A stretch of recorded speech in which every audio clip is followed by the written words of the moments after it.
Hi, welcome back guys. This is your friend, the fanfiction guy. Back with another fanfiction.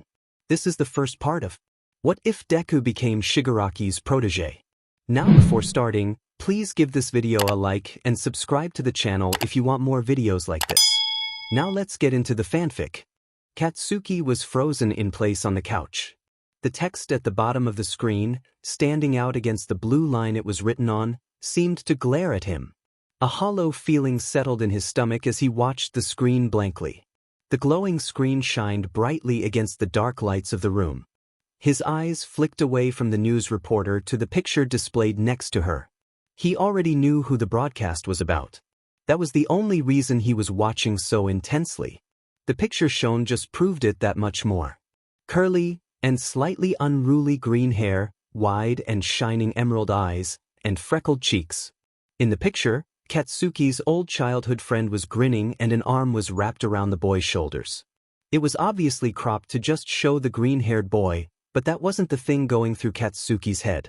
The reporter droned on, voice nearly monotone despite the issue she was talking about. Then Katsuki started seeing posters. The same picture with the name, a phone number to call, and the word missing written in thick, red letters. He watched from across the street, standing near the front of his middle school. He frowned at the sight of his childhood friend's mother frantically showing every passerby the posters with a scared, frantic look on her face. It wasn't his usual scowl, but his other friends didn't even look at him as they waved at him, walking away. They knew that he probably wouldn't glance at them, anyways. Katsuki was kind of glad that they didn't notice anything at that point. Ever since he first saw the news reporting it, he'd been in a state of blankness. Whenever he was at home, he'd shut himself inside his room with a computer, or sit on the couch and watch the news intently. He looked for anything to fill the shallow feeling in his stomach caused by what he denied was worry. His father had tried to get him back to his usual self, and so did his mother. Neither of their attempts worked, but he could see that they were at least trying. At school, he had stopped picking as many fights, but did have the occasional outburst for a sense of normality. The two guys who followed him around probably had noticed his change in behavior, but didn't mention it probably out of fear for him snapping at them. Katsuki's head was pretty much always in a half-hazy, foggy state. That was probably why he didn't really feel himself stepping off the sidewalk. He jogged across the street and walked up to the woman handing out posters. She looked up at him, face lighting up in recognition and relaxing slightly as she greeted him. The woman continued asking people who were walking by on their way to jobs and other places after Katsuki muttered out a greeting in response. Katsuki stared down at his feet as he leaned against the wall behind him. He glanced up a few times before picking up some more of the posters from where the woman had a stack of more posters. He continued frowning, purposefully looking away from the woman as she looked at him in surprise. He ignored the feeling of her eyes on him as he held out the posters, stepping in front of a businessman a little as he did so. News reporters and studios had stopped mentioning Katsuki's missing friend a while ago, around the time the friend's mother started standing on the corner across the street from the school with a pile of papers. That was probably when it started really affecting the blonde. He had kept thinking about why the case had vanished from the media, or why the effort going into it slowly faded into nothing. The case was just called a lost cause, and no one really knew of the green-haired boy. Somehow, though, they still knew Katsuki. From the story of the sludge monster, and when he was saved by the #1 hero All Might. It wasn't old, but like his old friend, it faded into the background of the media. More modern stories of celebrities and heroes took that place in the limelight. But Katsuki couldn't shake the thoughts that kept haunting him every time he was reminded of that friend. Because the truth was, Midoriya Izuku vanished a month after trying to save Bakugo Katsuki from a sludge monster who was ultimately defeated by All Might. "We'll see you tomorrow," Kurogiri said. "Don't die or anything," Shigaraki grumbled, glancing up from under his gray hair. "Right back at you," Izuku snorted as he opened the door to exit the bar. "See you later." Izuku strode through the door and closed it behind him. He pulled the hood of his gray sweater over his head. Doing a quick check that most of his green hair was tucked away and hidden, he strolled out through the alley. He followed his usual route down side streets until he reached the main road. He jammed his hands into his pockets and slouched down a little. After a couple months of being a member of the League of Villains, he learned how to not stand out without overdoing it like others did. As he came to the area near his old middle school, he came to a stop at the corner and frowned up at the large building. Students were leaving for the day from after-school clubs and just from hanging around on campus. Parents came by in cars and the students climbed in before driving away. Izuku barely felt any sting about that part anymore. He turned back to facing across the street as the walking sign turned on and the crowd surged forward. The men in business suits and women in pencil skirts all walked around him, each going somewhere determinedly. Izuku simply blended in like he did almost every day now on his way back to the small, cheap, and admittedly dirty apartment he was living in. He kept his eyes forward, but the bright color of ash blonde hair caught his attention. He stopped in his stride, a few feet away from the blonde and his mother. The two were near the corner of a building handing out the missing posters he kept seeing. The ones he normally saw were drenched on telephone poles, in garbage bins, and just lying on the streets. He watched them with a blank face, emerald eyes blinking slowly and watching Katsuki's movements as he stopped people and showed them the posters. His mother did the same, except less forceful and with more stuttering. Katsuki nodded at a man in a suit as he excused himself, and he looked around the crowd again. That's when Izuku's eyes met his.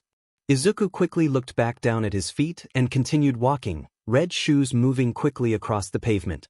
He slouched his shoulders and wished his hood to be lower on his head, but didn't want to adjust it at the risk of standing out even more. "Hey!" he heard the familiar voice shout. He knew it was directed at him, but he kept walking. It would be bad if Kaken actually talked to him, or worse, his mother. Despite being around cold-hearted villains, he wasn't sure if he could flat-out deny his mother's requests for him to come home like he was supposed to. Shigaraki had told him that soon, even the cutest or most innocent face wouldn't be able to affect him and his decisions. The gray-haired male always claimed that eventually, Izuku would barely be affected by anything. That not even the most violent or drastic action would make him blink twice. He wasn't sure if it was true, or how exactly it would happen. As he turned the corner down a side street, away from the heart of the city and towards the more bad part of town, he glanced back at Katsuki. The blonde was looking after him, having seemingly lost him in the crowd. They made eye contact one final time before Izuku strode down the other street and was able to shake off the feeling of searching red eyes. Back at the corner, Katsuki frowned. Maybe he was hallucinating. Izuku glanced around at his surroundings. He smirked to himself as he wandered away from the main walkway and its crowd of students and into the trees that surrounded the campus. It was the first day of school at UA, and Izuku was sneaking in with the rest of the crowd. He had sunglasses placed over his eyes and his hair was sprayed with temp dye so it was an off black. Surprisingly, he hadn't seen Katsuki, but if he knew the blonde, he was already in his classroom and probably picking a fight with a stuck-up student. Izuku smirked to himself as he ducked under some branches and picked his way through bushes. He knew exactly where he was going, having memorized the blueprints the League was able to get through their hacking job. He didn't know who did the hacking, but he was thankful and glad that they did. It made his job a whole lot easier, knowing where to go and when to be there to observe the quirks of the students. As he worked his way through the trees, he easily avoided all of the cameras, staying out of their lines of sight but still making his way to the training field. He glanced around the dirt space, noting the white markings on the ground. He picked one of the taller trees with bright green leaves and jumped up to reach the first branch he could. Huff, he pulled himself up onto it and sat against the trunk, balancing himself on the branch. Izuku checked the time on his phone before sliding it back in his pocket. He pulled off his gloves, being careful to not scratch himself with the sharp edges on the back. He places the gloves in his pocket and stretched out his legs, cracking his knuckles and lacing them behind his head. He had some time before the students came out and needed to start his job. Luckily, the leader of the league, Sensei, understood that he probably wasn't the best to fight someone hand-to-hand and placed him on jobs like this. He had a few things to help him if he got in a fight, of course, like the gloves and the steel tips added to his usual red sneakers. Soon after he had joined the league, he was in an entirely new group of people, most far more powerful than Kaken and probably most of the students. Being quirkless also became a much bigger issue, What with Shigaraki Tamura killing anything he touched with 5 fingers, Kurogiri being nearly invincible to physical attacks, and all the lower-level villains that were members. Izuku guessed that they definitely weren't full-fledged members, or at least ones who helped decide anything, but he still knew from only a few encounters that they'd crush him in a fight without weapons. But that was what the weapons were for, each of them made so that they were not as obvious as other weapons that villains and heroes used. What it all really meant was that he had to make up for lacking a quirk even more. Izuku glanced up through the leaves as he heard the sound of a sliding door. He shifted so he was sitting up straighter and pulled out the small notepad he had on him. He pushed the sunglasses up on top of his head and pulling his pen out. He pressed the button on the small gadget resting on top of his ear. A small bar shot out and a small lens appeared in front of his eyes. He adjusted the settings on the edge of the frame until it zoomed in and focused on the students so he could see all the students clearer.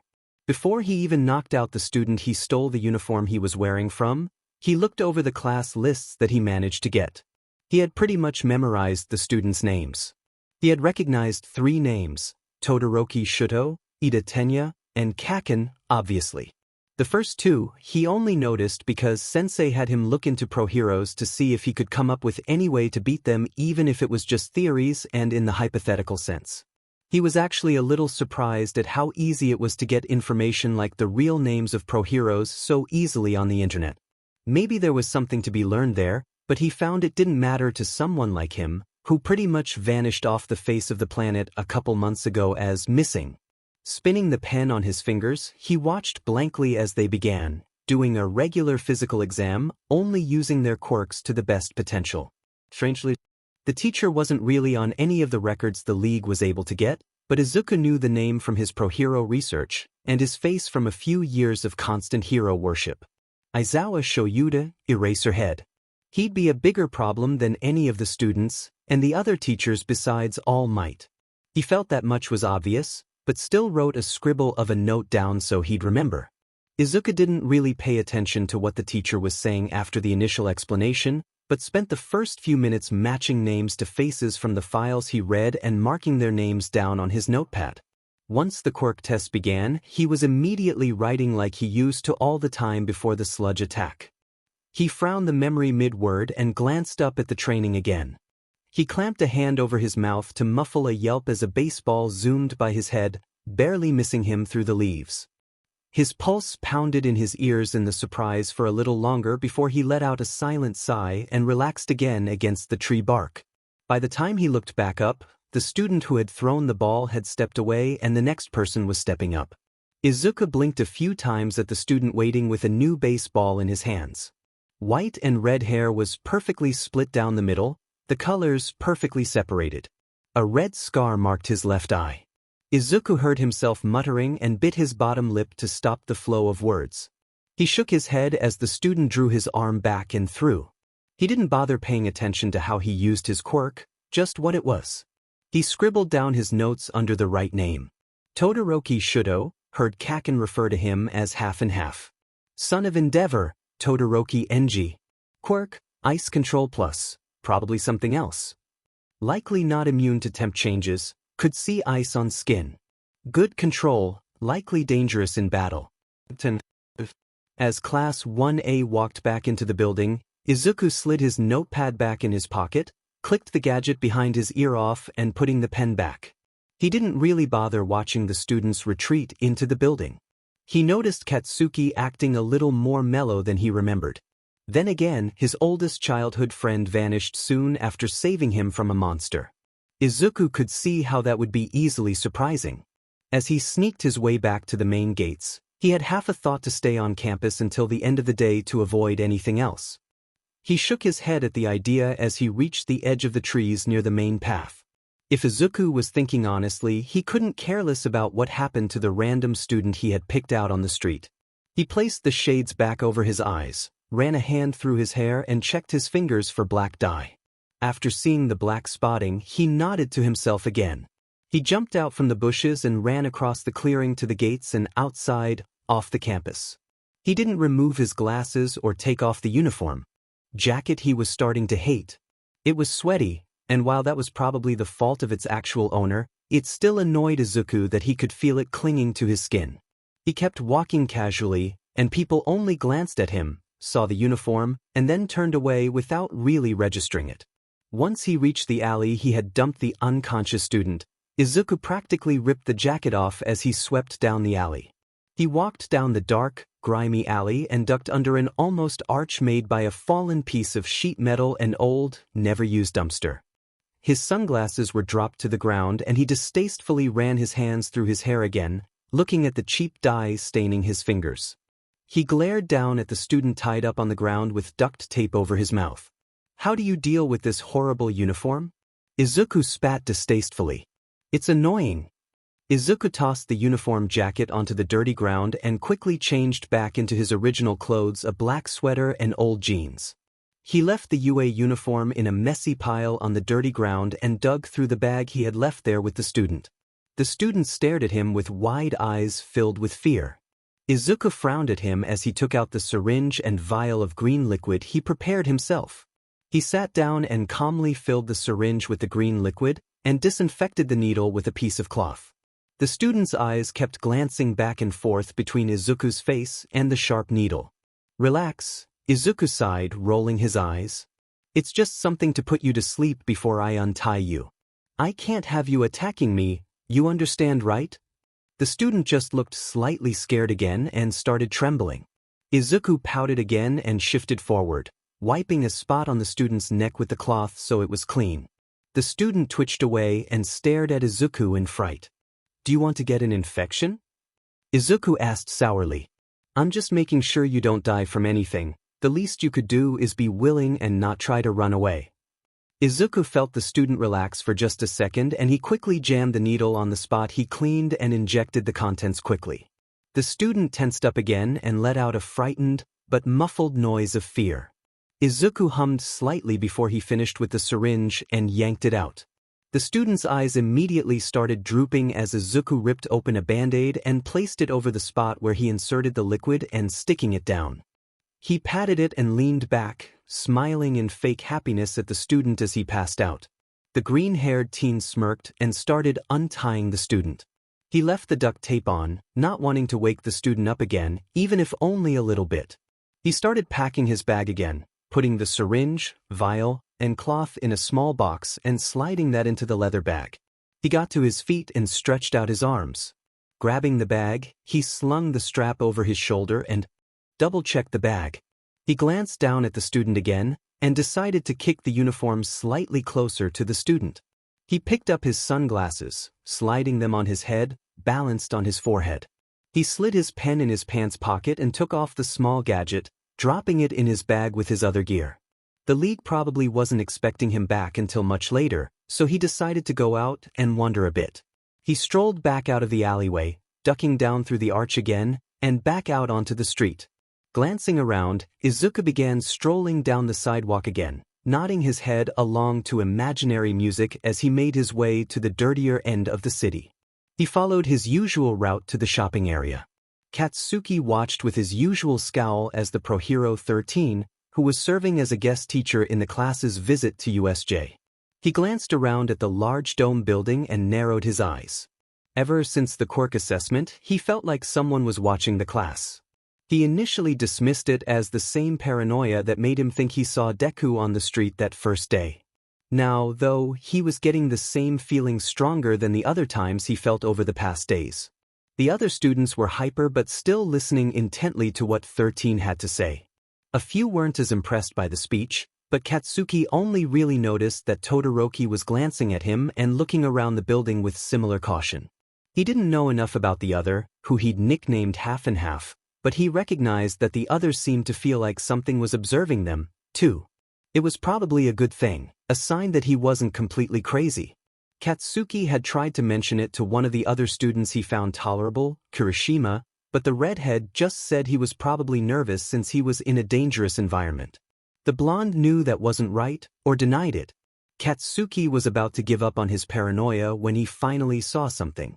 A black-purple swirl of darkness near the fountain in the center of the USJ building. He glanced at Todoroki, who was looking at the fountain too.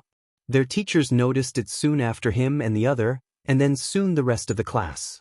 They all watched, murmurs and shouts of fear spreading in the small crowd of students. Katsuki grit his teeth, slight satisfaction flashing in his mind at the prospect that he was right. He immediately mentally shook that thought off and watched as the swirl grew. Then, people started walking out of the swirl. 2 yellow eye shapes appeared on the dark smoky swirl as what Katsuki guessed were the last people walked out.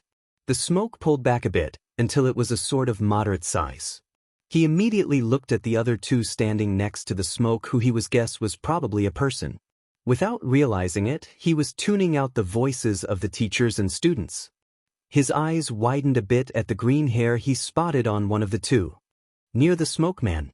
A mask covered the bottom half of the person's face, but their face was tilted up, looking right at the students with shining green eyes. Katsuki couldn't ignore the pang of recognition in his mind. He really tried to. "There's no way," echoed in his mind over and over. He vaguely heard the person was a villain in the back of his mind that was paying attention to what was happening around him. He tried to look at the other villains, but he couldn't get the feeling to stop and kept looking back at the green-haired villain. He thought of other things that could stop his suspicion. He was a hero nerd, so no. But then again, Katsuki's hands sparked small explosions as he grit his teeth even harder at the thought that it might be who he thought it was. To the other students, the explosions passed off as him wanting to fight, but he wasn't even listening as Kirishima tried to calm him down. He kept his eyes on the green-haired villain as they turned away slightly, seeming to talk to the gray-haired one next to him. The smoke shifted again, moving over the green-haired villain before going back into its previous position. Katsuki's breath hitched as he stared where the other had been. "A warp quirk," he heard someone else say.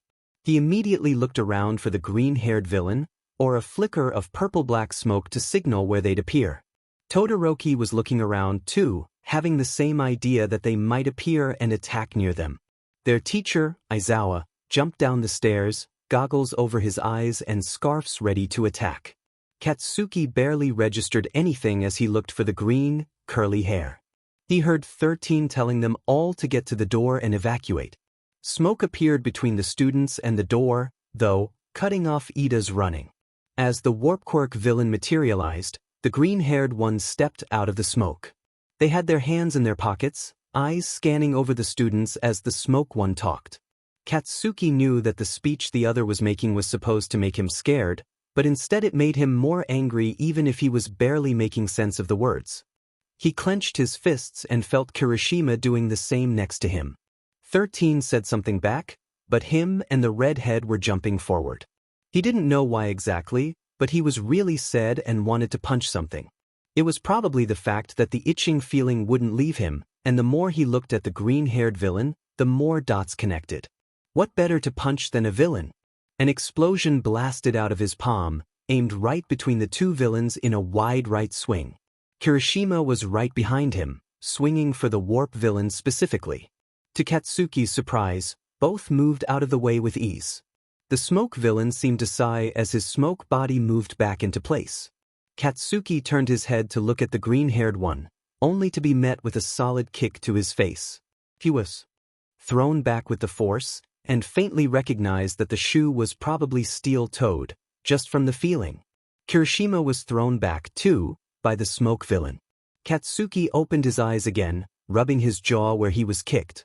The green-haired villain's bright eyes stared at him almost bored as he slowly lowered his foot from where it still was in the air. Katsuki stared into those eyes intently, trying to make out anything in the familiar eyes.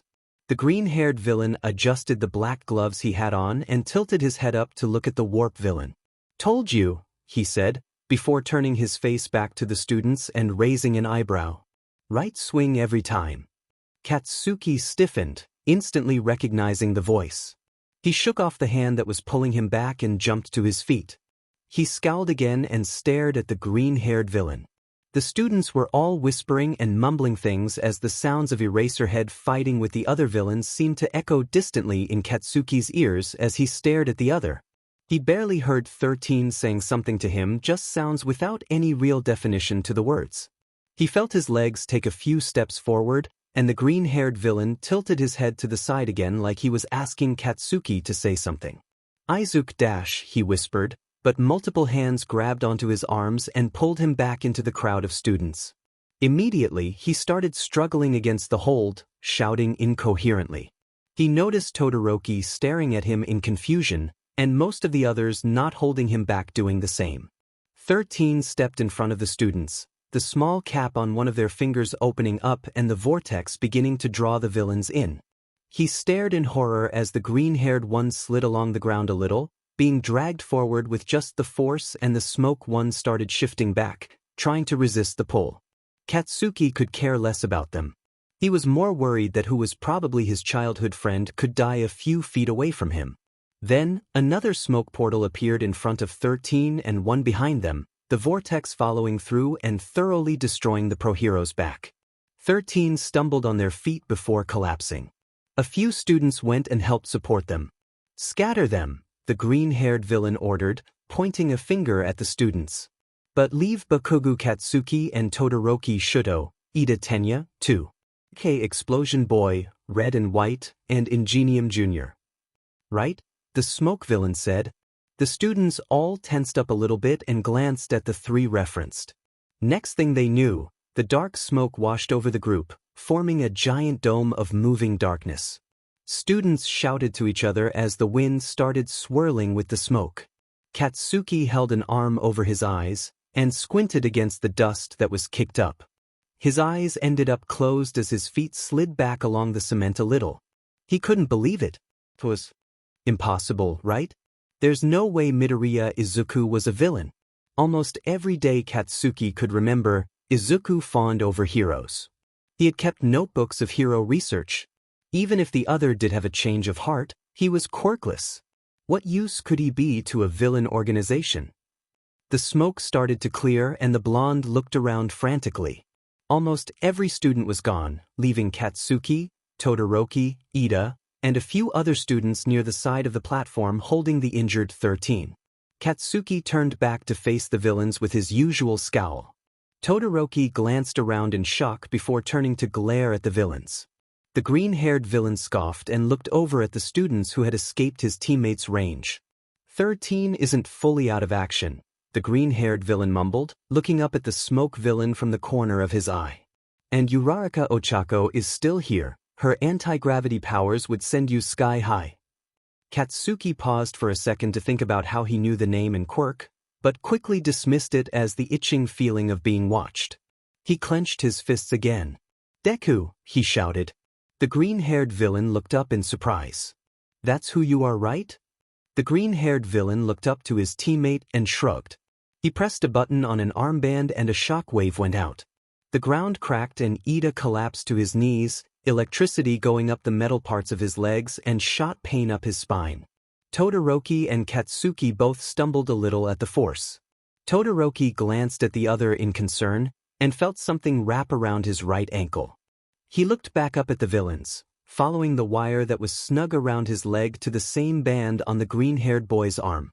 The other pressed another button and ice shot along the string. Ice hit Todoroki's skin, creeping over his hero costume. He heated up his skin and melted the ice and wire off subconsciously, also through the leg of his costume by extent. The green-haired villain immediately pulled a notebook out of his jacket and started writing things down with a pen that seemed to come out of nowhere. Katsuki instantly recognized the slightly charred composition notebook from when he blew it up and threw it out a window. He felt a pang of guilt at the memory, wondering for a second if he was what made his old friend fall into villainy. Katsuki shook it off and ran forward, right fist swinging back. "Why the hell won't you answer me?" he shouted loudly. The green-haired villain just ducked out of the way like he could tell exactly where the other was going to end up. The notebook and pen vanished back into the dark coat. Katsuki glared at the other with a scowl but found himself getting hit again. A knee slammed into his stomach and completely stopped his momentum. He hacked dryly looked up at the other in surprise. The green-haired villain swung his leg up again, hitting Katsuki in the chin. He set off an explosion, swinging for the other's head, only to have the other duck down. A gloved hand pressed to his stomach, right where he had just been hit. Another shock wave went off, the direct contact causing Katsuki's head to spin as he stumbled backwards. He grit his teeth and reached his hands out, setting off a flurry of explosions. The attack stopped for a second and Katsuki got proper footing back. He noticed that the smoke villain wasn't next to the other, but he only dismissed it as one less fighter. Behind him, Todoroki was watching the fight analytically. When the smoke cleared, the green-haired villain's mask was now covered his entire face. His arms were up, the bands on his arms taking the blunt of it. The lull of the silence only lasted for a few seconds, and the villain was moving again, arms swinging back. His forearm flashed with electricity and it all swelled at his fingertips and palm. Todoroki ran forward, stopping a little behind Katsuki. Ice shot out from where his left foot hit the ground, shooting out and catching the green-haired villain off guard. The energy that had built up was slammed into the wall of ice instead of his intended target of the blonde. The villain yelped loudly as the blast also knocked him back, rolling in backward somersaults along the cement until he skidded to a stop on his back, legs flopping to the ground limply. Katsuki let out a sigh in relief, glancing up at the other student who was regarding him blankly. He scowled again and turned back to face the green-haired villain. "Thanks," he grumbled, standing up straight despite the pain in his stomach. "Do you know him?" Todoroki asked after nodding to the other's comment. "I think so," Katsuki said, eyes narrowing as the green-haired boy sat up and climbed to his feet. "But it's really only the hair and eyes. Green hair does seem unique." Todoroki muttered. He turned to face where the villain was dusting himself off. The ice wall he had put up, obliterated by the energy it had stopped. "What's his name if he is who you think he is?" "Midoriya Izuku," Katsuki hissed, memories of the days after Izuku's disappearance flashing in his head. "But you shouted, 'De?'" the other pointed out. "Old nickname," the blonde answered simply. "That notebook belonged to him too." "If you know all that, then why are you second-guessing it?" Todoroki asked, holding his hand out at the ready to launch another wave of ice. "He's supposed to be quirkless." The two students stared across the empty space at the villain as he shook rocks and dust out of his green hair. Todoroki glanced at Katsuki out of the corner of his eye, concerned. Old connections might just make the battle harder to handle. Katsuki stubbornly shook his head and clenched his fists, setting off small test explosions. Izuku frowned under his mask as he picked through his hair, getting rid of the dirt. He looked back up at the students. Kurogiri was handling 13 and the other students, Ingenium Jr. lumped in as he tried to figure out what was wrong with his legs. Izuku felt a flicker of pride at his own weapon's effectiveness. But that wasn't the problem now. He started grinning again and flicked one of the switches on his armband. Little bolts of energy flashed between the generators on his arm before solidifying in a blade that stretched over his hand, flashing and twitching in small lightning-like flashes. Todoroki and Katsuki were meeting his expectations, so far. Izuku couldn't stop the eager feeling that washed over him when the fight had really started. He was smiling under the mask as he dodged and ducked out of the way of the explosions and ice. Katsuki's skill level hadn't gone down at all. Despite what he probably felt when Izuku disappeared, the quirkless boy noted to himself. Of course, he had almost nothing to base his assessment of Todoroki's skill, but he could easily tell that it was at least equal if not better than Kaken. His weapons weren't doing the most they actually could do, but that was because Katsuki was a lot better at dodging now, and combined with Todoroki, the attacks were powerful and frequent. He only really had a moment to feel smug that Katsuki had to learn something other than punching, but that had to be expected to some degree. As he started to skid to a stop, a few yards away from the two heroes in training, ice coated the ground and he slipped. He managed to catch himself before he completely fell over with his hands, flicking the energy blades off so he didn't accidentally hurt his hands. Katsuki set off a large explosion, the force sending Izuku sliding back on the ice. The heat that the explosion put out melted it a little, enough so that it was even more slippery. Izuku used it to slide completely off the ice as Todoroki froze it over again. He realized that it was a smart move, likely unintentional, and made a mental note to write it down. Izuku jumped to his feet again and looked back at the two heroes. Katsuki stared him down for a few seconds before rushing forward. Behind him, Izuku noticed the slightly exasperated look on Todoroki's face. Izuku found himself smirking again. The UA school year had barely started, so it was doubtful that the students would get along all that well. Most of them probably barely knew how to act heroic or how to fight. He instantly excluded Todoroki from that list unexperienced, considering his family. As Katsuki charged him, shouting something that Izuku didn't care to listen to, the green-haired boy whipped around and ran toward the railing on the side of the platform. He grabbed the bar with his hands and pushed himself upside down, supported in the air. Katsuki paused for half a second, shock crossing his face probably from the fact that before the League of Villains, Izuku could barely run a few miles without heaving and collapsing. He felt only a flash of pride at Katsuki's hesitation, but quickly pushed off the railing when he saw Todoroki running forward and preparing to shoot more ice his way. Izuku fell down the side of the platform, flipping in midair quickly to land on his feet. He was right to put small shock absorbers in his sneakers. He pressed his body to the wall that supported the platform he had just jumped off of. He looked back up at the ledge. The two probably couldn't see him in the shadows, even with the green hair. So he waited patiently for the half a minute that it took for Katsuki to shout something Naziable. "So what, he's planning an attack?" he heard the blonde say. "We can easily beat him." Izuku frowned at that. He had planned for Katsuki's confident nature, the inferior feeling he made sure that everyone who dared get near him felt. He was starting to prefer the more reserved Todoroki as an opponent. With a sigh, he pulled the grappling hook attached to his hip out and fired it up. The hook looped around the bar easily. After a few seconds of making sure the two either didn't notice it or weren't going to mess with it, he pulled the trigger again. The wire instantly started retracting and he held on tight as he was pulled upwards at double the normal speed the grappling hook should allow. You could do a lot with junkyard scraps, he thought to himself when the pride of his modifications actually succeeding washed over him. He pulled up nearly to peeking over the edge when he stopped it. His hands reached up and grabbed the bar as he left the hook hanging. He had others. Sure enough, Katsuki and Todoroki were shouting at each other. Katsuki completely blocked the other's view of where Izuku was now crouching on the railing, and the blonde was turned around, shouting at Todoroki.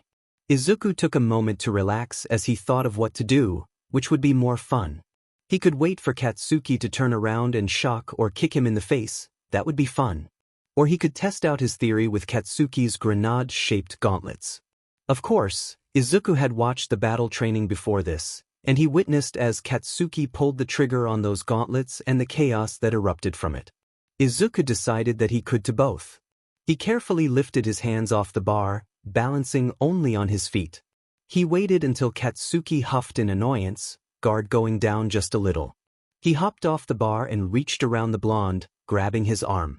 Katsuki instantly stiffened in shock and tried to pull away, but Izuku had his arm lifted and he pulled the trigger of the gauntlet. Todoroki's eyes widened in shock at the action and then the large explosion that went off. Katsuki was staring in horror as his quirk had accidentally activated on instinct and the massive explosion erupted. Izuku stared in awe at its strength while Katsuki froze up, even if it was just a little bit, when he had no idea what he just did. Todoroki coughed dryly, looking back up as the smoke cleared. He had seen the giant explosion too, but he hadn't thought it could ever be that much. It was probably built up from both the battle training and the rest of the time he had been wearing it, so the size and severity made sense. His eyes were squinted as the pain that had shot up his body faded away as he iced it with his quirk. He was able to defend himself, so he did get the blunt of the attack, but it still hurt. His bicolored eyes turned to Izuku, standing half behind the shocked and scared Katsuki. The mask had retracted back somewhere along the line so that it only covered the bottom half of his face with the teeth patterns. The bright emerald eyes shined with what could only be described as childish awe. Katsuki snapped back to reality and immediately shook Izuku off his arm and reached for the mask. Izuku dropped to the ground again and swung up with his foot, toes slamming into Katsuki's chin and shaking his skull. Katsuki grit his teeth as he stumbled back, wishing the pulsing in his head to go away. He scowled at Izuku, explosions sparking as he dove after Izuku again. The other easily rolled out of the way and jumped back onto his feet. He swung around and landed another kick on Katsuki, hitting his shoulder and knocking him over. Katsuki collapsed and rubbed his temples angrily as he waited for the headache to go away.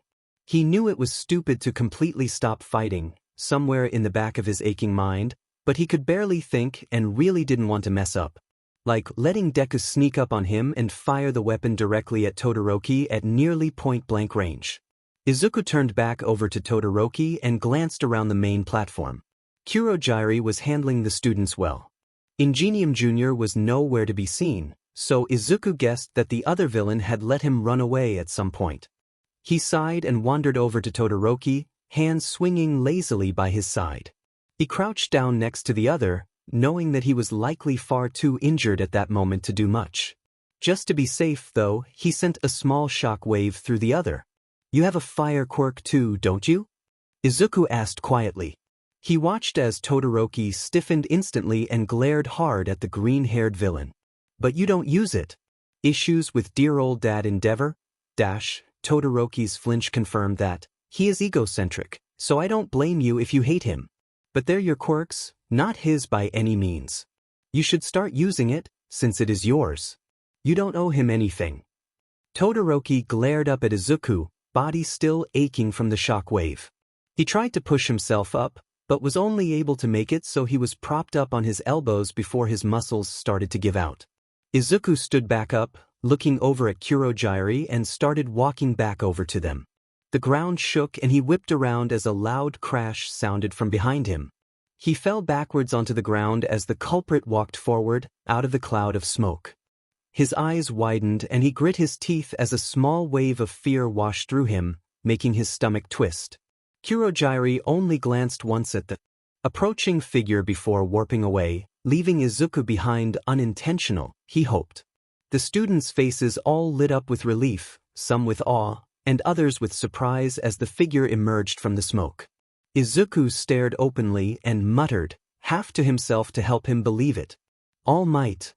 Izuku scrambled to his feet as his breathing got labored. His head was filling up with previously repressed memories. He had needed to hide those feelings, the thoughts in general, when he was recruited by Shigaraki. Villains weren't supposed to actually have feelings on the battlefield, especially ones like the fear and nausea Izuku felt. It blurred his mind, forcing the thoughts to the forefront of his mind, and felt his throat close up a little. He was having trouble breathing as it was all dug up again by the sight of the hero. Days turning into weeks, all of him staying locked in his room. The hollow feeling that wouldn't leave him no matter what he thought. The tattered posters and smashed figurines. His mother dragging him out of the house occasionally, the pang of hatred that he felt when he heard other people his age talk about heroes, going to UA.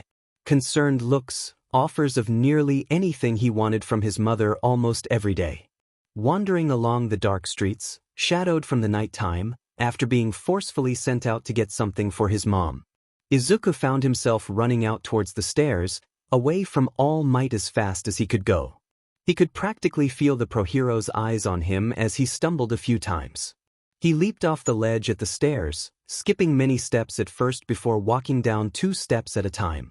A black mist portal appeared in front of him about halfway down the stairs and he jumped through it. He landed with a roll back next to Kurogyari and Shigaraki. The gray-haired villain was mumbled something about All Might being late. He really couldn't care, busy fighting down the bile rising in his throat. "You almost left me," he managed to get out, looking up at Kurogyari, anything but the pro-hero who was speaking in his loud voice. "Apologies, Deku," the smoke villain said before turning back to All Might. Shigaraki ordered Numu, and the beast followed without thought. Izuku honestly wasn't sure if it was able to comprehend any thought. Maybe the brain was just for show? He knew what he was thinking was useless, not relevant, not something he should be thinking in the middle of their debut battle. But to be honest, he was glad his brain was able to conjure stuff like that up to distract him. Falling into one of those hollow moments he still had less frequent, but still there would be much worse than just losing concentration slightly. Izuku turned his attention to where a pair of students were making their way back to the stairs. The frog girl and Grapehead, as he heard some of the others refer to him as, were limping slightly, but in good condition otherwise. He could run over there and fix that, but decided if they were injured it'd be fine. Looking back up at the platform, he could see the students gathered at the edge. Nearly all of them looked happy and full of awe as All Might started duking it out with Numu.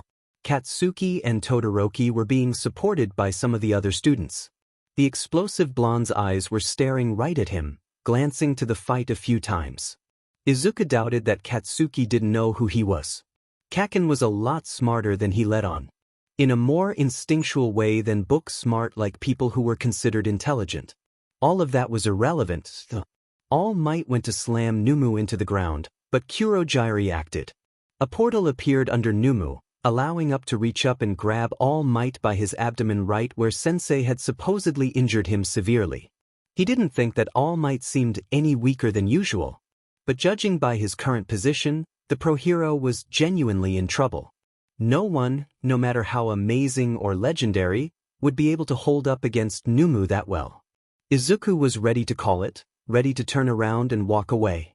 Shigaraki's rambling was starting to get annoying, repetitive and pretty meaningless to him at least.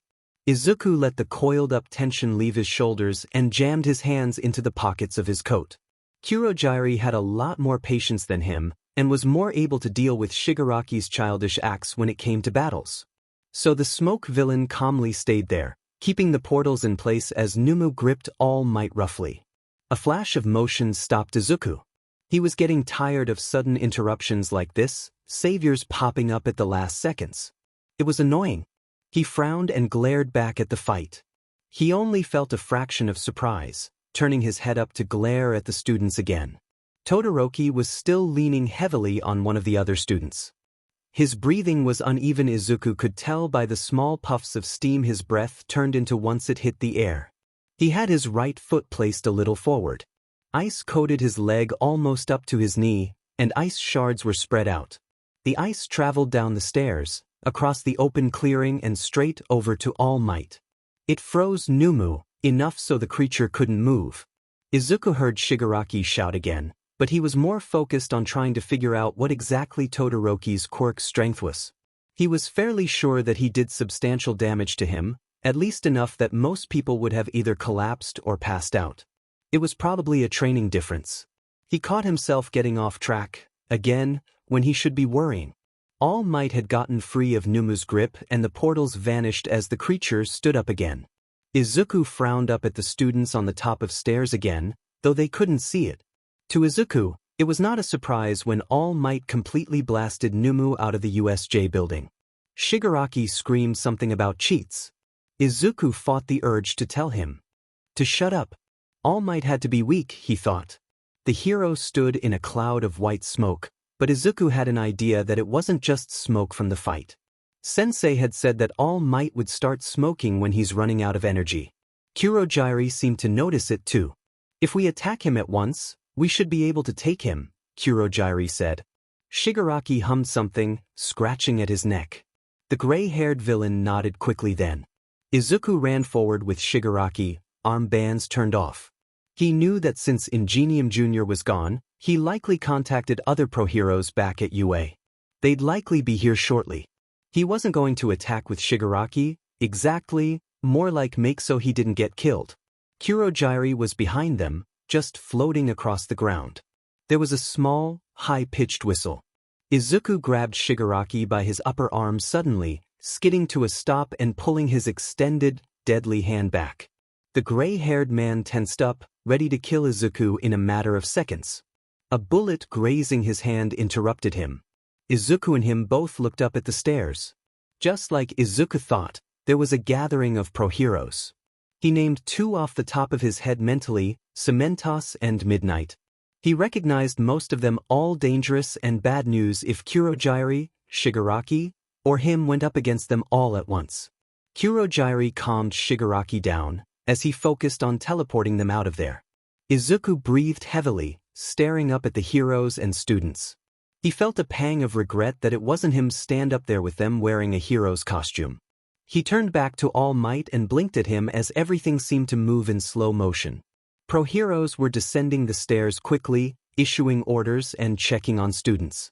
Izuku found himself reaching into his jacket, pulling out the pistol he kept there. It was a plain one, something that was fairly easy to get and unmodified. He held it out at arm's length, pointing right between All Might's eyes despite the shakiness of his hand. Why was he shaking? He really didn't know. His gloved finger curled around and pulled the trigger just before the mist swallowed him. They were all back in the bar in the blink of an eye. Katsuki couldn't believe what he just saw.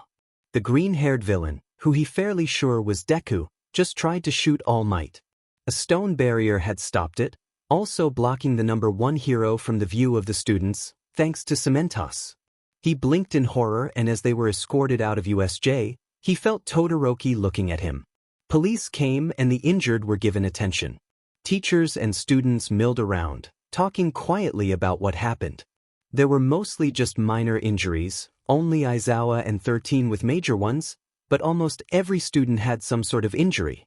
Katsuki had taken painkillers for the headache, and a few other students had parts of them wrapped in bandages. He honestly hadn't paid attention to what was happening to the others, too focused on sorting out what the hell just went down.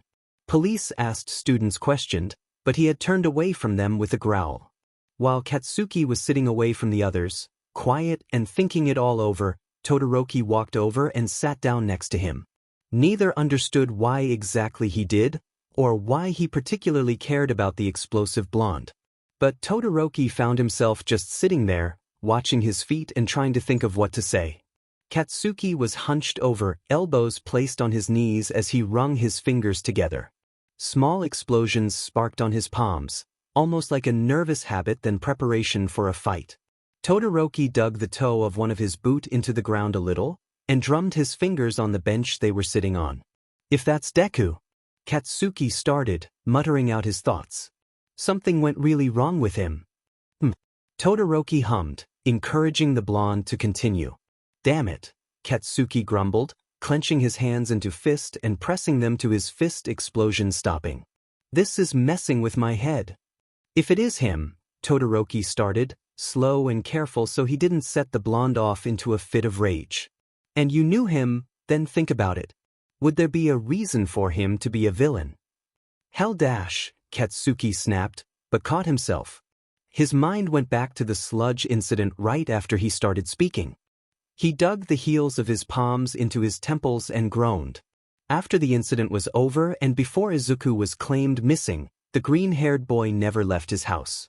Katsuki had went over a few times, forced by his mom, but Izuku's mother just turned him away saying that the other boy wasn't feeling good, wasn't up to it today, whatever it was. He didn't know what happened, not a real idea besides he got scolded by a few heroes. That didn't seem like something that would stop Izuku, considering everything he's fought to stand strong with his ideas. Todoroki watched as Katsuki started grumbling to himself. He looked back at the other students, most sitting down now. Another person, probably a policeman, walked up and announced that they'd be taken back to the UA building shortly. Students stood up and started following him to the bus. Todoroki looked back at the blonde as he stood up. Katsuki didn't seem to have heard the officer. "Hey," Todoroki said. Katsuki lowered his hands and raised an eyebrow at him, daring him to do something. Todoroki just kept his face blank and turned back to face where the others were walking. "We're heading back to UA." Katsuki glanced around at the other students, all moving before huffing and standing himself. Todoroki started walking after he had made sure the blonde was following him, and walked after the other students. Katsuki grumbled, cursed under his breath, and crossed his arms. There were too many blanks in the story he was putting together in his mind. Izuku lazily swirled the straw in his drink. He was sitting at one of the tables in the dimly lit bar. Shigaraki was playing a handheld game across from him and Kurogiri was cleaning a glass behind the counter. He had headphones over his ears, the wire leading to a laptop in front of him he was able to buy with the league's funds. The small device he normally had hooked over his ear in combat had taken excellent video of the USJ attack. Along with a few other cameras he put around the place, he had a reference video of every single student's quirk. His pen scratching across his notebook paper, and the quiet beeping and music of Shigaraki's game were the only noises in the bar. As soon as they had come back to the bar, Izuku had jammed his stuff in the duffel bag he used often and marched out of the bar with a short, brief, later. Shigaraki had seemed in a similar mood, if him throwing a bar stool at the wall was anything to go by.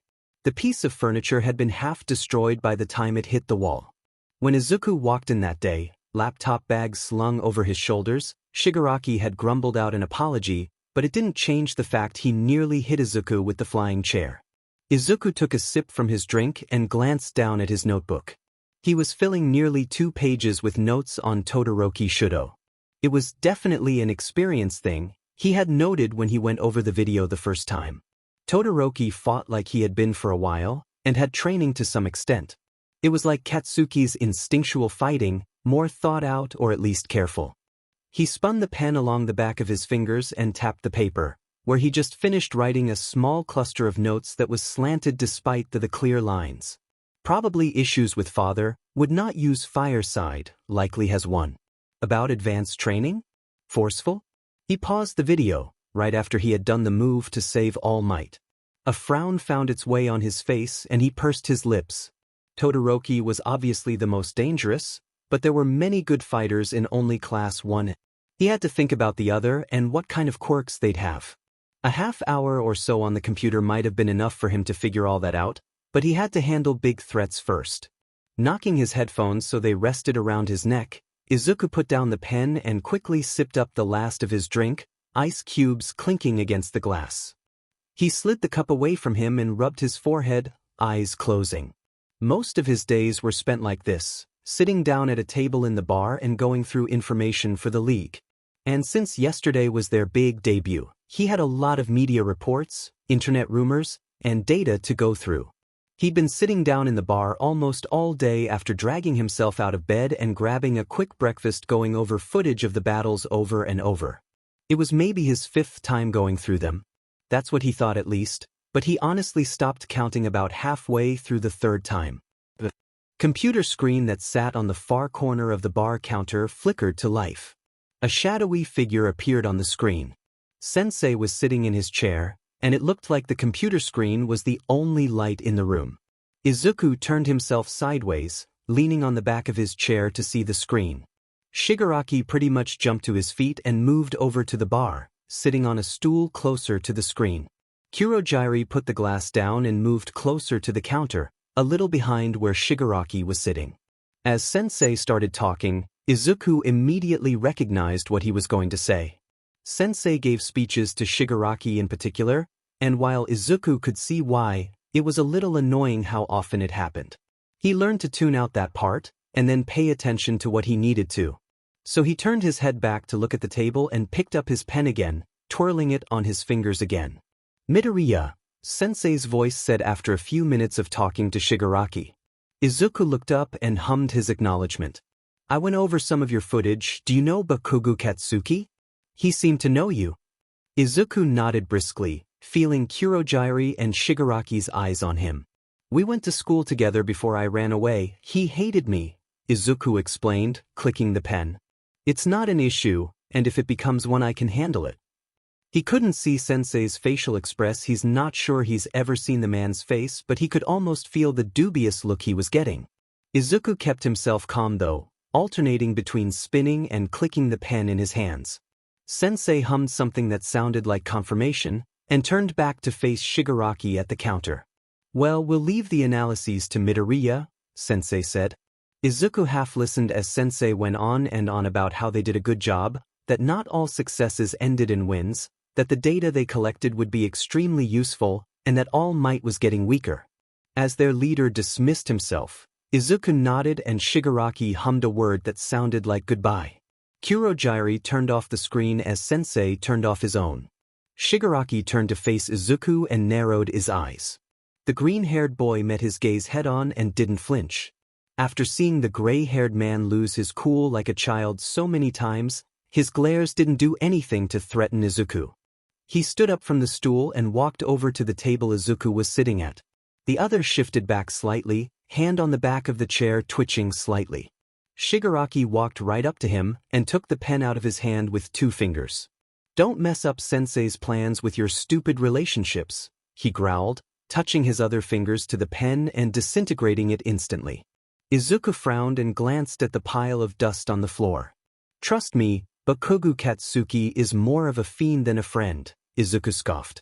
Shigaraki nodded slowly and walked back over to his own chair. Kurogiri seemed to relax that no one was hurt, and teleported Izuku's empty glass to the counter, emptying out the ice and putting it away. Izuku turned back to his laptop, moving his finger along the trackpad to shut out of his video play and shut it down. He stood up and slid his notebook into his computer bag. Shigaraki was back to his game, thumbs pressing the buttons quickly as he defeated some sort of digital monster. Izuku shut the laptop and carefully placed it in his bag before walking towards the door. "I'm going shopping, I'll finish my research at home," he excused. He stopped at the door and looked over his shoulder to glare at the back of Shigaraki's head. "And you owe me a new pen handy."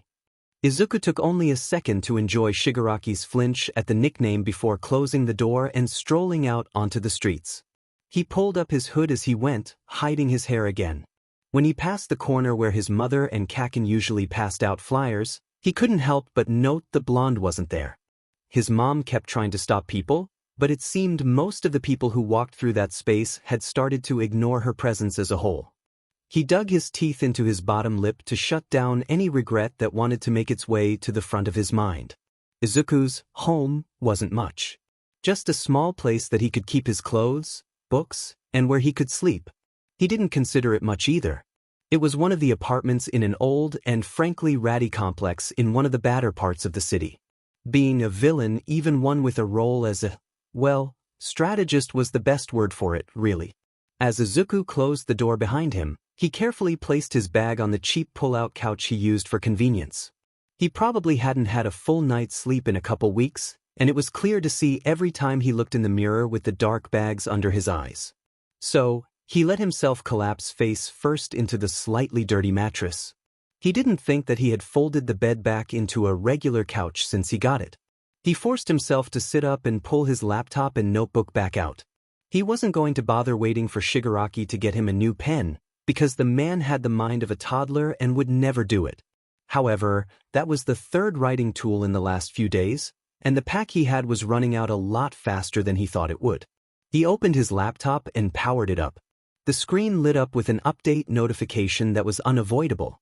Izuku sighed and clicked the start button and looked back up at the walls of his one-room apartment.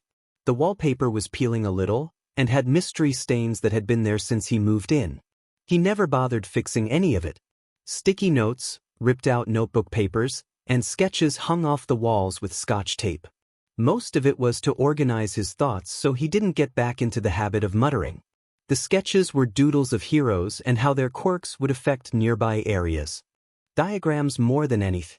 And the sticky notes were for anything else that came to mind, quite a few having some variation of "why not me" crossed out with scribbles. A single poster was up, ripped unevenly with the tattered pieces on the ground. The hero's name was additionally crossed out in thick black marker, and a large, thick, red X on the smiling face. Izuku let out a slightly shaky breath, feelings climbing up in the back of his throat again.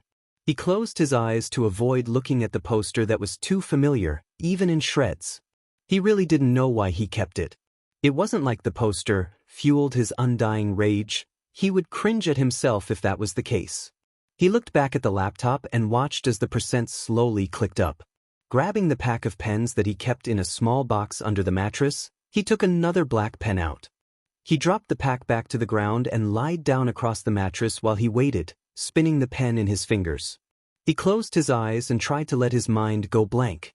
It didn't work as per the norm, but it was enough to put him in a half-sleep. When Izuku woke up from his nap, it was late at night. His arms were sore from how he was lying down, and the light from outside was almost completely gone, just a moon and stars shining down.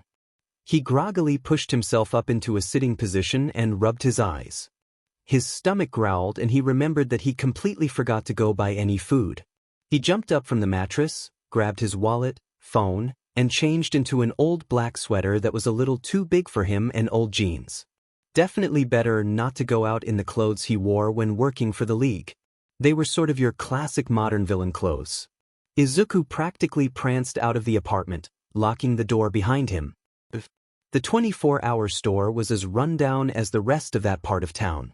Izuku would have gone to a better place, but it was well past midnight and it was pretty close to his apartment. He looked over the shelves of cheap, bagged food. He grabbed 3 bags of chips and 1 bag of candy. He quickly paid of them and left the store. Once he left the building, he was opening one of the bags of chips and starting to eat. The street was near empty around this time of night. A few drunken stragglers from bars, night owls sitting at the few cafes that were still open, and people like Izuku, the ones with really messed up sleeping schedules. He ate the chips as he casually walked down the sidewalk. He probably seemed really out of place, a teen on the dark streets in a bad neighborhood. One of the stores he passed had TVs in the window that were still on as the last employees inside finished closing up. Izuku paused in front of flat screens, momentarily watching the newscast. The media catches wind of everything, and pretty quickly, he thought, smirking a little. He wiped his greasy fingers off on his jeans before pulling his phone out and snapping a picture of the news. He half listened to the words the anchor was saying as he thumbed through his contacts, searching for the few that actually mattered. UA students were supposedly attacked by a group of villains in their recent training at the Unforeseen Simulation Joint, or USJ, used to prepare the heroes in training for different natural disasters they might face. As far as we know, there were no substantial injuries on the half of the students or pro-heroes who came to help. There's not much information on this story, and all we know for sure is that the villains did manage to escape and that we do not know who or where they might be. Izuku selected Shigaraki's contact, which was rarely used unless it was business-related, and sent him the photo with the caption, "Look, we're famous." He didn't even considering waiting for a response and kept walking back towards his apartment, sliding his phone back into his pocket. He hummed to himself a little and kept eating. One attack and they already made the news. Days blurred together as they usually did. Izuku's sleeping schedule was practically non-existent as he began compiling more notes and strategies. The notebook papers on his walls were pulled off and replaced with new, relevant ones. He could barely walk across the room without stepping on a piece of paper, or 5, by the time he was done reorganizing it all. The wall with the lone poster was avoided and ignored as he practically drowned himself in the math and reasoning of it all. He was practically running on coffee and fast food that he grabbed on the few times he left the apartment. He knew it wasn't healthy, but he had a job to do. Izuku was almost falling asleep mid-note when his phone startled him awake. The persistent ringing seemed to echo in the silent room. He squawked as he shot up straight and accidentally broke the tip of his mechanical pencil. He grumbled as he leaned over to the side and picked up the phone. "Deku here," he greeted simply. He hadn't checked who it was, but he doubted anyone but the League would really risk calling him on one of his non-informant days. "Deku, how are you?" Kurojire's voice replied from the other line. Izuku thought he heard the faint noise of Shigaraki saying stuff in the background, but ignored it. He smirked a little, leaning against the arm of the couch bed and stretching his legs out. "Fine, and you?" Izuku asked. Kurojire was always strangely polite for a villain, but he appreciated the civility compared to Shigaraki. "I'm doing all right, thank you for asking," Kurojire said. "We just received a message from Sensei, and we're wondering if you knew that you were supposed to go and watch the sports festival." Izuku hummed and tilted his head backwards so it was upside down to look behind him. He thought he had written something like that down. Sure enough, on bright yellow construction paper hanging off the wall and written in black marker was, "UA Sports Festival." "Yes, I am," Izuku answered. With a nod Kurojire couldn't see. "And as far as I know, I'll be on my own. Has anything changed?" "No, but Shigaraki seems a little upset that you'll be going instead of him," Kurojire said, ending in a sigh as the mentioned man shouted something. "To be completely frank, I'm the only one who can blend in right now," Izuku snickered. His mind conjured up the image of Shigaraki trying to blend in with the usual crowd that attended the festival. It may or may not include the gray-haired man with a semi-ridiculous disguise. Kurojire hummed his agreement. "Tell him to stop being such a baby and realize it's just logical dash, faint conversation on the other line before a loud clang. And tell him if he won't buy me new pens directly, that he should at least give me money for them. Sorry, not sorry to end this conversation early, but I am busy, so bye." "Ah, one more thing," Kurojire said quickly, just before Izuku could hang up. "Will you be stopping by the bar before the festival tomorrow, Or just heading straight there? Unless Shigaraki has the pens he owes me, I'll just be heading straight there, okay? Izuku sighed, slouching down a little further on the couch. Very well, Kurogiri said. Izuku could easily tell that he had something else to say, but probably didn't want to sound rude. Have a good night, Deku. Thanks. You too, Izuku replied. As the phone call ended, a loud yawn forced its way out of his mouth. He checked the time on his phone and groaned. It was nearly 10 at night. He dropped the phone next to him and rubbed his eyes roughly. Looking back at the note sheets hanging on the walls, he decided that he had done enough for a while. Izuku reached over to the lamp that lit up the apartment on the coffee table. The overhead light had been broken long before he moved in. He flicked it off and grabbed the blanket that was clumped at the edge of the mattress. He pulled it up and wrapped himself in it, curling up on the couch bed and letting himself sleep until his alarm went off.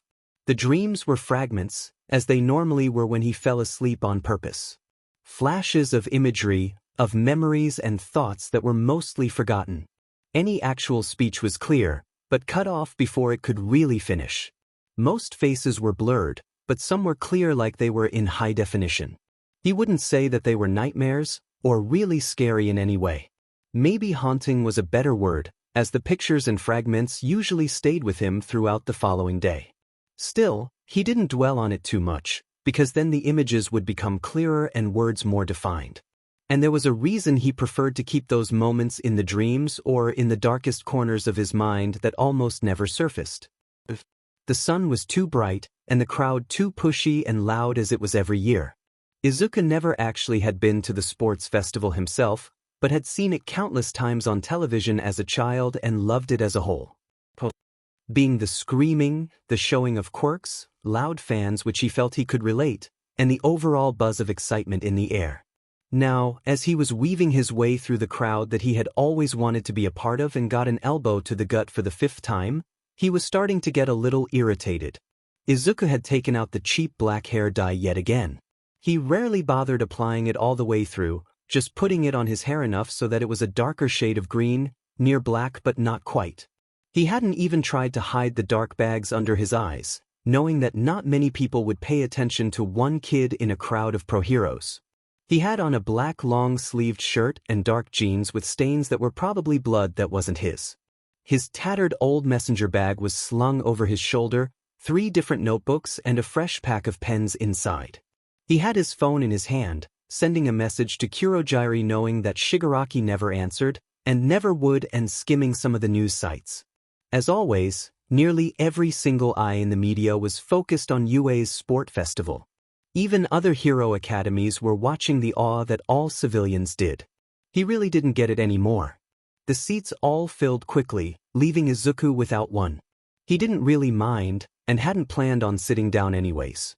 A lot of fans stood against the railing, completely ignoring the stadium seats behind them, to scream and cheer on the students. Izuku managed to find himself with a decent spot in front of the crowd, since he was still sort of on the short side and people could easily see over his head. He leaned against the railing casually, notebook open and pen ready in his hands already. He spun the pen leisurely as the rowdy fans pushed and moved behind him, everyone slowly getting settled before the first event began. An older man on the heavy side pushed up next to him. Izuku subtly shifted away. The man was far too sweaty and too close for his liking. He expected stuff like this, but still. Even before it all began, Izuku started jotting down initial notes and names. The crowds were finally starting to get settled, and the festival was going to begin in moments. The man next to him glanced over, probably hearing the scritch of Izuku's pen. He grinned a little at Izuku, and the green-haired boy glanced up, raising an eyebrow. "You a fan, kid?" he asked, and Izuku swore he could smell the grease of fries on his breath, but ignored it best he could. Izuku snorted, smiling faintly as the announcer said that the festival would begin in a minute. He glanced around the stadium, seeing the costumes of multiple pro-heroes and sloppily made replicas belonging to fans. "I guess you could call it that." The man laughed, like he thought it all was a joke, or some repressed fanboy trying to hide his nature. Izuku just shifted forward and away from the man a little more, and another hero fanatic managed to squeeze between them. The minute ticked away, And then the festival really began. Students flooded onto the field. The cheers got even louder. Izuku watched them all move pointedly. Not only was Class 1A there, but every other student in UA. He recognized a few faces, but doubted any of them could recognize him. Except maybe. A pair of red eyes looked over his part of the crowd. He grinned smugly as the owner immediately stared at him. He raised the hand holding the pen and curled his fingers in a small wave.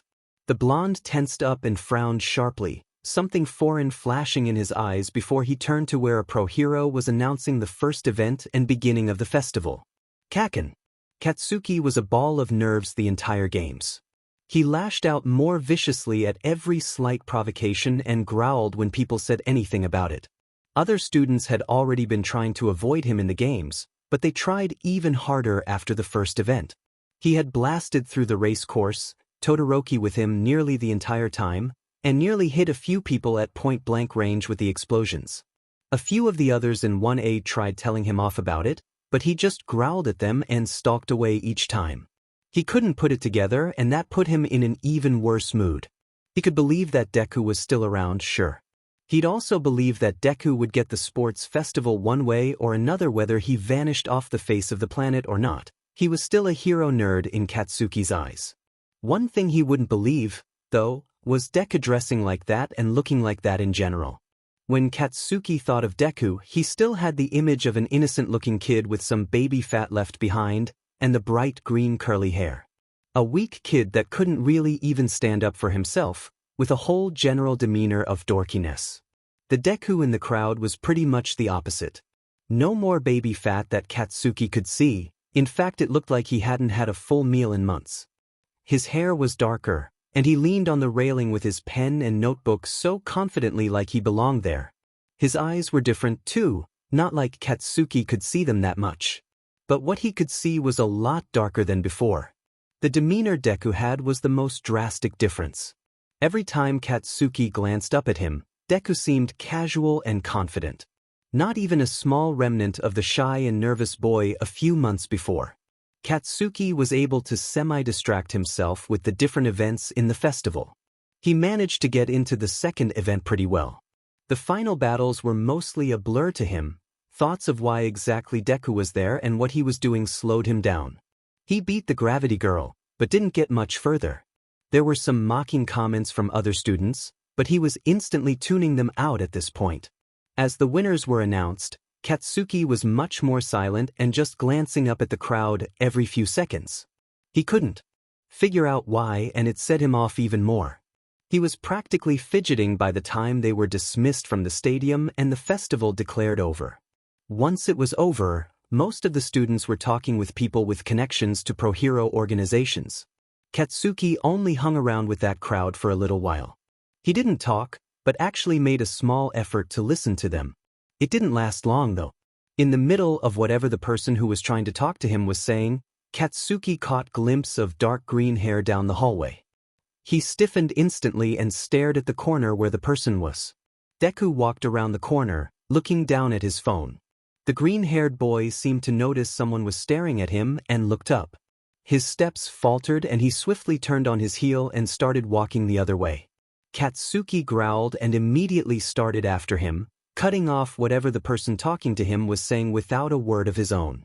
Deku glanced over his shoulder and sped up his walking as he rounded the corner. Katsuki scowled and started running after him. He almost skidded around the corner as he ran after the other. Like hell, Deku would be getting away without a questioning. One of the others who had been near him while talking to the hero representatives shouted after him. He didn't pay attention though, weaving through the crowd of leaving fans as he chased after the green-haired boy. Deku was moving just as fast through the crowd, ducking and dodging while Katsuki mostly pushed people out of the way. Deku dashed around a corner smoothly and Katsuki lunged after him. The green-haired boy managed to jump out of the range of his grip and they both came to a stop. Katsuki scowled and Deku stared at him. He stood up straight and crossed his arms. Somehow the hall they were in was almost entirely empty. Very few people were around, and Katsuki only let himself think about that for a second. He was a lot more focused on the green-haired boy in front of him. "Yo, Kaken," Deku greeted simply, tapping his messenger bag with a few fingers as if nervous. What the hell, Deku? Katsuki growled. The green-haired boy raised an eyebrow and tilted his head to the side a little bit. Katsuki gritted his teeth again and dug his nails into his arms. Where have you been? Where did you go? What the hell have you been doing?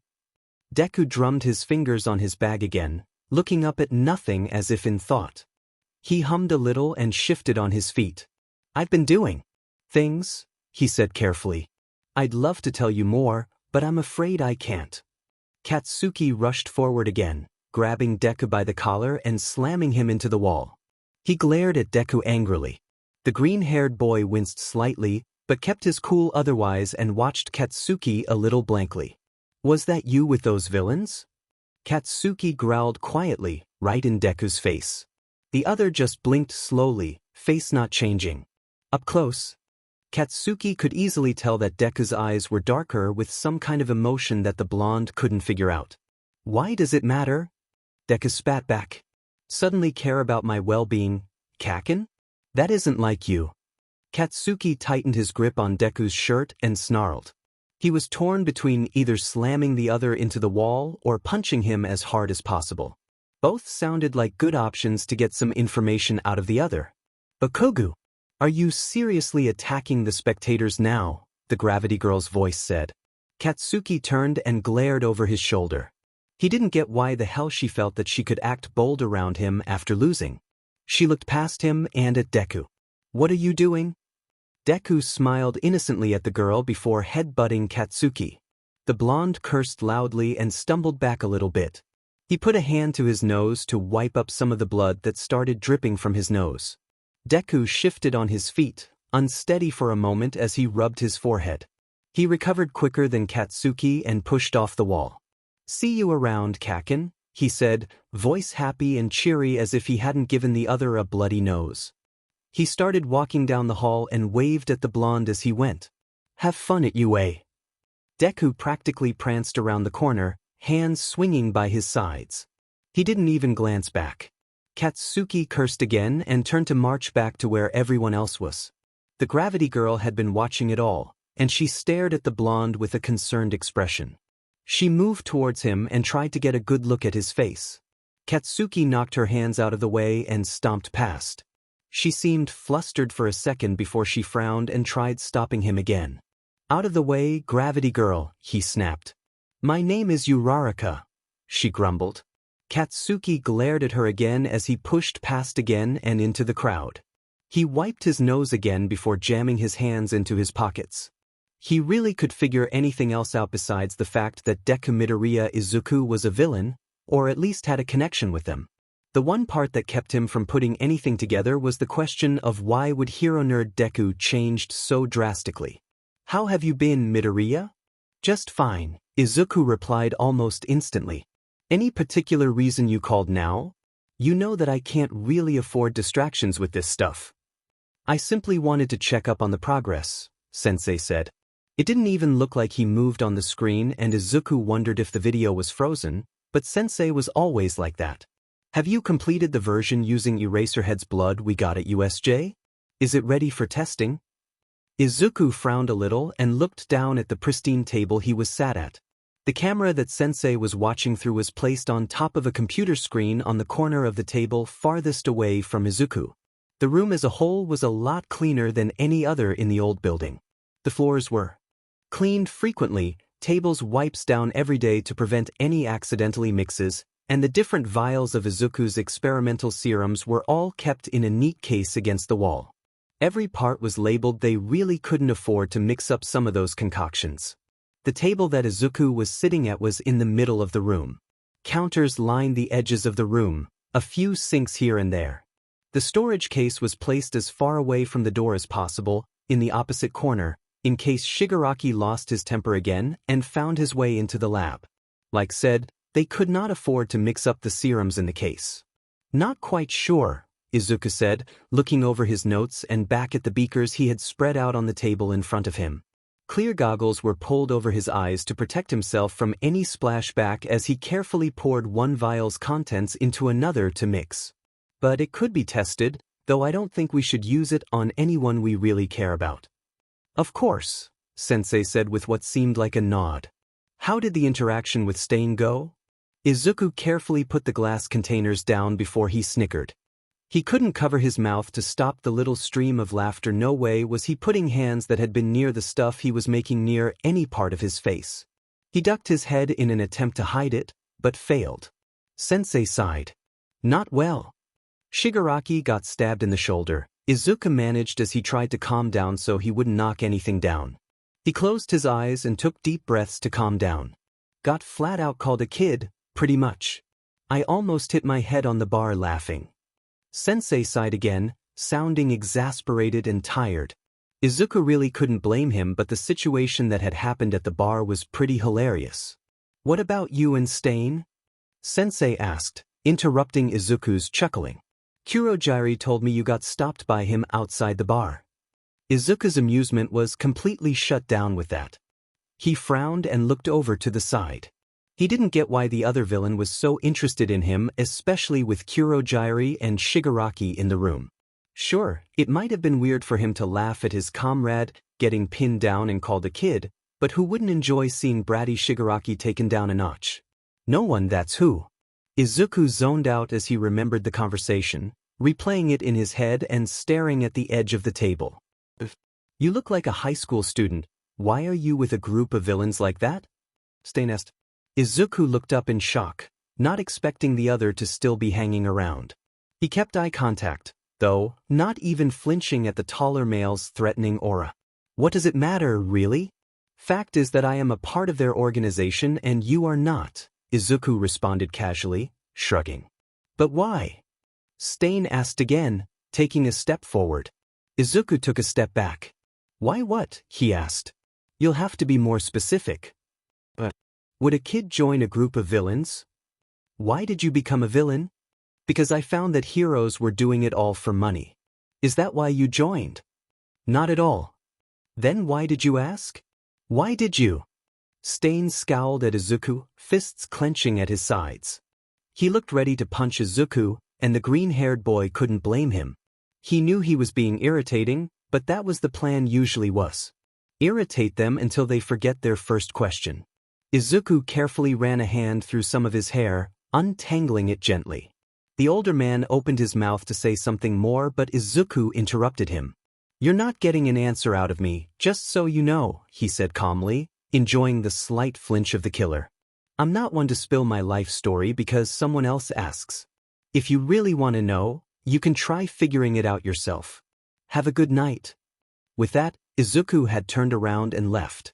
Stain didn't say anything else, didn't have a chance to as Izuku vanished down the maze of alleyways. Nothing important, Izuku answered, finally. He asked questions and I didn't give him a straight answer. I doubt if I had it would have influenced his decision. Sensei was quiet for a while before he seemingly nodded again.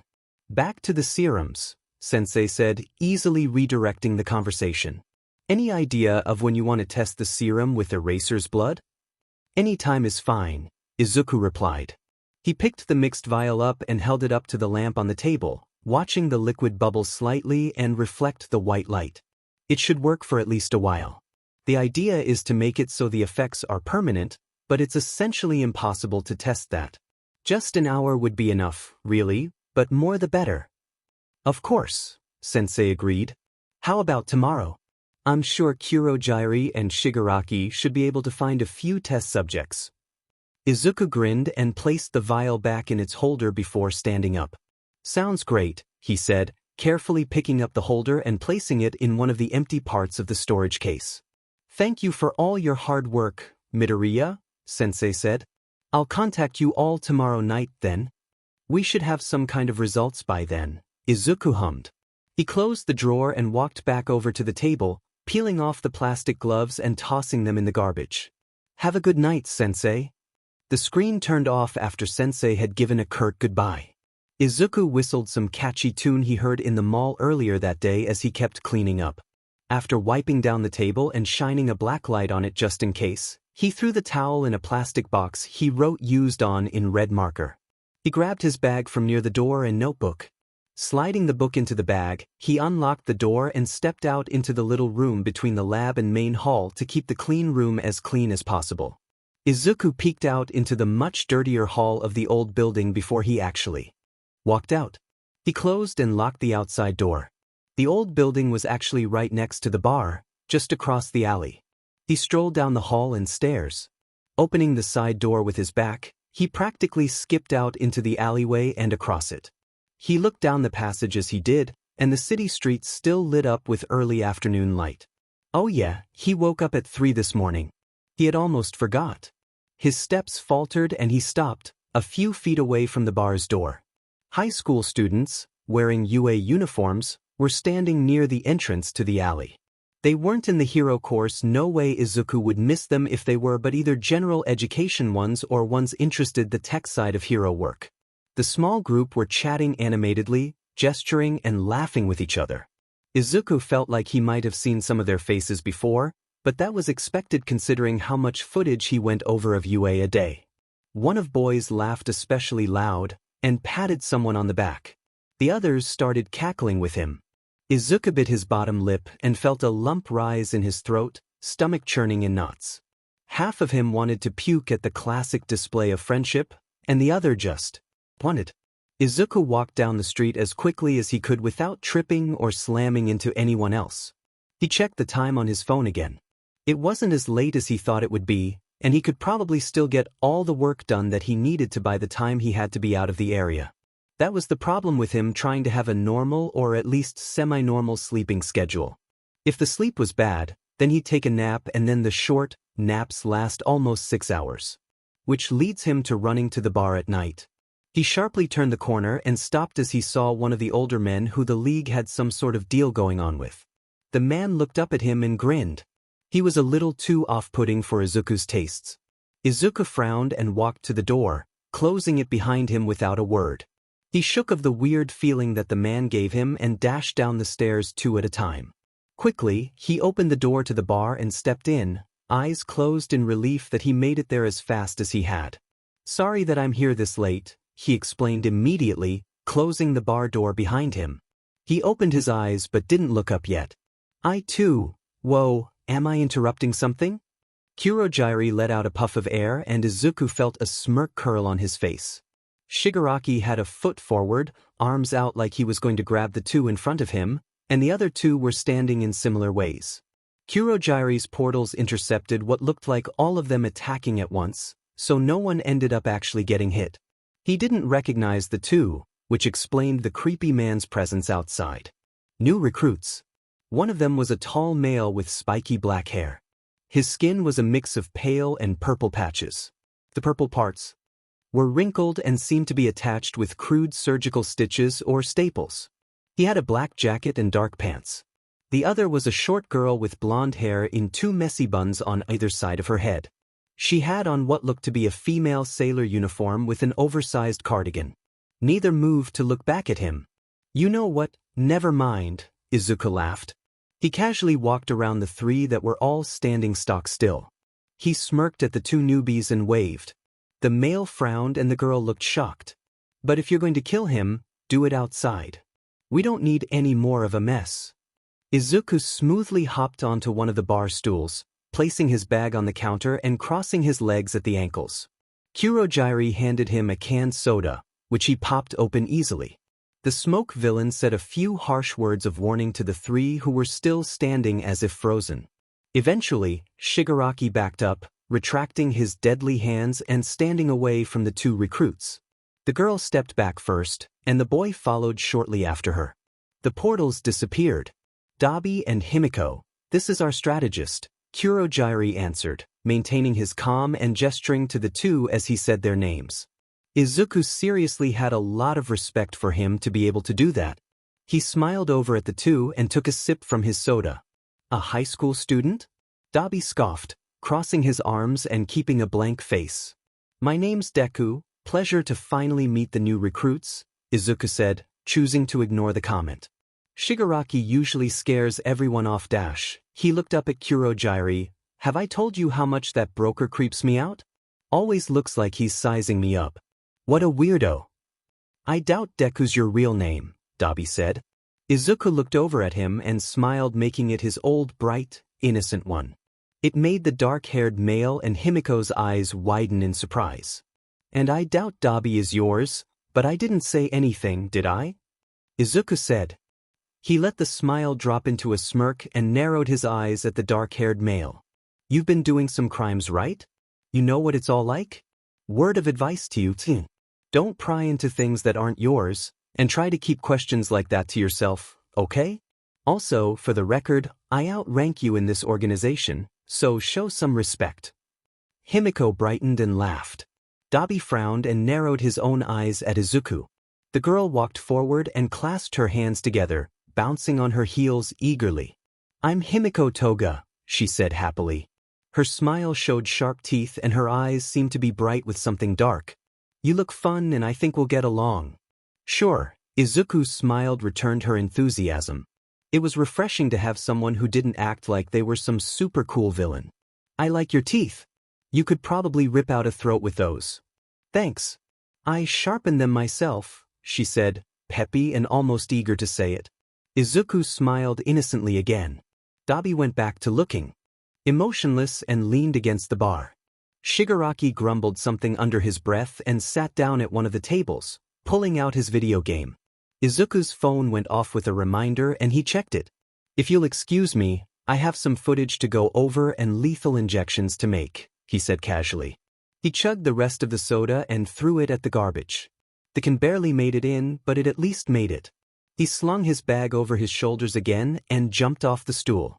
Nice meeting you, Himiko. Dabi less so. Himiko giggled and nodded. Dabi frowned and looked away. The blonde girl waved to him as he went out the door opposite the one he entered through. Shigaraki grunted something and Kurojiiri wished him luck. Izuku closed and locked the door behind him. Izuku smiled to himself as he crossed the alley and went into the other building with the lab. As he skipped up the stairs and to the sterile room, he hummed. The new recruits were going to be fun. Katsuki kicked his legs up and pulled the hood of his sweater further over his eyes, muttering a curse as his mother called out for him. He was sitting on the floor in front of the couch in his living room, completely comfortable and ready to watch TV so he could think. That wasn't going to happen, though, because now his mom was shouting for him. Get up, brat. Come here and greet your DMN friends, she shouted.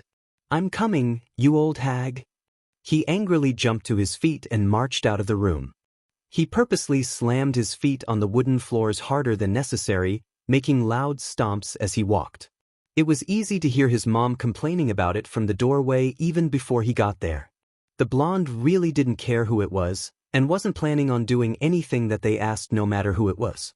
He had gone to sleep and woken up prepared to sit around all day and thinking through the whole Deku situation, as he's begun to call it. He grumpily peered around the corner that led to the hall with the front door. His mom was standing off to the side, holding the door open.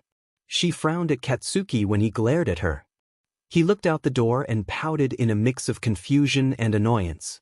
Kirishima stood a little in front of the doorway, looking far too awake for 11 in the morning in Katsuki's opinion. Behind him, standing in the doorway, Katsuki spotted another person with blonde hair who he guessed was Kaminari. What do you want? Katsuki growled. Yo, Bakugu. Kirishima said, too happy and too cheery. What's going on? Katsuki just frowned again, giving him an annoyed look. What to want? He spat. Show some respect for your friends, brat, his mother shouted. Shut up, old hag. His mother scoffed and rolled her eyes. She marched away, vanishing into the kitchen and smacking Katsuki on the head as she went. The blonde growled a little bit and moved out into the hall fully, leaning on the wall with his arms crossed. You're that rude to your mom? Kaminari piped up, peeking over Kirishima's shoulder. Geez, Bakugu. Katsuki narrowed his eyes at the two near the door, as his mom cackled from the kitchen. He sighed. What the hell do you two want? He said, resisting from blasting them out of the house. Kirishima seemed to even get more excited at the question, ready to explain.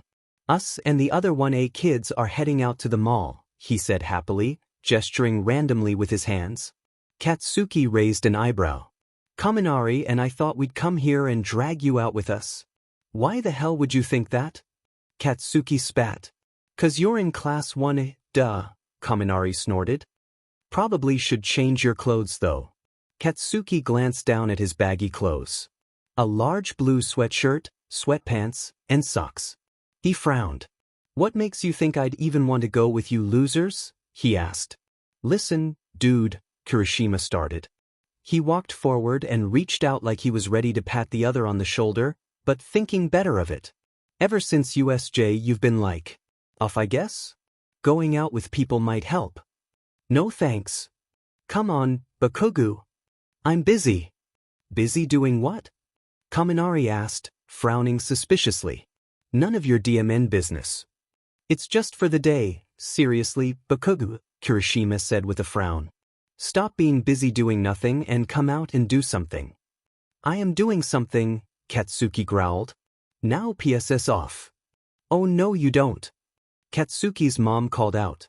She appeared in the door to the kitchen again. You're going out with your friends? You haven't actually gone out with anyone but Izuku, and that was before middle school ended. She grabbed Katsuki by the shoulder and pushed him towards the rest of the house. Go get dressed. He'll be out in a minute. Woo! Kirishima laughed. Let's go! Katsuki shouted a protest as his mom forced him down the hall towards his room. She spun him around near the door to the bedrooms and gripped his shoulders. She bent down and looked him straight in the eyes and pursed her lips. Katsuki frowned and relaxed a little bit. Listen, Katsuki, she said, seriously. You haven't been yourself since Izuku went missing. Just go out for the day, okay? I think you might need it. The fact his mother noticed should have been obvious, but it still made his stomach unsettled. He sighed and shook her hands off him, turning and marching into his room. Whatever. Izuku took a sip of the strong coffee he had and typed away on his phone. He shifted in the chair he was sitting in and leaned forward on the table. There really wasn't a reason as to why he liked these hole-in-the-wall coffee shops, but there he was. Probably because it was cheap. He glanced down at the styrofoam cup in his hands and took another sip. Okay, definitely because it was cheap and he was almost completely broke. He kept typing on his phone with his thumb. The document was honestly just filled with random notes and ideas he had on what he should try out either with the serums or his custom tech. Most of it was sort of nonsense, uncoordinated words that somehow made sense. Izuku really wasn't awake enough to fix it, which is why the cheap yet good coffee. It kept him awake. Barely but enough. A group of students walked in, chatting and disturbing the peace and quiet of the room before they read the mood and quieted down. Izuku glanced up, not actually registering anything. He changed over to the online news site he used frequently and scrolled down. He balanced his chin in his palm and lazily looked through the news. Most of it was trivial hero news, who's with who and things like that. Even news about villains was just who was acting and who was in jail. Nothing really interesting to him, at least. Izuku zoned out for a few minutes before someone tapped on the table in front of him. He jolted suddenly and looked up. A girl with brown hair and eyes was standing next to the table. He instantly recognized her as one of the 1A students and glanced past him at the group of students who had walked in. Just his luck it was the UA kids. Hey, you're that guy Bakugo-kun chased after the sports festival, right? She asked. Izuku slowly nodded. I'm Uraraka Ochako. I thought I'd just apologize for him since he's stubborn. Uraraka smiled sweetly and held her hands in front of her. Izuku couldn't help but feel she looked far too nice to even know Kaken. He smiled back, knowing very well that the bags under his eyes were far darker than normal and he probably looked dead on his feet. Oh, thanks for thinking of that, Izuku replied. He stood up carefully, sliding his phone in the pocket of his jeans. The girl smiled even brighter. I know that if he's anything, it's stubborn and usually angry. That's pretty much it, Uraraka laughed. She shifted on her feet a little, just enough for Izuku to get a good look at the rest of the group who walked in. Kaken was sitting at one of the tables with other students around. Do me a real quick favor? Izuku asked. Uraraka looked confused for a second and then nodded. Tell Kaken that Deku says, hey. He's right over there, actually, Uraraka pointed out. If you want to tell him yourself. No thanks, Izuku laughed. I'm gonna need a running start. Uraraka looked vaguely confused again but nodded. Izuku thanked her again and quickly made his way to the door, sliding out into the main lobby of the mall. He immediately went for the large door that lead out to the streets. He barely got near the huge door when he heard the shop door clang open. Katsuki angrily sat down at the table the others had decided was theirs. He crossed his arms and leaned back in his seat. The group was made up of Kirishima, Kaminari, Uraraka, Todoroki, Tsu, Ida, and the angry blonde himself. He didn't get why he even let his mom convince him to leave the house. He didn't try participating in the conversation they were having, and instead focused on some random spot on the table in front of him. Tsuyu and Ida were trying to get everyone's orders, and Uraraka went somewhere else. Katsuki drummed his fingers on his elbows just to do something while Kirishima and Kaminari chatted.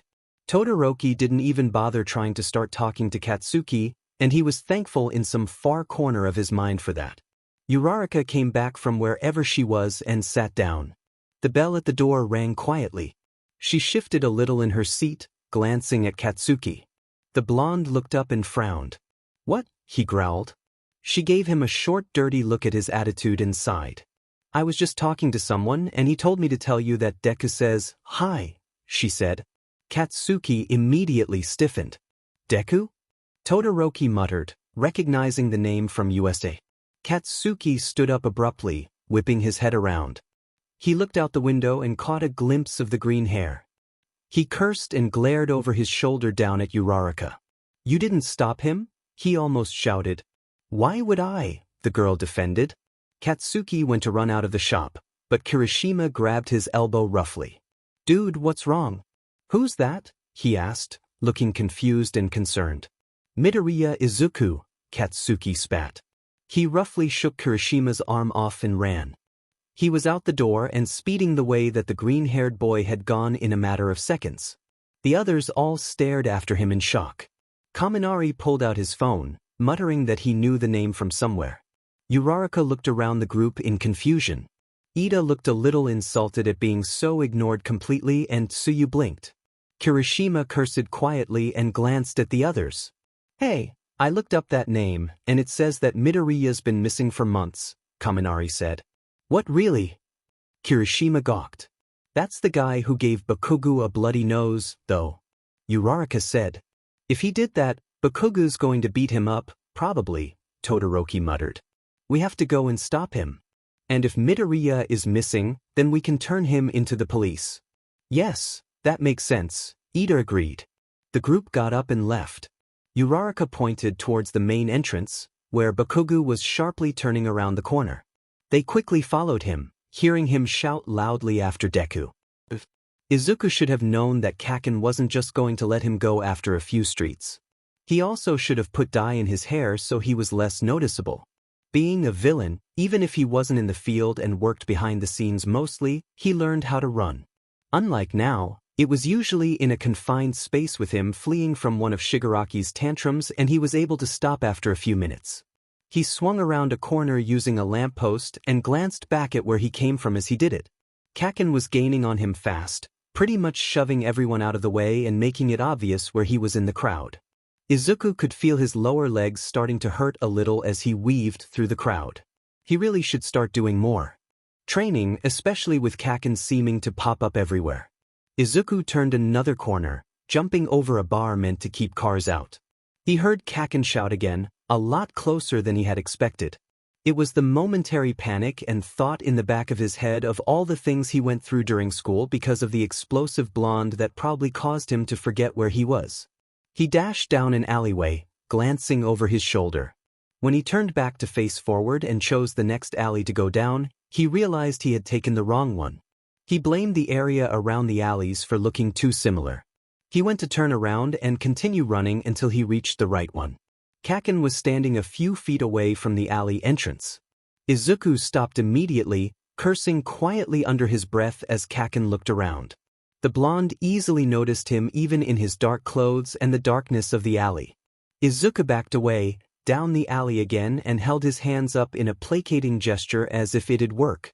The blonde scowled and marched into the alley after him, trapping him in the dead end. "Kaken, Are you stalking me? We've run into each other too many times to be coincidental, Deku drawled, waving one of his hands dismissively. Katsuki frowned as he heard the rest of the 1A students come up behind him, a few out of breath. I should be asking you that, Deku, he spat back, taking a step forward and Deku taking a step back. You vanish for months, show up at USJ and then start appearing everywhere. Spying on us. Oh please, I already did all that. Course you did. Bakugo. Kirishima interrupted them, breathing a little uneven from how fast all of them had run. Small explanation? Deku, Katsuki said, not even glancing back to acknowledge that the redhead spoke. I know my side of the story, mind explaining yours?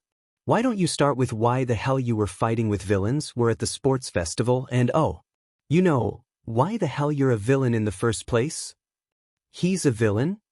Uraraka exclaimed, looking between Katsuki and Deku frantically. But he was at the sports festival? Deku snickered, raising his eyebrows in a condescending way. Did you really think that villains can't watch the sports festival? He asked. Uraraka blinked and a few others blanked out with the realization. It's broadcast all over, to anyone who wants. Of course we'd see. It'd be weirder if we didn't. Thought so, you were there taking notes in that DMN book, huh? Katsuki sneered. Unlike you, they respects my notes, Deku said, frowning and stepping back again. Even help me get a new notebook to replace the one you destroyed. Don't change the topic, Katsuki said. Why the hell are you a villain? I've already asked you, give me an answer. Izuku hummed like he was thinking, tilting his head back a little and glancing at the fire escape behind him. Just in jumping distance if he used the dumpster against the side wall of the alley. He looked back at the 1A students. All of them were watching him intently. Nope, he said, popping the P. He hopped up on the top of the dumpster and used it to leap at the fire escape, grabbing onto the lowest level that was well out of reach of the ground. He hefted himself onto the platform and stood up quickly. He turned and looked back down at the students. Most of them were watching with wide eyes. Katsuki brushed off his surprise instantly and set off some explosions on his hands. Sorry, Kaken, but I'm not about to tell you my reasons just because you asked. This isn't a comic book, Izuku said casually, starting to skip up the stairs on the escape 2 at a time. If you're really all that curious, ask your precious All Might. He should be able to tell you something. Pleasure seeing you as always, Kaken, and a workout. Izuku reached the top of the fire escape. Kaken was shouting after him and he glanced down to see the blonde almost easily replicating his previous move. The green-haired boy hopped onto the railing of the top level and braced himself. He jumped again, this time towards the side and grabbed on the ridge of one of the rooftops belonging to the buildings to the sides. He lifted himself onto it and immediately started running. The clanging of the metal fire escape as Kaken ran up followed him. Bakugo, where are you going? Kirishima shouted after him. Where do you think? Katsuki snapped back, stumbling a little as he almost missed a step. I'm gonna kill him. He's a villain, let's just call some pros to handle him. Ida said. Like hell. Bakugo jumped at the building roof and growled as his foot slipped on the wall. He caught himself and set off an explosion behind him. The rest of the students just stared up at him as he vanished onto the rooftop. That I'll go follow him to make sure he doesn't actually kill anyone, Uraraka said. You guys go get teachers from the school. Right. Kirishima said. He turned around and ran out of the alleyway. Kaminari hesitated a second before following and Ida was right behind him. I can get you up on the roof faster, Tsuyu offered. Uraraka smiled in relief that she wouldn't have to try and get up there herself and nodded. The black-haired girl looked at the boy still standing with them. Are you going too? Todoroki nodded. Uraraka was thankful again that she wouldn't have to deal with an angry Bakugo on her own. Tsuyu shot her tongue out to attach to the rooftop and grab the other two before they launched up. Uraraka let out a surprised squeak at the speed and fell down when they landed. She quickly stood up and brushed off her pants. You can go after the others, Tsuyu. Thank you, Uraraka said. The frog girl nodded before jumping back down. An enormous explosion went off, followed by loud yelling. The two turned and looked over the scene. Bakugo was running across the flat, wide roof. Smaller explosions went off on his palms as he chased after the green-haired villain. Uraraka and Todoroki both started going after them. Katsuki lunged at Izuku and set off a huge explosion at the other's legs. Izuku jumped up and over him, running backwards. Honestly, Kaken, try a little harder, he teased. Katsuki turned around, shoulders rising and falling as he panted. Izuku was breathing heavily too, but better at hiding it. Ha! Uraraka shouted as she got within grabbing distance of the villain. Izuku yelped as a hand pushed him forward, and he felt his feet lift off the ground. He prepared to roll on the ground and back onto his feet, but he just kept floating up. Anti-gravity, right? He spun mid-air, hovering into the air and somehow finding himself upside down and feet above the ground.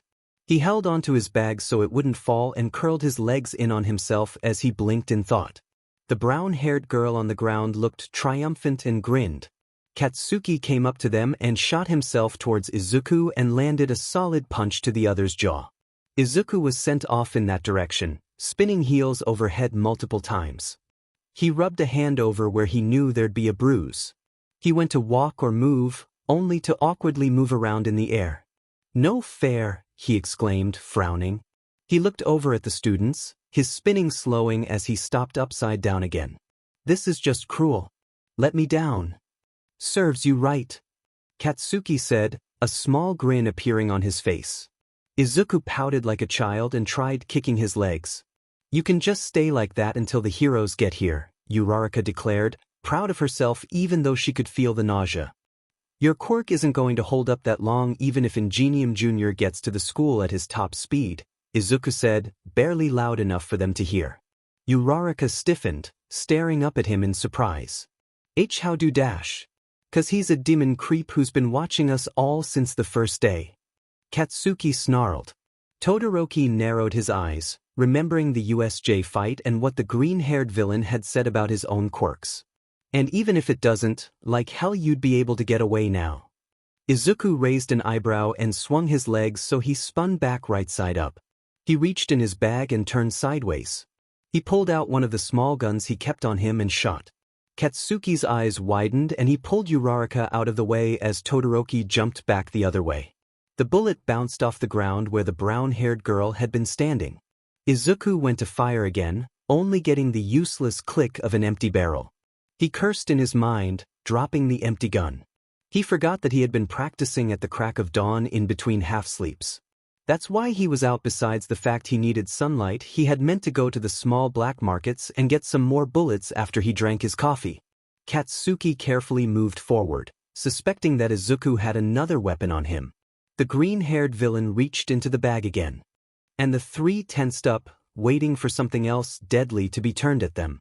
Todoroki was preparing to freeze him, making sure he only used the right amount to avoid Katsuki and drawing attention to the rooftop. Izuku pulled out the new grappling hook he made and shot it over the edge of the roof, right up at a telephone pole. It traveled through the air cleanly and latched on even smoother. He smirked and hit the button, the wire dragging him through the air. His bag got shaken and he felt something fall out. He glanced back, seeing the notebook he had just started. Not worth keeping really, and he'd just get a new one. Katsuki cursed loudly and tried to go after him, but Izuku was already over one of the alleys. Uraraka pressed a hand to her mouth as the nausea shot up from the distance. Her quirk deactivated and Izuku fell down, the wire pulling taut as he swung through the air. He laughed as the momentum carried him back up in the air and towards another rooftop that was impossible to reach from the other. He pulled back the grappling hook and rolled onto the roof. He hopped back up onto his feet and glanced back. Katsuki was staring at the gap, knowing he couldn't make it and growling. Todoroki was trying to calm Uraraka down as she fought back the urge to throw up. Izuku grinned smugly and started descending one of the fire escapes on the other building. Katsuki glanced back at the two behind him. They both looked back up at him, looking like they were trying to tell him not to go. He frowned and started climbing down the building wall in a rush. Izuku started running again, but he could hear Katsuki's footsteps behind him, keeping up easily even with his extensive knowledge of the alleyways. Back on the roof, Uraraka carefully stood up. Todoroki made them an easy way down with ice and they landed on the ground. She still felt a little sick, but they really couldn't let Katsuki hurt anyone, even if they were a villain. Todoroki led the way, barely going fast enough to catch glimpses of Katsuki as he turned corners. The alleyways really were a maze. If Izuka hadn't spent weeks on weeks running through them and memorizing layouts while running from street villains who thought he was some hero spy, he knows he would be lost. He got lost many times before and had to call Kurogiri to come and get him. However, the situation being what it was, no one could blame him if he almost got lost a few times. Katsuki was fast and when he was determined, he wasn't going to let up just because he was tired. Izuku tried to keep his breathing as regular as possible as he turned sudden corners and did loops. He really should do endurance training, especially if he and Katsuki kept running into each other so often. An explosion went off behind him and he turned another sharp corner. Izuku almost stopped when he saw the brighter light of the open street, but kept going. Katsuki wasn't bold enough to cause a scene, and if those other two were with him, they wouldn't let him. Izuku slowed down as he started weaving through the groups of people. There weren't as many as would be best to lose someone, but it was enough so he could take a small break at a slower pace. He glanced over his shoulder and felt his old nerves start up again. He seriously doubted he'd ever get rid of them. Katsuki was actually doing well at just going sliding through the crowd, although a few people did move out of the way at the nasty look on his face. Another moment of panic and Izuku found himself entering another dead end. There was one fire escape, but it was too high to reach. A group of people stopped in front of the entrance, probably stopped Katsuki from knowing exactly where he went for a few seconds. He looked around frantically for a place to hide or something. I'm screwed. Katsuki was starting to gain a real hatred for people who just stood in the middle of everything. He growled and forcefully pushed through the small crowd blocking the alley. A few had the audacity to look insulted. He just gave them a death glare and it was enough to get them to move away. He marched into the alleyway, noticing that it was another dead end with no obvious escape routes. It was really filthy and Katsuki kicked a few tattered cardboard boxes out of the way. He grumbled to himself as he paced, looking around to see if he missed anything. Todoroki appeared at the alley's entrance. He walked towards the blonde slowly, taking in the dirty space, and Uraraka came running after him, breathing heavily. She braced her hands on her knees and focused on catching her breath. Katsuki cursed and kicked a can so it slammed into the dumpster with a clang and bounced uselessly on the ground. Todoroki glanced around again. Bakugo, he probably got away. Don't get too mad, he said. How the hell wouldn't I get mad?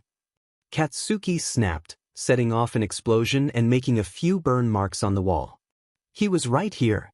There's no way that he escaped that easily. If I know anything, then he's probably hiding like the loser he is. What is your problem with him? Uraraka said, letting out a deep sigh. Do you know him or something? I did. Katsuki said, angrily kicking boxes and garbage bags along the walls of the alley. He wasn't paying attention to what he was saying. Next thing I know, that freak is hanging with villains like they're best friends. What kind of logic applies there? I get that you're mad, but that's no reason to throw a tantrum, Uraraka muttered. Katsuki shot her a death glare, but just continued what he was doing. Bakugo, he probably got away and is long gone by now. The pros will be here in a little while. Let's just tell them what we know so they can find him. That I want to hear from that demon nerd himself, Katsuki grumbled, almost too quiet for even himself to hear. He kicked a piece of sheet metal that slammed into the dumpster again. Exactly why he became a villain. Izuku was never more grateful. For his skinniness. It let him sit almost comfortably in the center of the metal dumpster, balanced on garbage bags, without touching the sides. Every time something slammed against the late metal box, though, he tensed up and almost hit the side the first 2 times. His mind wasn't blank, not even close, but instead filled of one thing to think of anything else.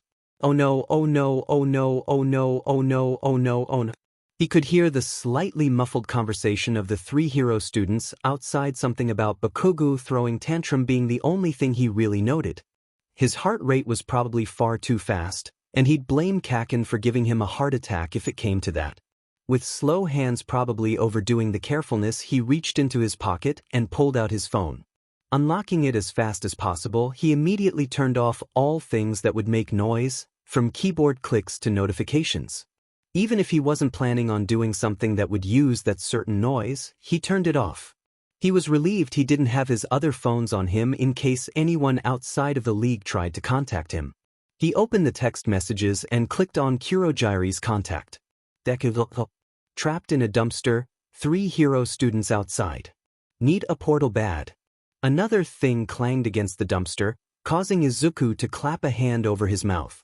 Kaken cursed from out the alleyway and grumbling things that the green-haired boy couldn't make out. Luckily, Kurogiri actually responded to text messages unlike somebody else in the league. Kurogiri, you ran into them again? Where are you? I need a location. Deku, one of the back alleyways off a plaza in downtown. I don't know exactly. Just send someone to distract them so I know where I am. Kurogiri, I'm not sure where Himiko is, but I believe Dabi is in the area. Izuku was immediately cringing at the idea of Dabi coming to his rescue. He hated that guy's attitude. Deku, fine. But I won't like it. Kurogiri, I'll contact him. He should be there in a few moments if he's where I think he is. Izuku was probably just being obnoxiously petty by leaving Kurogiri on read without saying thank you. He'd probably do it later in person, but until then he'd be a brat about it. He really just disliked Kurogiri's attitude. His idolization of Stain just rubbed him the wrong way. He tried focusing on the muffled conversation of the others outside the dumpster. Something about waiting for backup. It was a good distraction, but not good enough. Once his head got past the chanting of, "Oh no," it was clear again and was bringing up the reason he disliked Dabi besides his attitude. They were too similar, or at least Dabi was similar to a younger him. The obsessions were just expressed differently for different sides of the spectrum. Katsuki didn't pay attention to the amount of time passing while they waited. He stood in the middle of the trash-filled alley, grumpily tapping his foot. Deku was probably long. Uraraka was leaning against one of the walls, having already sent a text message to Tsuyu who said that she and the others were on their way with the cops. Todoroki was sitting on the ground, leaning back on his hands. Katsuki really didn't want to wait.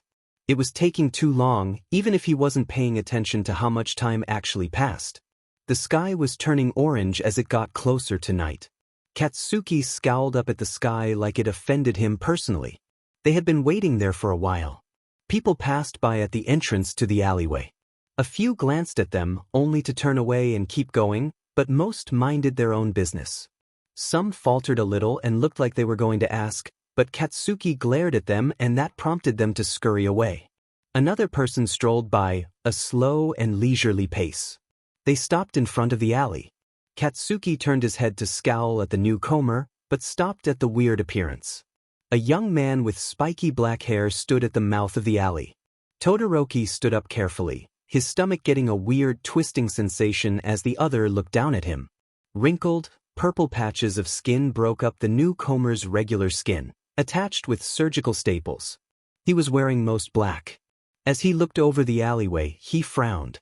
Uraraka stepped back cautiously, and Todoroki moved back towards Katsuki, too. The newcomer sighed and walked into the alleyway like he belonged there. Katsuki growled. "Who the hell are you?" Katsuki spat.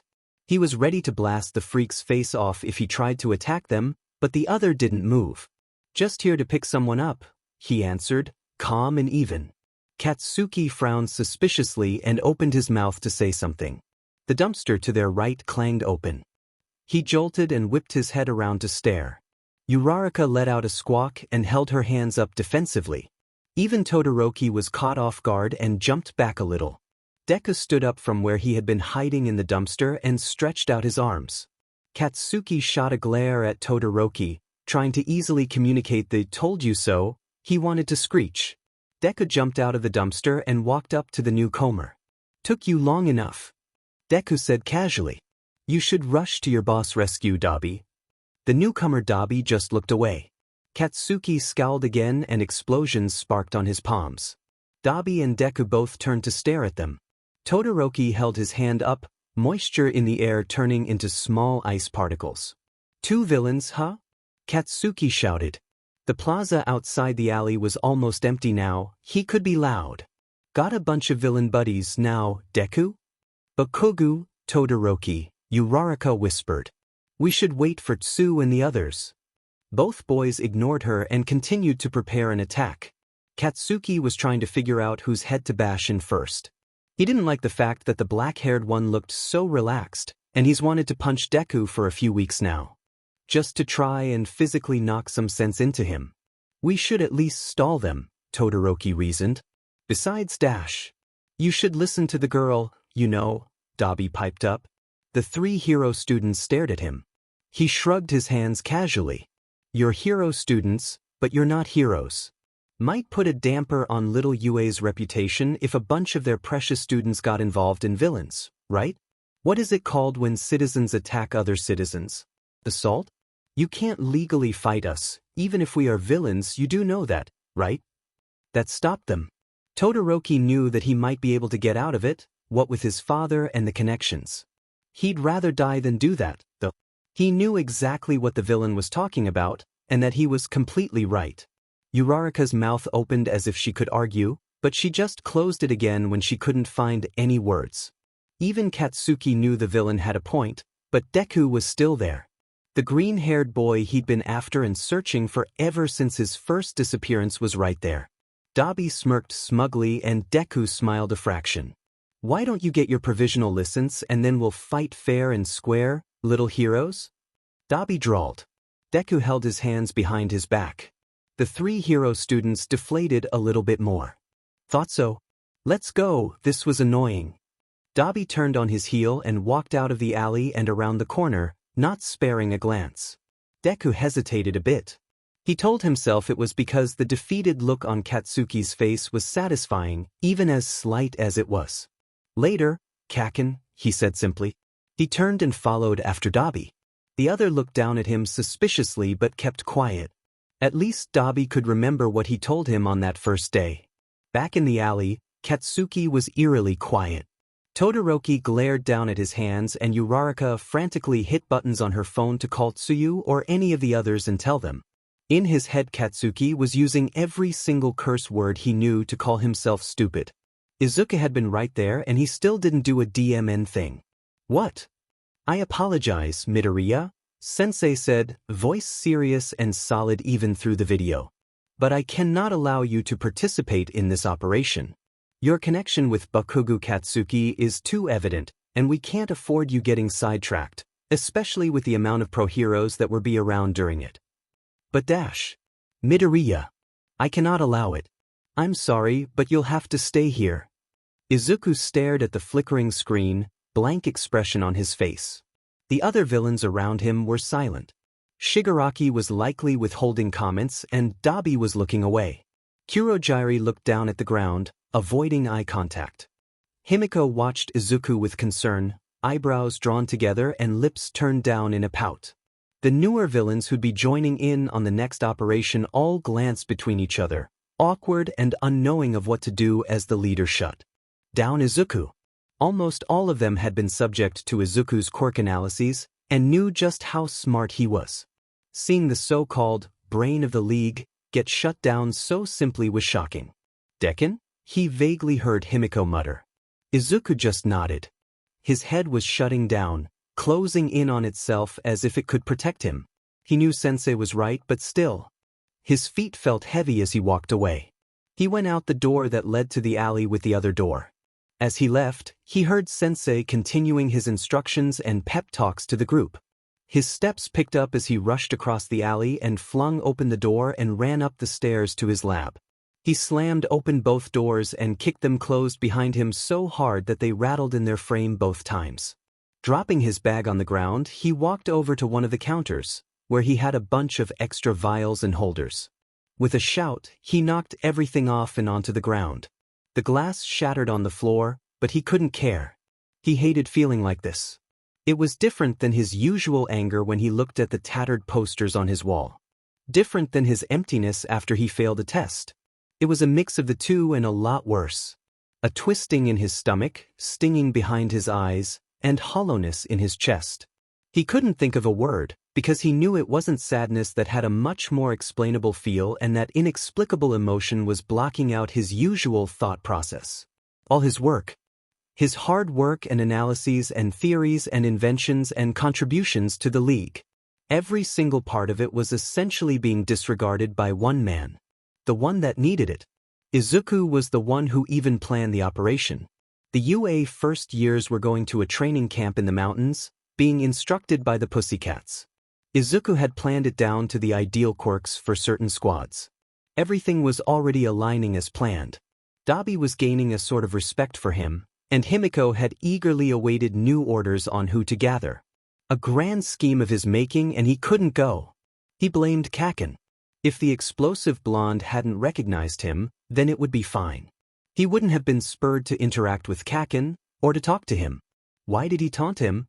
Oh God, it was all his fault, wasn't it? Izuku felt that stinging behind his eyes intensify and his throat went dry. He was about to cry. Seriously? He thought he was past such human and childish things like crying because someone told him no. He sat down at one of the tools surrounding the center table of the room. He crossed his arms on the table and rested his forehead against the tabletop. He can't believe he threw a tantrum. That was something a toddler-minded person like Shigaraki would do. His breathing was evening out again. It was just an emotional spike, he guessed. Something spur of the moment and ultimately meaningless. What wasn't though? Clearly that same description applied to how much effort he put into the operation. Hell, the whole League as a whole. Some time passed.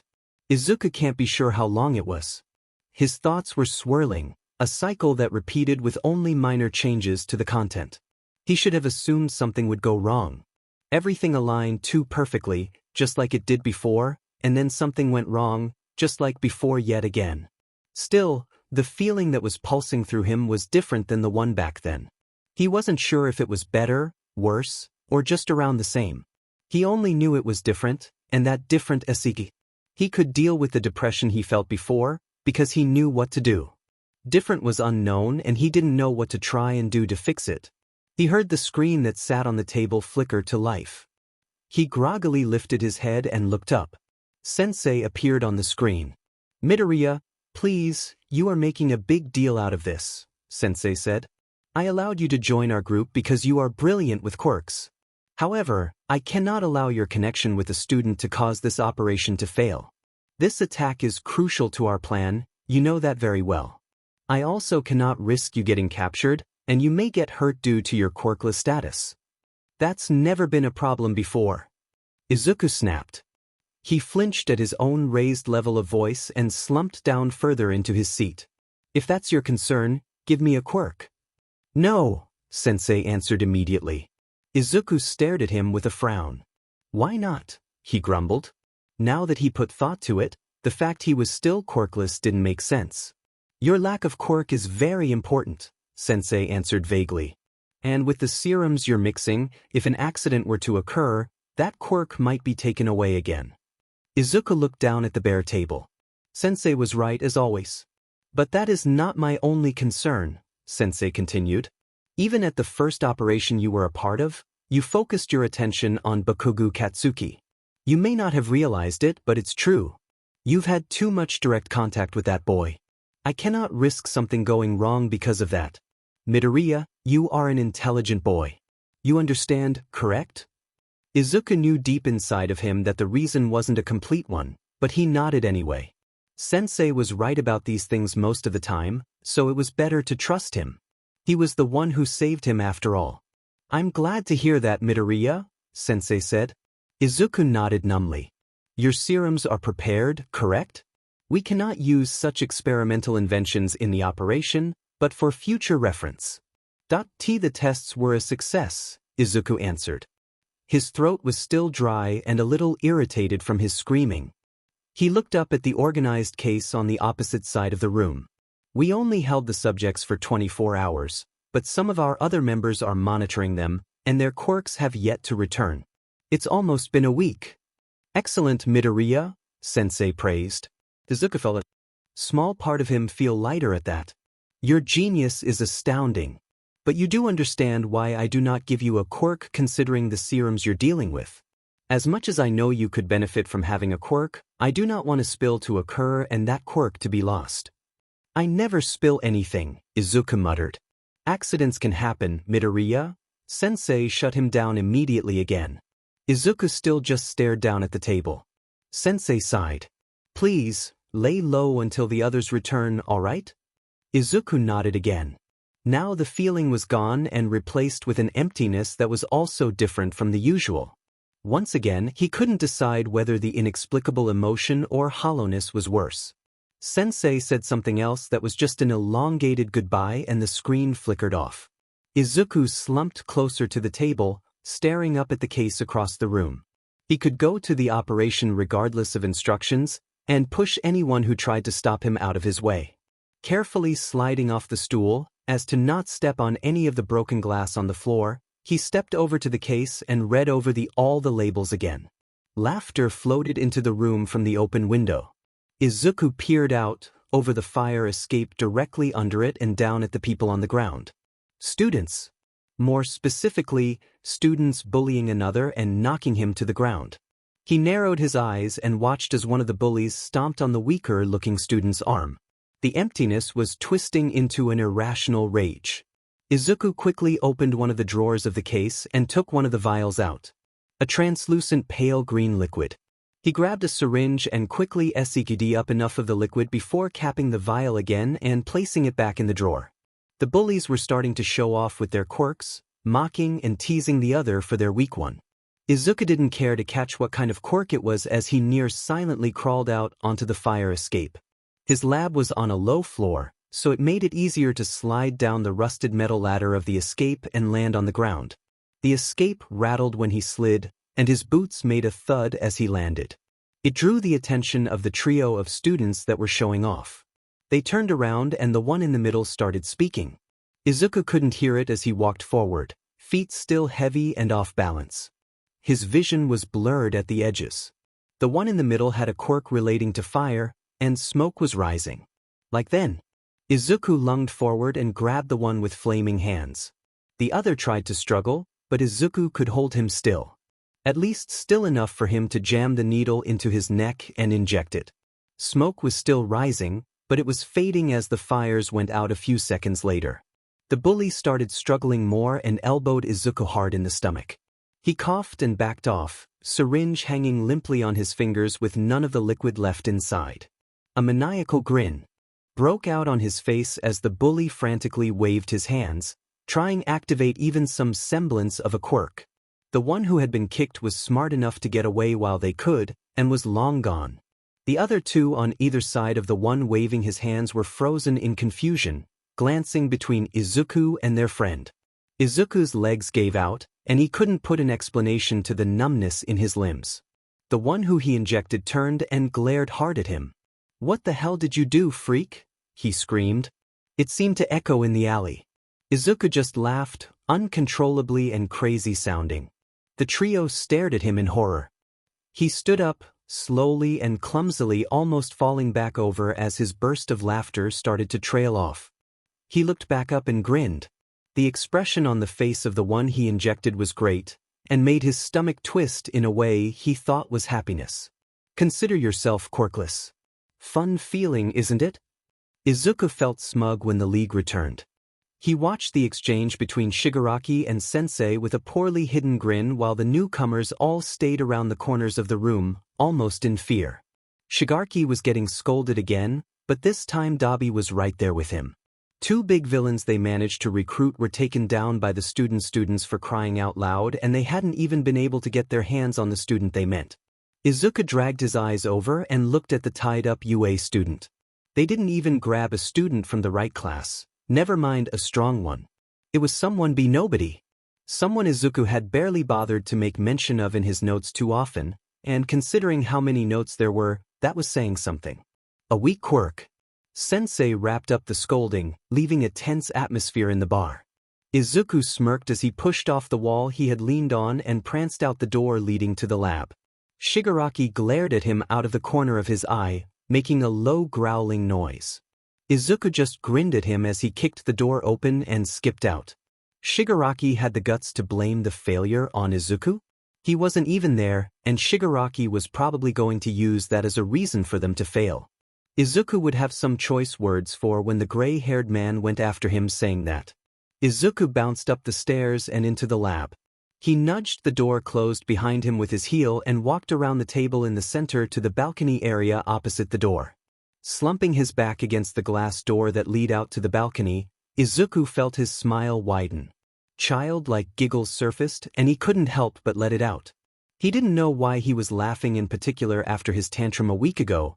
His emotions were all over the place, but it felt good to do it.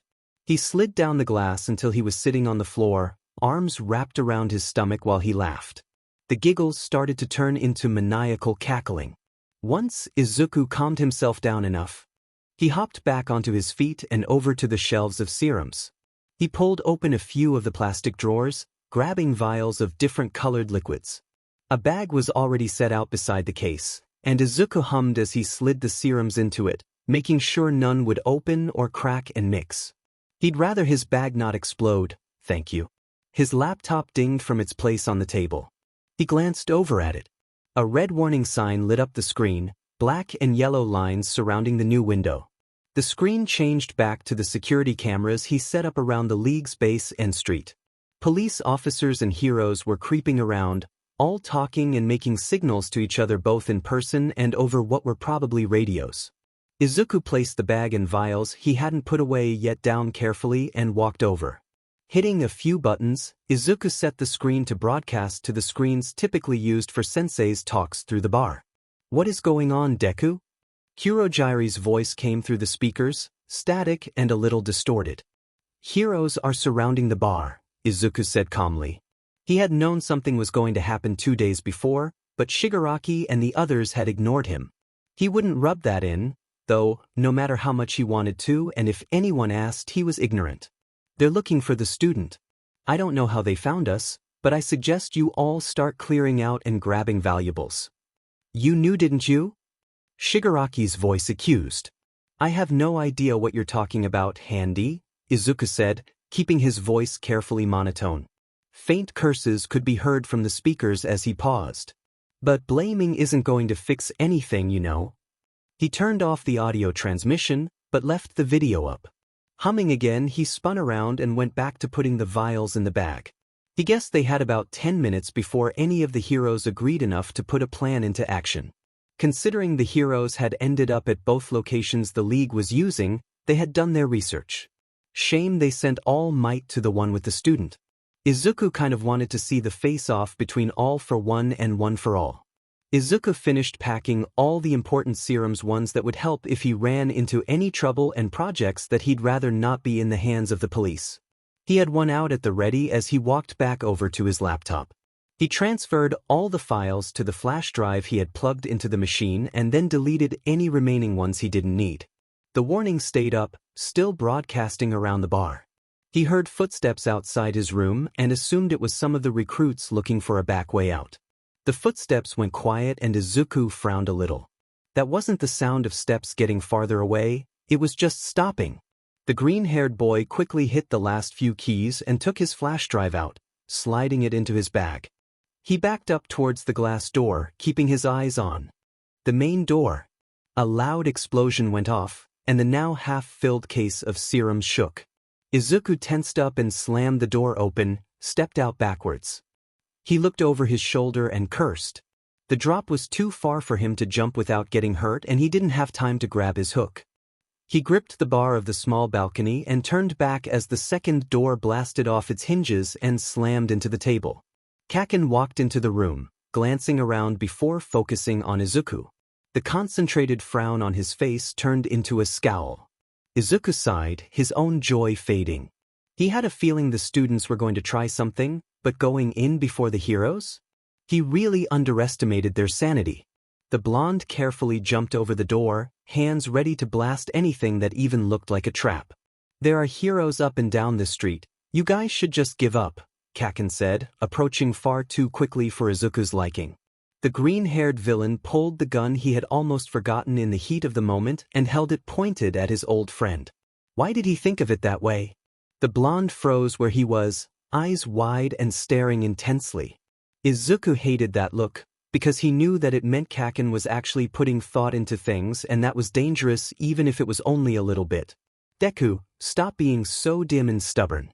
Like you're one to talk, Izuku replied smugly, hopping up onto the railing of the balcony backwards, steadying himself on one of the poles that supported it on the corners. Kaken's eyes followed him and the gun carefully. Izuku glanced down at the drop. He might survive it, but probably not. That was cement down there. It was a little less of a fall than the time when the League first picked him up. He probably shouldn't be getting sentimental, especially when Kaken was right there and he could see more UA students down the street, walking out of another building where the League had kept some of the people Izuku tested his serums on. Kaken moved and the old floor creaked. Izuku turned back to him quickly, firing a shot, the bullet barely missing the blonde's face. Izuku grinned, but his stomach was twisting. It was the same feeling like when he got trapped in that dumpster, but more intense. His hand tightened around the serum in his hand. He wouldn't be able to jump consciously, but unconscious would work. Izuku quickly rolled up his sleeve and injected the needle into his shoulder, balancing on the thin railing with only his feet. Kaken tensed up and went to move forward. Izuku fired another shot as he pressed down to inject the syringe. The dizziness was settling in immediately. He'd never been on the receiving end for any of his serums, and didn't know they were that powerful. It probably was affecting him more than it would normally since he hadn't eaten all day and it was late afternoon. He couldn't even register where the bullet hit as his legs started to go numb, the feeling spreading throughout his body as his vision started to go black. Kaken had a hand wrapped around his own arm, one eye wincing closed. Izuku tried to smirk, but it came out half delirious and lopsided as his eyes started to slide shut. Brings back memories, huh? Izuku heard himself mutter. He didn't know why he was talking, but the serum was almost done taking over his system. The people they tested it on also started speaking their thoughts, like whatever filter they might have had just vanished. Kaken was still staring at him, even though Izuku's vision was now too blurry to make much out, he could still feel the others stare as he got closer. The gun and serum fell from Izuku's hands. Didn't you tell me to do this, Ka-chan? Izuku's feet slipped as his vision went dark. He felt wind passing by him as he fell, and his eyes opened once before it all went dark and numb. Kaken's red eyes were staring at him, wide and scared? Why was he scared? Izuku wasn't, but he'd tried this before. Someone said something and Izuku felt himself stop falling, but it was all dark before any pain registered. He floated in the darkness for a second, and wondered if he landed on top of the UA students who had been walking down the alley. He hoped he at least broke the serums and flash drive in his bag. At least he could catch up on his sleep, now. Didn't you tell me to do this, Ka-chan? The words echoed in Katsuki's head as he lunged forward in an effort to stop Izuku from falling. He was a second too late. He looked down at the ground. The other group of 1A students that insisted on coming with him when he declared that he'd be going on the offensive were right there. Including Uraraka Catch. He shouted. The brown-haired girl's head turned up quickly at the sound of his voice and her eyes widened at the body falling. She didn't even hesitate to jump forward and tapped the person's arms so they came to floating stop. Todoroki was there too, and he placed himself so that as Uraraka released her quirk, he caught the person. Both of their eyes widened at the sight of the green-haired villain Katsuki had insistent on hunting on his own. What did you do? Uraraka demanded. Katsuki froze and looked down at Deku helplessly.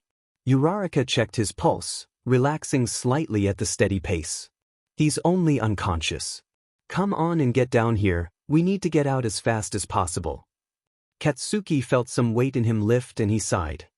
He winced as his arm protested at him, pushing away from the railing. He looked down and cursed. The second bullet only grazed him, but it was a pretty bad one and he was bleeding. He removed his other hand from it and his stomach twisted and the sight of the wound and pain that shot up through his spine. Bakugu, are you all right up there? Todoroki asked. He had moved Deku so that the green-haired boy was on his back. Hell no, I got shot a little, Katsuki growled out. Uraraka gasped from down below. I'll be fine, he immediately shouted after. Just get that idiot and the prisoners to the police, and I'll get there eventually. Bakugu! Uraraka called at him as he went back inside. If you're injured, you shouldn't be fighting. Worry about yourself. Katsuki ran back across the room, quickly now that he knew it was void of any traps. He knew it was probably stupid to go back the way he came, since he followed some of the villains and that meant more might be coming that way. It probably more stupid to try and find a new way when he didn't know the area too. So he went back that way down the old hall and stairs, into the alleyway. He shouldered the door open with his uninjured one and stumbled into the shadowed alleyway. A girl with blonde hair tied into 2 buns came out of the door opposite him, large cardigan hanging past her hips stained with what looked like blood. They stared at each other for a few seconds, Katsuki ready for when the girl would try and attack and the girl's face blank. A smile broke out on her face and she walked closer. Katsuki shot out a large explosion, the nerves of the situation giving him enough sweat to do it. The girl squawked as she was knocked back onto the ground and smoke filled the air. Katsuki covered his mouth with his hand and ran out of the alleyway, onto the open street. Hey! The girl called after him. Come back here, Dekun's friend. Katsuki almost hesitated, but he knew better than that. He turned the corner and ran in the direction opposite the cops. His upper arm was throbbing with every motion, even if he didn't move that arm, and blood was staining his hand as he tried to stop it or at least slow the flow down. It wasn't enough for him to bleed out, but it sure seemed like a lot. He turned into another alley entrance, the one that the other 1A students had taken when going to the other building they found. He sprinted down the alley, the direction that the others had went in. He tried not to think of anything else, tried to tune it all out, but it kept coming back, again and again. He panted as the adrenaline was starting to wear off and kept running, trying to keep his arms moving without causing himself that much pain. Didn't you tell me to do this, Ka-chan? What did you do? What did he do? Izuku and Katsuki were both taken to the school for treatment. Katsuki was treated quickly and his upper arm was quickly bandaged. Recovery girl gave him painkillers to take and said he'd be fine in a few weeks. A bunch of the students who had followed him crowded him when he stepped out of the building. Kirishima and Uraraka immediately went up to him and asked frantically if he was okay. Todoroki quiet watched, but definitely looked concerned. Tsuyu and Ida stayed back too, but both seemed just as worried as the others. Katsuki didn't respond to them, but let them talk as he looked off to the side where staff members were taking Izuku into the school on a stretcher. The police had taken the green-haired boy's bag, and they had its contents spread out on the table in the front courtyard. They had also found his lab and taken everything in there, too. That's what Katsuki had overheard in the ambulance at least. He hadn't been paying too much attention, too focused on the fact that Izuku looked a lot like his old self when he wasn't awake. Uraraka and Kirishima gave up on trying to get him to respond, and just watch him with expressions that matched the other 3 there. Katsuki watched as Izuku was taken into the building, through the door to the nurse's office, staff members pushing him inside so recovery girl could look at him. A car pulled up in front of the school. Katsuki's mother stepped out, and right behind her was Izuku's. The blonde watched as his parents ran towards him. Ida and Todoroki left, going back to where some of the students not involved were standing, talking among themselves. Tsuyu dragged Uraraka away, but Kirishima lingered. Katsuki didn't flinch or try to fight back as his mom wrapped him in a hug, cursing him out quietly and somehow affectionate. He went limp in his mom's hold.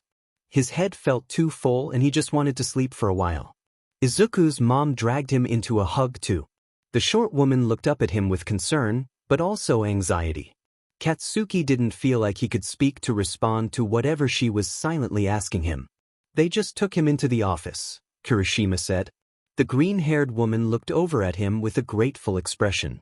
The heroes can tell you where it is if you ask. Izuku's mom thanked him and told Katsuki she hoped he got better fast, before running off into the front doors of the building, stopping one of the many pro-heroes milling around. Katsuki glanced at Kirishima and the redhead smiled, but was still obviously worrying. The blonde nodded slightly before his mom started leading him to the car, where his dad was sitting in the driver's seat. Kirishima walked over to the other students. Katsuki climbed into the back seat, leaning against the door and staring out the window at the school. His parent asked him if he was okay. He just nodded without thinking and rested his head against the window, closing his eyes. The car started up and his father began driving it back to their home. Katsuki fell asleep before they were even a third of the way there. Was it really all his fault? Izuku was surprised when he woke up. The bright lights of the room greeted him and he winced at it, wanting to go back to sleep if it meant it wasn't this bright. The old woman that was there immediately noticed he was awake and helped him sit upright. There was no pain, just a vague numbness throughout his body.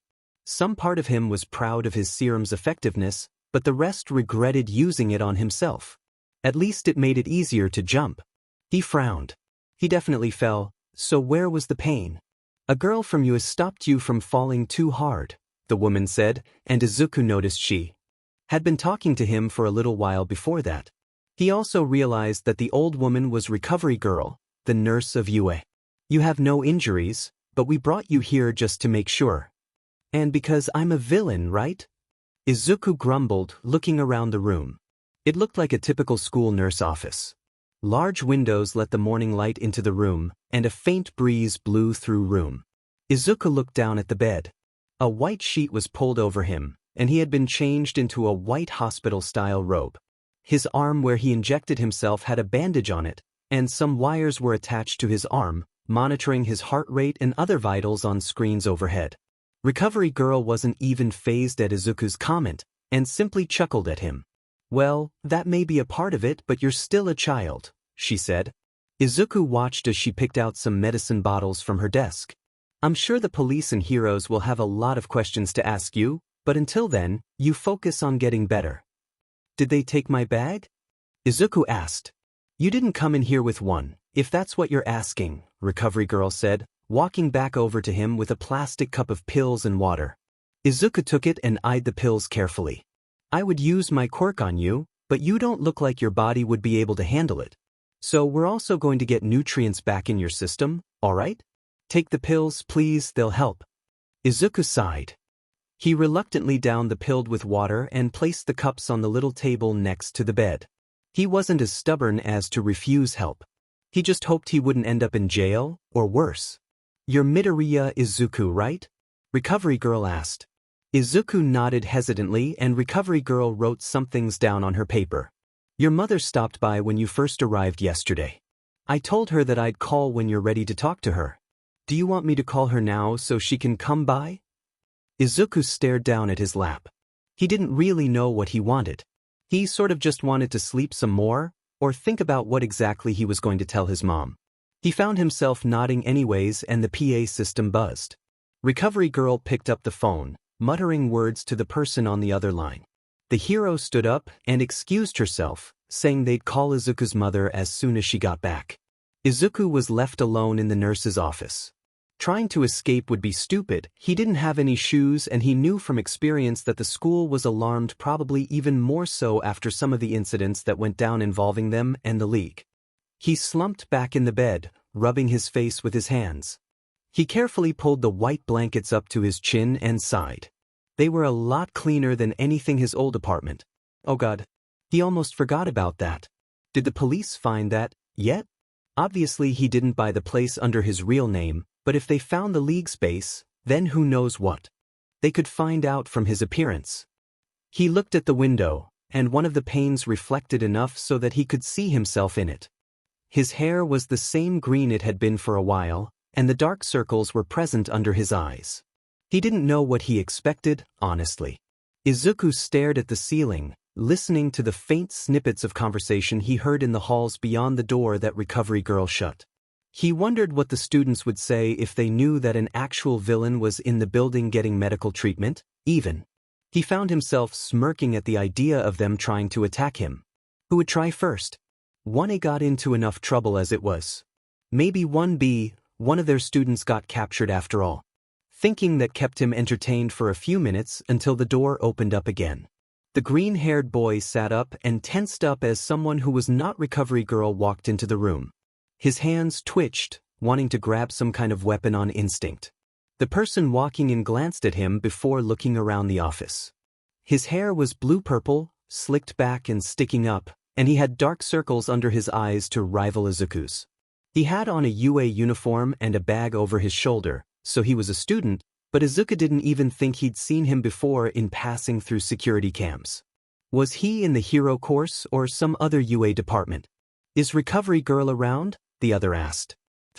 Got called out somewhere, no idea when she'll get back, Izuku answered, shifting awkwardly in the bed. The purple-haired boy sighed, rubbing at his temple. He walked into the room, kicking the door closed behind him, and sighed. What happened to you? The boy asked, pulling one of the folded chairs balanced on the wall out and pushing it open. First time I've seen someone actually using the bed in a while. Nothing important, Izuku said, avoiding the question. Are you in here often? Headaches, the boy answered simply and sat down in the chair he pulled out. No sleep does that to you. Don't I know it, Izuku snorted, smiling. The other smirked too and leaned back in the chair, dropping his bag on the floor and rubbing his hand over his forehead. Izuku looked him up and down. Are you in the hero course? Gen Ed, the boy sighed. Izuku nodded slowly. That explained why he didn't recognize him. What about you? That I'm not a student, Izuku said. The boy raised an eyebrow in suspicion. Are you that villain people are talking about? Izuku tensed instantly and the boy sighed. The other closed his eyes and tilted his head to look off to the side, blinking and not outwardly reacting in the slightest. People are already talking about that? Izuku muttered, smile still in place but more from nerves. The boy nodded. A bunch of police cars showing up, even if it's at UA draws attention, the boy said. Sure, it might be more normal, but that's really only to hero kids. Support and Gen Ed pay attention to stuff like that, though. Rumors started up pretty quickly. Izuku sighed and curled up in the blankets more. He knew something would happen, but in a day? People really liked to gossip, even off the internet where he got his information. Silence fell between the two. Izuku rested his chin on his knees and stared out the window at some of the grassy campus space of UA. The boy kept rubbing the sides of his head in an attempt to relieve the headache he had. Why'd you come to UA if you weren't going to become a hero? Izuku blurted out. The boy looked back up at him and frowned a little. If you don't mind me asking. The boy shrugged, moved his hand to rub at the back of his neck and head. He looked off to the side again. My quirk's not cut out for the exam they give, the boy shrugged. I think just about everyone wants to be a hero, we can't help it. But it's easier to just put it in perspective for yourself, so I applied for Gen Ed too. What about you? Why'd you become a villain? Couldn't be a hero, Izuku mumbled. Why not be a villain? Recovery Girl opened the door and walked in. She smiled at the purple-haired boy, who gave Izuku a look before turning his attention to the woman. Shinsuke-kun, another headache? She asked. The purple-haired boy Shinso then nodded and stood up. Recovery Girl waddled over to her desk, picking up a bottle of pills and popping one out. Shinso filled one of the little plastic cups with water for himself, and downed the pill the second the nurse gave it to him. You need to take better care of yourself, Shinsuke-kun. Shinso just nodded, looking like he heard it all the time. He turned to leave, but stopped for a second and glanced back at Izuku on the bed. By the way, not being able to be a hero isn't a good reason to be a villain, Shinso said, sounding bored as if it should be common knowledge. So what, a few people tell you otherwise? Never stopped me even if I'm not in the hero course. Thanks for the pill. Recovery Girl bid him goodbye as he kicked the chair closed, put it back, and left. Shinso didn't even glance back at Izuku as he went back into the main school building. Izuku just stared at him as he left. Now he wanted to know what quirk the other had, because he could end up being quirkless too. He doubted it, but still, there was a chance. Izuku nodded again when Recovery Girl asked him if he still wanted her to call his mom. The old woman dialed a number in the phone, and calmly told what sounded like a frantic voice on the other line that Izuku was awake and well. The pro-hero turned to face Izuku and placed her hand on the receiver of the phone. She wants to talk to you on the phone since she can't be here until tomorrow, the old woman said. Izuku turned so his feet brushed the ground next to the bed and sat up straight. He held out his hands for the phone, and Recovery Girl said one more quick thing into the phone before handing it to him. The old woman smiled kindly as Izuku hesitated to put the phone to his ear and stood up. I'll give you some privacy. She quietly closed the door on her way out. The green-haired boy took a steadying breath before putting the phone to his ear. Hi, Mom, he muttered, trying to smile even though she couldn't see. Izuku, his mom said. How long had it been since the last time they actually spoke to each other, since he even heard her voice? Oh my gosh, I'm so sorry that I can't get there, but I will as soon as possible. Are you feeling okay? Nothing hurts. Yeah, fine, Izuku said, voice wavering and quiet. His mom started frantically asking him a bunch of questions. Izuku, please tell me, why did you leave without telling me? I just need to hear it from you, she said after she paused to take a breath. Did what those policemen say is true? Did you dash? It's true, Izuku blurted out quickly before he could overthink anything. His mom went quiet. I'm sorry that I didn't tell you, but it's true. More silence. I ended up with villains. Izuku, I'm not mad at you, his mother interrupted. Izuku shut his mouth and rubbed at his cheeks, only to feel tears he didn't notice until then. Now that he noticed it, he could feel his eyes stinging and throat closing up. He probably sounded pathetic. I could never be mad at you for that. I know you didn't hurt anyone, and if you did then I'm sure you had good reason. Izuku, I'm just happy you're alive and unhurt. I was scared I was going to lose you. No matter what you did, Izuku, you're still my little boy, alright? Yeah, Izuku managed through the lump in his throat. I promise I'll be there tomorrow, his mother said with finality. You fell into a bad situation with bad people. I have to go right now, but know that I'll love you despite what happened, okay? Izuku made a noise that was supposed to be a yes but sounded more like a squeak. I'll see you tomorrow, Izuku, his mother said, sounding unconditionally loving. Izuku squeaked out another affirmative noise and his mother said goodbye. The phone line went dead and Izuku hit the button to end it. Izuku sighed shakily and moved back on the bed as tears started falling freely. It felt weird and foreign. Shigaraki had said in the beginning he wouldn't feel anything like this after a while. Izuku pulled the blankets over his head and shoved his face in the pillow. When was the last time he cried this bad? Probably after the sludge incident that seemed decades away now. He tried to stop, but tears just kept coming. His stomach felt heavy and his hands were trembling. His throat was closing up and he bit his lip to stop any noises that tried to come out. His head started throbbing and he whimpered, curling up in a tight ball. He didn't feel like he deserved that love. He hurt people and ripped their very quirks from their bodies with minimal hope of them returning. Why did it still hurt him? Why was it crashing down now? Why did it hit so hard? His traitorous mind brought up what Shinso. He didn't exactly have regrets on what he decided to do, but now he was thinking. Would it have been better to just stay the way he had been than become a villain? Would he have been able to do anything else with his analyses? Izuku soon fell asleep again, cheeks still wet with tears and curled in a ball, wrapped in the blankets of the bed, hurting in a way he hadn't in a long time. Izuku gladly ate the food that Recovery Girl had gotten him. Actual food. He was probably a little too happy about that, but he'd enjoy it while he could. Recovery Girl chuckled while he tried to swallow it all whole. He hadn't tried to deny it when Recovery Girl said his body wouldn't be able to handle her quirk, but the fact that such basic food as the school lunch was like fine dining probably said a lot. There was also the fact he hadn't really eaten for almost 2 days now.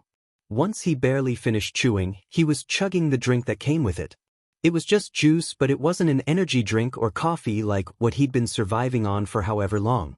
Recovery Girl was typing away on her computer and Izuku let out a loud sigh as he finished off the drink at once. He carefully placed the food and drink on the bedside table. You certainly were hungry, weren't you? Recovery Girl laughed. Izuku shrugged as he stretched his arms out over his head, a few of his joints cracking, and yawned. The room was peacefully silent, save for the murmur of people outside the door. Izuku rested back in the bed, keeping the surprisingly warm blanket over him. He felt it was that kind of contentedness that was bordering happiness, but not quite there because something was going to happen and he knew it. Maybe not so soon would have been nicer. That's just not how it ended up, though, and Izuku's contentedness was turned into nerves in a matter of seconds. It started with louder conversation outside the door, enough to almost make out the words. Recovery Girl seemed a little more on edge then, glancing at the door with a worried look. Then a knock on the door, loud and almost foreboding even in the well-lit room. Izuku started worrying at that point. Usually, students would knock, wait a few seconds and then peer in. When they did, Izuku pretended he was asleep and hid under the blankets to avoid any confrontation. He doubted Shinso spread any confirmation of the rumor that there was a villain in the school, but anyone else might. Now, though, the door stayed closed as the conversation went quiet. Recovery Girl pushed her chair away from the desk and hopped down to the ground. She waddled over to the door and opened it so she could look through a thin opening, but not enough so that Izuku would see anything. "I told you, he still needs time to recover," she said sternly to whoever was on the other side. "We just want to speak with him and ask him a few questions," a man's voice sighed. Recovery Girl glanced back and frowned. "Please, the police are starting to get on our case here. If we don't get something, then we'll all be in trouble and the police will take him away." Recovery Girl huffed and stepped back, holding the door open. Into the room stepped two men and a bear? Izuku frowned. He easily recognized the first Aizawa Shoyuda and he was fairly sure the bear dog was the principal of Nedzu. The third was drawing a blank for him, which should have been a bad sign. What did he care anymore? He wasn't with League at that moment, and they didn't have any access to any of this without his own skills and laptop. He was in the UA School for Heroes and his laptop had likely been taken by whoever captured him and was looking through his supplies, so the League had neither. The third man had on a baggy suit, dark blonde hair stuck up crazily and sunken blue eyes looked around the room and over at Izuku. Nedzu made himself comfortable in the chair beside the bed, hopping up on it with his usual smile. Izuku shifted back in his seat and his fingers tightened in the blanket. Aizawa pulled out one of the chairs and so did the third man. They both sat down, and Aizawa pulled out something to take notes on. The other looked awkward and uncomfortable. Some part of Izuku felt like he should know him, like someone had told him about the other. He couldn't place it though. "How are you, Midoriya-kun?" Principal Nedzu asked. Izuku frowned and raised his eyebrow. "We're sorry to interrupt your recovery process, however the police are threatening to take you to prison, and as heroes it is our responsibility to protect all citizens." "I'm fine," Izuku answered, simple and concise like he knew to do to avoid giving too much information out unintentionally. "I don't look forward to getting taken by police or put in jail, so feel free to interrupt." "I am Nedzu, principal of UA," the principal introduced, raising one of his paw hands. Izuku nodded. "This is Aizawa or Eraserhead, and this is All Might." Izuku choked on air. He coughed loudly as his eyes went wide with shock. The principal waited patiently for Izuku to calm down. Recovery Girl chuckled and Aizawa glanced over at All Might. The #1 hero himself slouched down even further in his chair, looking off to the side. Izuku caught his breath after a minute. He remembered now, but the event had been shoved into the far recesses of his mind. The sludge incident, when he still had that sliver of hope and All Might said he couldn't make it as a hero. Izuku promptly mentally put those memories that were trying to surface down into the dark corner they had stayed in for so long. "We know it's probably not the easiest thing to take in," All Might said. "But when you were working for the League, their leader was All for One, correct?" "I don't know what you're talking about," Izuku answered on autopilot. "Don't lie to us, brat," Aizawa huffed, glaring at the green-haired boy. Izuku kept his face blank. "We have every bit of material you left at the League building, including all the notes on your laptop. We know everything you have on there." "I deleted all of that," Izuku said flatly. "Did you really think I was Dash?"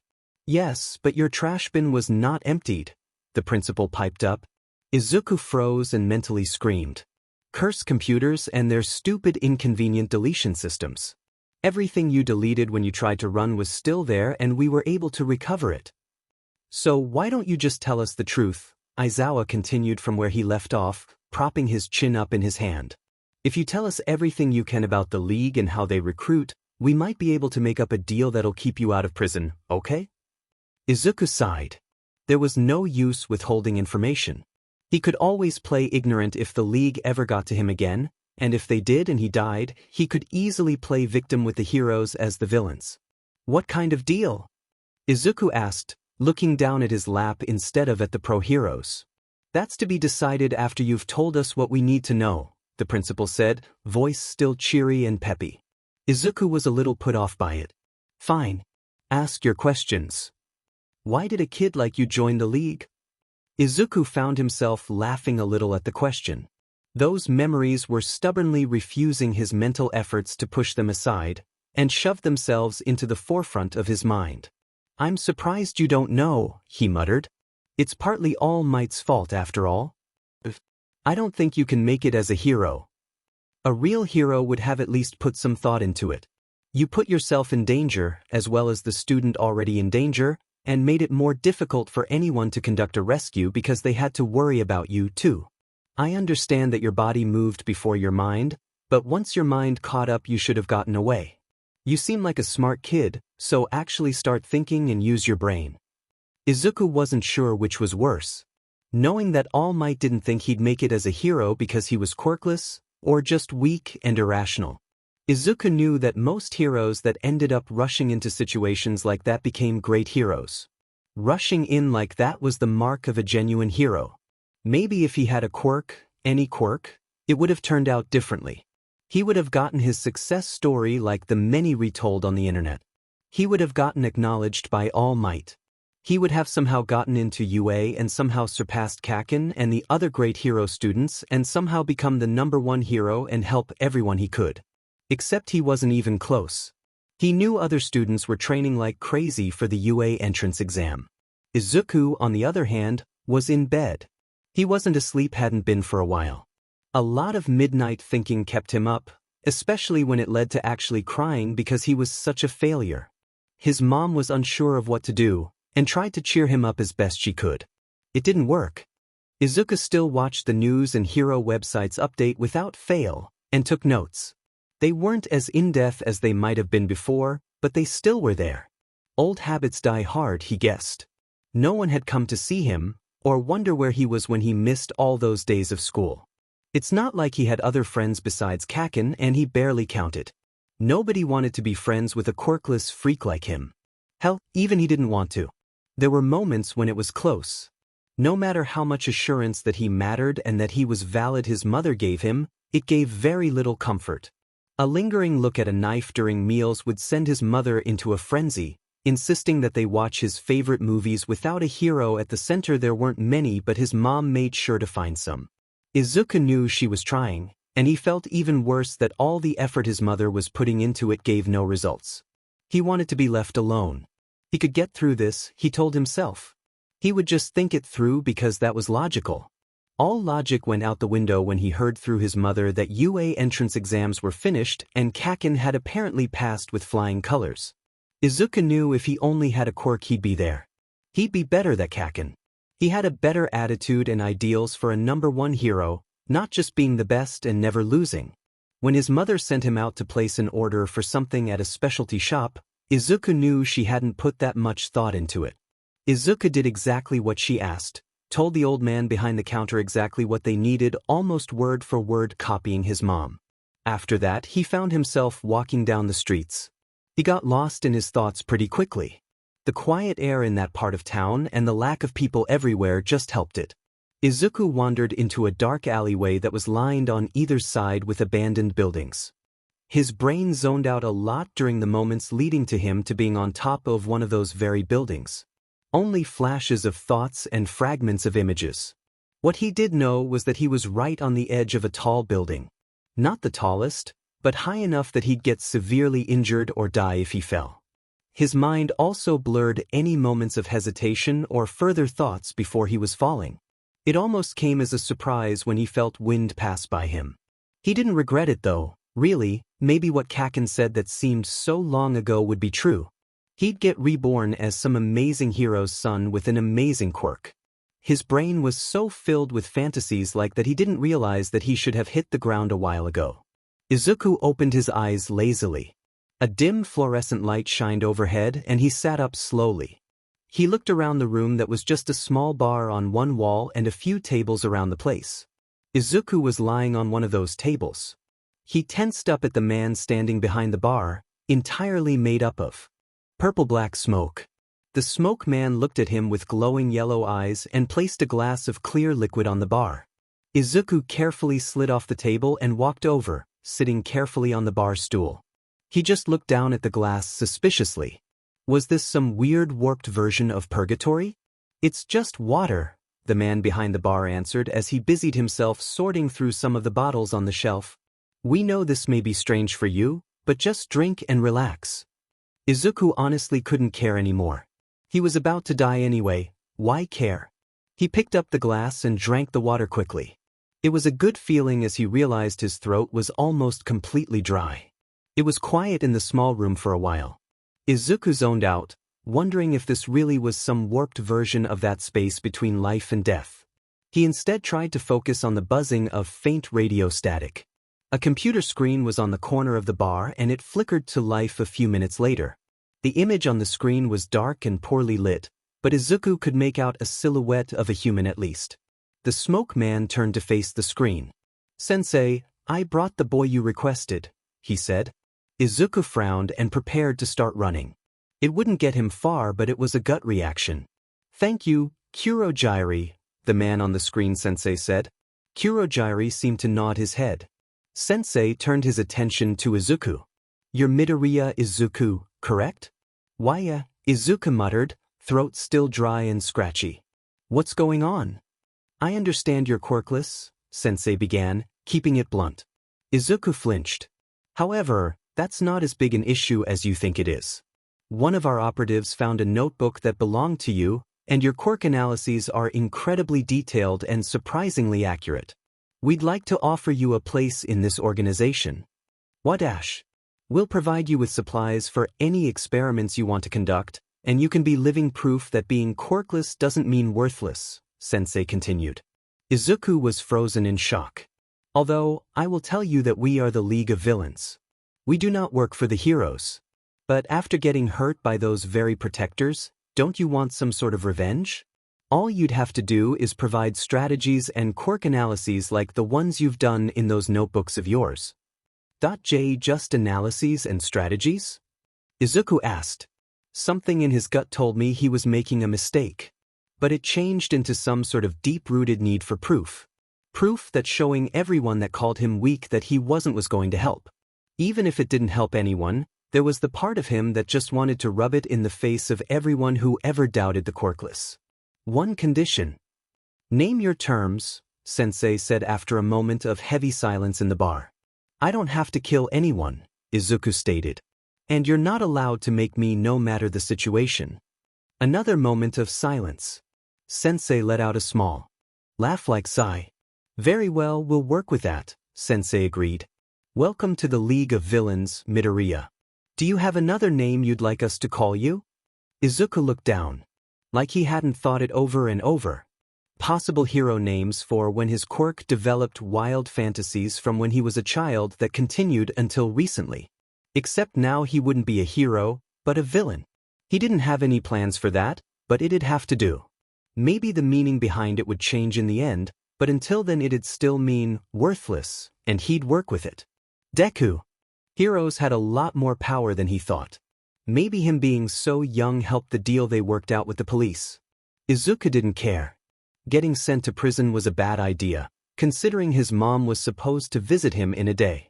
She had to delay it further, and when she spoke to Izuku on the phone, she apologized profusely for it.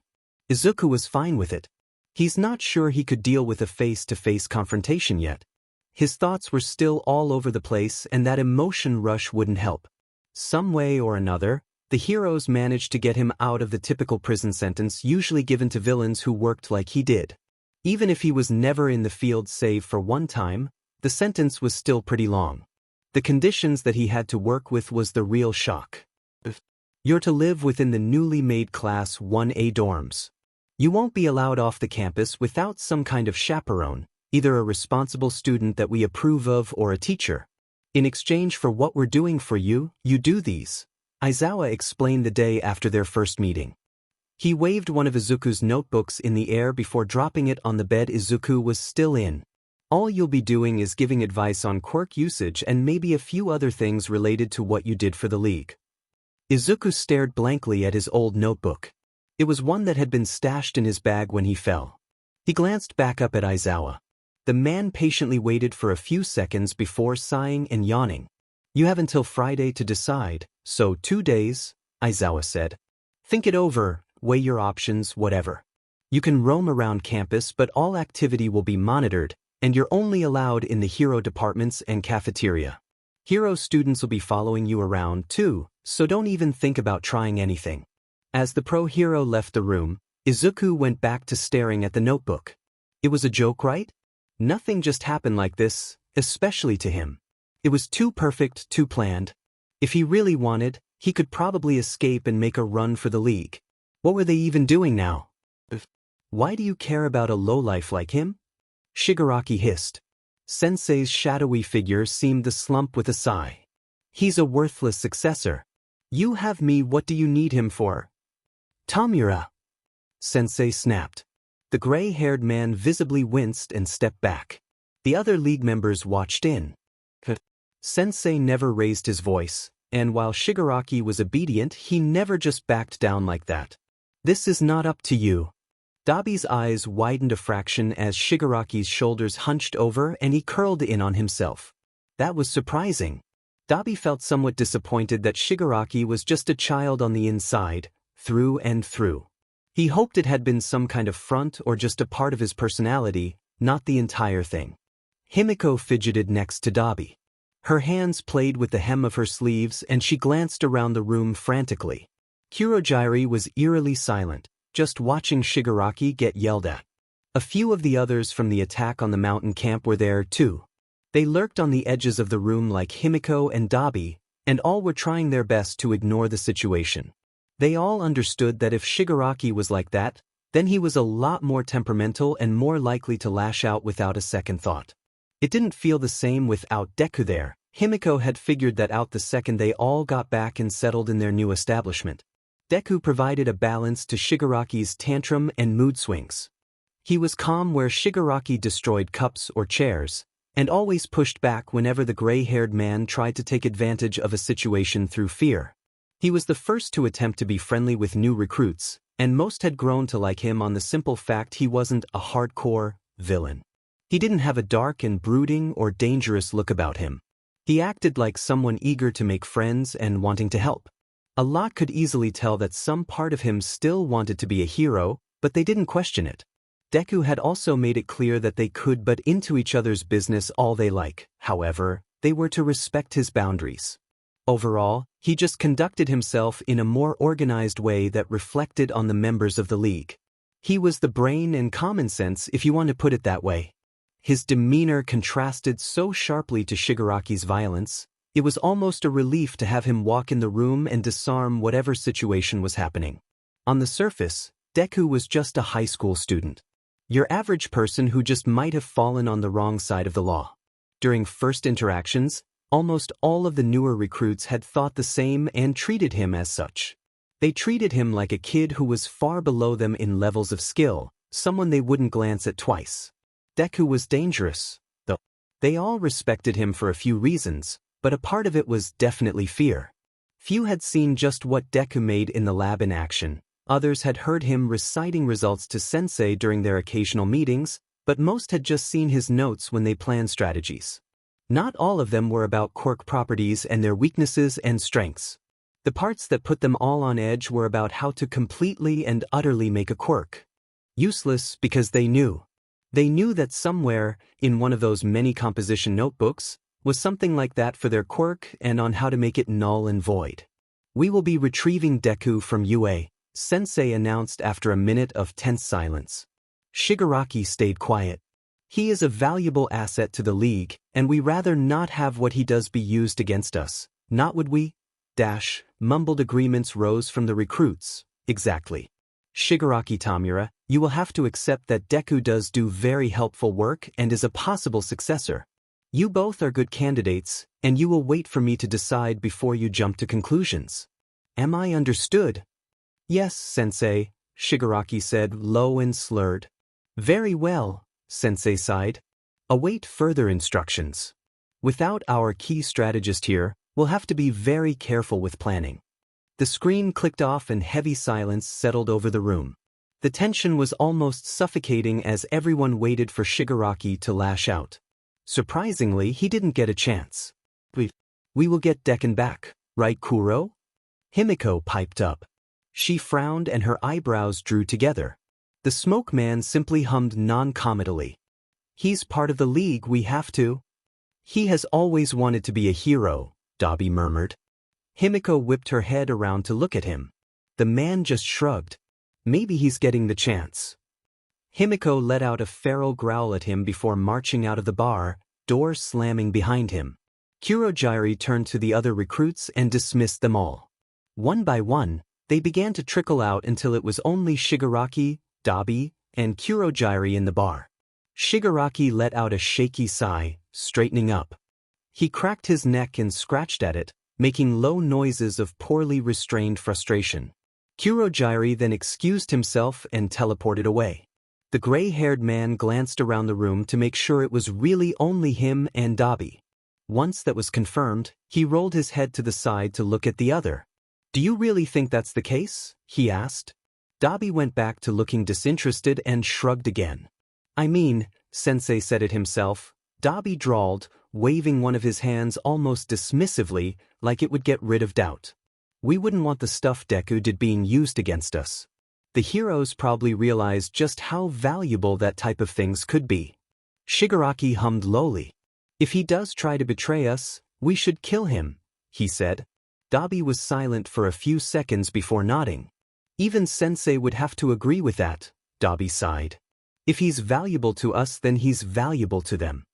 The gray-haired man started laughing. Cackling and giggling, Shigaraki moved his hands up to scratch at his face, itching at his jawline and cheeks. Dabi frowned but wrote it off as another one of Shigaraki's outbursts. He strolled out of the bar without a goodbye, just closing the door quietly behind him as Shigaraki's laughing increased. It got crazier and crazier until it all just stopped with a long sigh. Shigaraki looked up at the ceiling, grinning maniacally. Who will know otherwise if he's already dead? Note this might end up being the end of the story for a while. I have a few ideas that might carry it on and make it more about how Izuku would adjust to new circumstances. Thank you everyone for reading, even if you're just picking it up now. For my first time really putting effort into a fanfiction, I'm happy with the final product. Thank you for all your support with this story through reviews and favorites and whatever else. Won't this be dangerous for the students? All Might looked up from his lap. Principal Nedzu, Aizawa, Recovery Girl, him, and a few other of the UA staff were all sitting at the meeting table. The tension could be felt. Aizawa was the one who posed the question, the first thing said after Principal Nedzu explained the situation with Izuku Midoriya and the proposed idea of what to do with him a few minutes ago. Possibly, but they have dealt with villains in the past, Principal Nedzu said. And with him staying on the campus, we can make more direct efforts to keep him from being taken back from the villains. If he was only in prison, it would be much easier for them to rescue him. We also have a hostage if they try anything again. He's still a villain, no matter how young, Blood King said. Him being here put students in danger regardless. We weren't able to decipher everything on his laptop, so we can't even know the extent of what he's done for the League. Exactly, Aizawa agreed. We can't trust him just because he's the same age as our students. They might have gone against villains before, even this one, but there's no way someone like him could survive being in the League without some kind of manipulation capability. Villain or not, he's a kid, Recovery Girl snapped. The others instantly stopped whatever they were about to say at the sound of the usually quiet old woman raising her voice. And like every other kid who's ever seen heroes in action, he still has some kind of hope to be one. I've spent enough time with that boy to know. His skills can also open a lot of improvement opportunities to the students. You've seen the notebooks. The things in there could help them become great heroes. He just needs a push in the right direction and he can help us. All Might stayed quiet as the others started debated heatedly with each other. He slouched down further into his chair. He stared down at his lap and frowned. How could they let something like this happen to a kid? Katsuki was even more sad than usual as Aizawa announced what he and the teachers had done with Deku. When class was dismissed for lunch, he marched away from the rest of the group to eat off in some far corner of the school until the bell rang. What the hell were they thinking? Villain is villain, and the only reason he was a villain is because he was a whiny brat. Oi, Bakugu, another voice cut in. Katsuki jolted as Kirishima, Uraraka, and Todoroki walked around the corner. Kirishima gave his a concerned look as the three of them sat at the table with him, Kirishima next to him and the other two across from him. Katsuki scowled. That Deku guy was your friend, right? Katsuki just narrowed his eyes and looked out the window next to him. You really don't like him, do you? Katsuki didn't answer. Kirishima didn't comment on it, or make any noise of exasperation, just pulling out his lunch and pushing a few things towards Katsuki. Todoroki and Uraraka placed their trays on the table and started eating quietly. The three of them stayed silent, letting Bakugu slump forward on the table, resting his face on his crossed arms. Uraraka and Kirishima eventually started up a small conversation about homework or some school-related thing. Todoroki just poked at his food, taking small bites now and then. Katsuki did eat a few things, but he just wasn't hungry. Sure, his stomach felt hollow, but it wasn't hungry hollow. Just hollow. They hadn't seen Deku at all that day. Aizawa said that the villain ex-villain technically would have been joining them around the school that day. The green-haired boy was nowhere to be seen so far. Katsuki was. He wasn't scared. Like hell he would be. He just couldn't think of what else to call it. Seeing Deku in a setting where neither of them were allowed to hit each other will be beyond awkward and tense. He didn't have an explanation for anything that Deku had done except for vague words. That just a DMN nerd who killed people? 'Cause he didn't get what he wanted, Katsuki grumbled under his breath unintentionally. The other three went silent and turned to him. He just couldn't take not being able to be a goddamn hero and went and did the opposite. Pain is relative, Bakugu, Uraraka said after a moment of silence. Todoroki kept a blank face, staring down at the table. Kirishima glanced between the two of them, nervous of what was going to happen next. Katsuki glared up at her as she stood, picking up the trash at the table and balancing it on her tray to throw it all out. She stared down at Katsuki with a half-angry expression. Just because it wouldn't hurt you that bad, doesn't mean it wouldn't hurt him. Izuku avoided everyone from the hero course, teachers and students alike. They had put all the things they allowed him to keep in one of the empty dorms of 1A's building in the middle of the night, when everyone was asleep. He stayed in there until half an hour before lunch, when all the students were in class but not out and around the campus for lunch. He didn't bother unpacking any of the boxes they shoved all his stuff into. He needed to, though. They probably mixed everything up so he'd have to reorganize it. Lunch soon came around, signaled by the loud ringing of the bell. Izuku was out in one of the park-like areas on campus. He watched from the shadow of a tree as kids walked out, some carrying lunch. He pulled the UA jacket they had given him to help him blend in tighter around him. He had only the jacket and pants of the uniform, but hopefully just having a black shirt underneath would be enough to fit in. Izuku walked out into the crowd, keeping his head down as he went into the building. No one noticed one other face in the crowd. He made his way towards the cafeteria, from what he remembered of the maps all those months ago. He walked at a pace only a little faster than normal, not wanting to seem out of the ordinary. He mentally cursed as he realized he went the wrong way and turned to go back the other way. A hand landed on his shoulder and he jumped.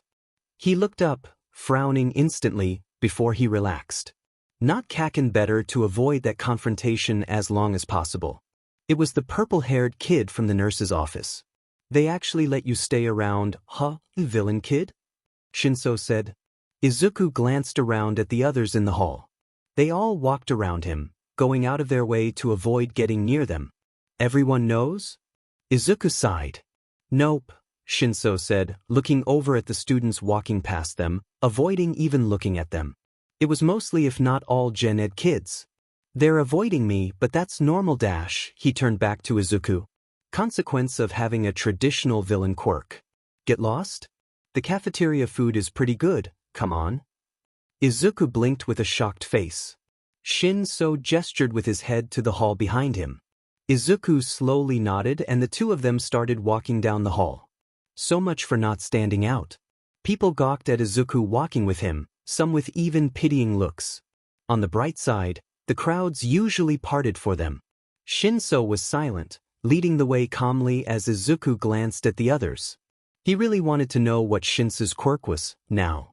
When they entered the cafeteria, there was still a line. They stepped behind the last person who shot Shinso a dirty look. "They really hate you," Izuku snorted, smirking at the indignant noise the person made. They turned their nose up and pointedly looked away, talking with their friends in front of them. The friends glanced back at Shinso and Izuku. They gave the same disgusted look to Shinso, and a pitying one to Izuku. "They're looking at me like my pet just died." "Probably think you're brainwashed," Shinso shrugged. "Most people just see my quirk in action and assume I'll abuse it every second I get." "Brainwashing? Seriously? That's awesome," Izuku breathed, childish grin appearing on his face. Shinso raised an eyebrow at his expression, smirking exasperatedly. "What's the limitation?" "Only works if they talk back," the purple-haired boy said as the line moved. More people fell in behind them. "Save the quirk talk for later, okay?" Izuku nodded, already coming up with questions to ask later on. He wished he could stop that part of him that did it, but it was an automatic response. They were quiet as the line kept moving. Lunch Rush paused a little at Izuku before filling the tray along with Shinso's. Shinso led them through the cafeteria, out into the hall and then outside. Izuku followed without a word. They sat down in one of the courtyards under one of the trees. There was no bench, so they just sat down on the ground. Izuku started eating immediately. Shinso snorted at his enthusiasm and Izuku flicked his arm. "So, how'd you know about me sticking around here?" Izuku asked as he finished off the main part of his lunch. He wiped his mouth with the back of his hand and leaned back against the trunk of the tree. "Thought it was only hero kids. The pros are covering all their bases with this one," Shinso sighed, slumping against the tree next to him. "Since I met you and figured out you were a villain, they made sure that I would stay quiet about it. All I had to do was start a rumor that the villain got thrown in jail. It was a lot harder than you'd think since everyone refuses to talk to me." "Wow," Izuku scoffed. "How do they know you and the hero students won't spill?" "Expulsion." "Really? They're really taking this seriously." "No kidding," Shinso groaned. "Kinda annoying that I got dragged into it, but it's something to do and think about, right? He paused suddenly. "I just realized you never told me your name. We haven't done introductions, formally at least. He turned to Izuku and held his hand out, small smile on his face showing he knew how stupid it was. "Hitoshi Shinso, pleasure." Izuku rolled his eyes, smiling in a similar way and shaking Shinso's hand. "Izuku Midoriya," he said. "But everyone just calls me Deku." "Lovely meeting you." "Midoriya, then," Shinso said, shifting and lacing his hands behind his head. Izuku thought the name felt weird, but he decided it was good weird. He relaxed gratefully and kept eating. Shinso silently slid his own tray, half finished, over to him. Izuku muttered a thanks before finishing it off. The two of them just stayed by the tree as the lunch hour slowly ended. Shinso stood up and nudged Izuku with his foot to do the same. Izuku slowly dragged himself up, complaining. The other asked him where he was going. Izuku said he was just gonna head back to the 1A dorms, then maybe try a day of school if they'd let him walk around with Shinso instead of the hero students. Shinso nodded silently and led them back into the building to get rid of their trays. They slid the trays into the return box and then went back in the direction of the main hall. They'd split up there so Izuku could go back to the dorms and Shinso to his classes. Shinso didn't try starting a conversation, and Izuku was glad for it. Anyone else would probably ask about the whole villain experience. It was good that Shinso didn't have interest in any things like that. Izuku visibly tensed when he saw a head of ash blonde hair walk out of a room. He moved to the other side of Shinso and used him as a sort of human shield. Could still see as Kakin and 3 other hero students walked out, Todoroki and the Gravity Girl. He knew, but the third he only remembered a little. Contrast to seemingly entire Gen Ed, the hero students didn't even look at Shinso. The purple-haired boy didn't ask questions or act any differently, just let Izuku use him to hide from the hero students as they passed. Izuku was a little curious, especially at seeing the one he couldn't remember talking to Kaken with a grin. The gravity girl was laughing with whatever was being said, and Todoroki was clearly trying to hide a smile. Despite all that, Kaken didn't look miserable or all that annoyed, just quietly listening to whatever they were saying. Izuku turned his eyes back down to his feet as he walked. Shinso glanced down at him once and kept his eyes forward. They reached the main hall and Shinso wished him luck. Izuku did too, and they went their own ways. As Izuku went back to the dorms, he went straight to the room he was given, and curled up on the bed, wrapping himself in the blanket. Aizawa had said he'd be checking in on him that night. That would be the time to ask if he could be with the Gen Ed kids all day instead of the hero ones. Hopefully, it would be allowed. Izuku isn't sure he could handle being around a bunch of aspiring heroes for however long. Since your quirk is heavily based on whether the other person knows its specifics or not, maybe consider not just going right into controlling them the second they respond? I don't get it. But if you get someone to respond, you don't have to immediately start bossing them around, right?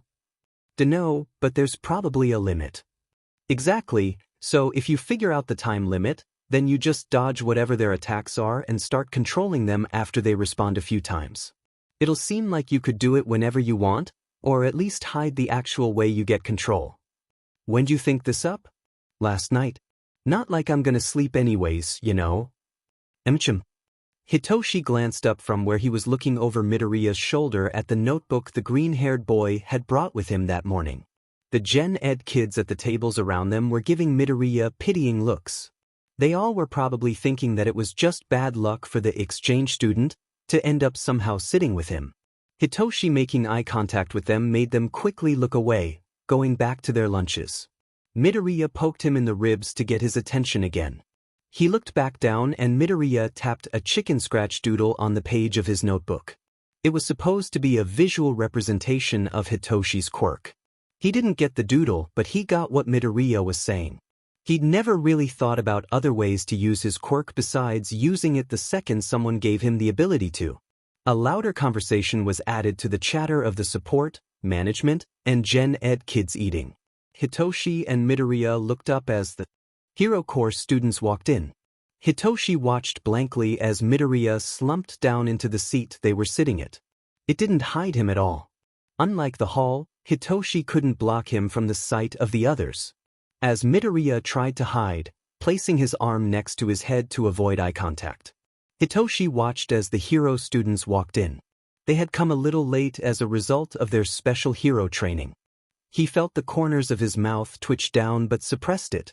The ash blonde that Midoriya had told him about earlier that day to explain exactly why he'd used Hitoshi as a human shield was with the three he had been with yesterday, along with another blonde and black-haired boy. Hitoshi didn't know his name, he never asked, and he doubted that what Midoriya called him was his real name. Hitoshi never tried hiding his staring or observation of anyone. He wondered if that was another reason people were so set on avoiding him, and that was still true now. He watched blatantly as the hero students walked in. The ash blonde noticed it somehow, even if he and Midoriya were sat off in a far corner, and looked over at him with a scowl. Hitoshi raised his eyebrow and the blonde's eyes flickered over to Midoriya sitting next to him. The sad expression immediately changed into shock and something else. The brown-haired girl and white-red-haired boy noticed his attention being torn away, too, and looked over at him and Midoriya with surprise written all over their faces. Hitoshi smirked and gave a small wave, looking back down at Midoriya. The other now had the back of his head facing the students. Midoriya scowled at him and Hitoshi just grinned. "You were saying," he said, tapping the notebook. "You're evil," Midoriya groaned. Hitoshi glanced up at the hero students as they got in line for lunch. The three that noticed them kept looking over, like they couldn't believe it. "Come on," Hitoshi urged, nudging him in the shoulder. Midoriya sighed and sat back up, peering over at the hero students for half a second before picking up his pen and going back to writing and sketching. "They come over here, I'm punching you," Midoriya muttered. "Deal." "As I was saying, the time limit might not even be an issue if you're able to get them really mad," Midoriya continued, going back into his ideas. "Then they'd think it might have something to do with another thing they did in that time frame, And if they keep responding to whatever you're saying, then the time limit won't be an issue. That, and the bump thing might make them think it's a physical thing if you manage to tap them before you do it.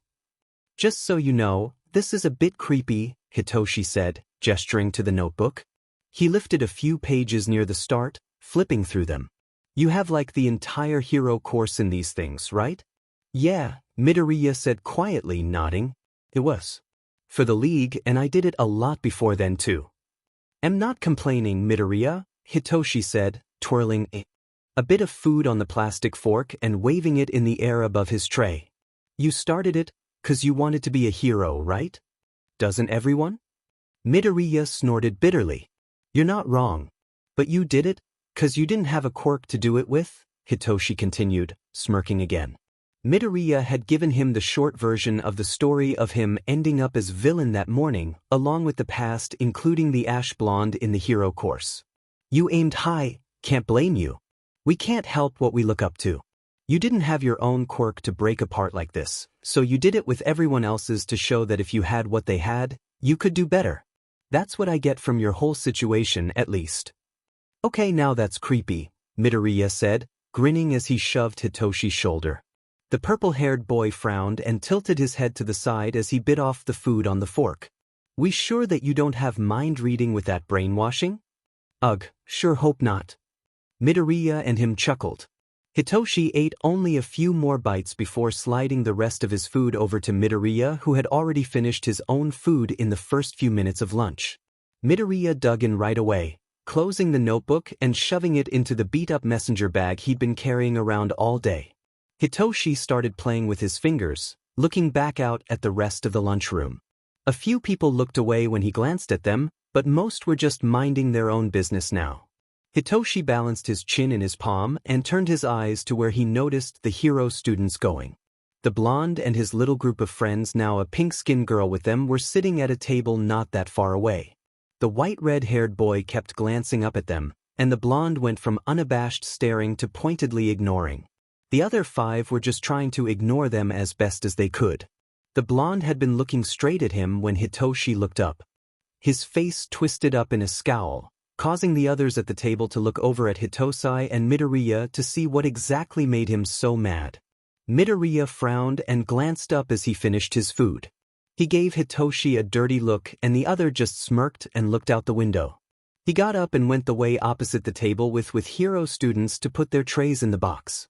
Once he was a good distance away, the blonde stood up and marched over, hands jammed in his pockets.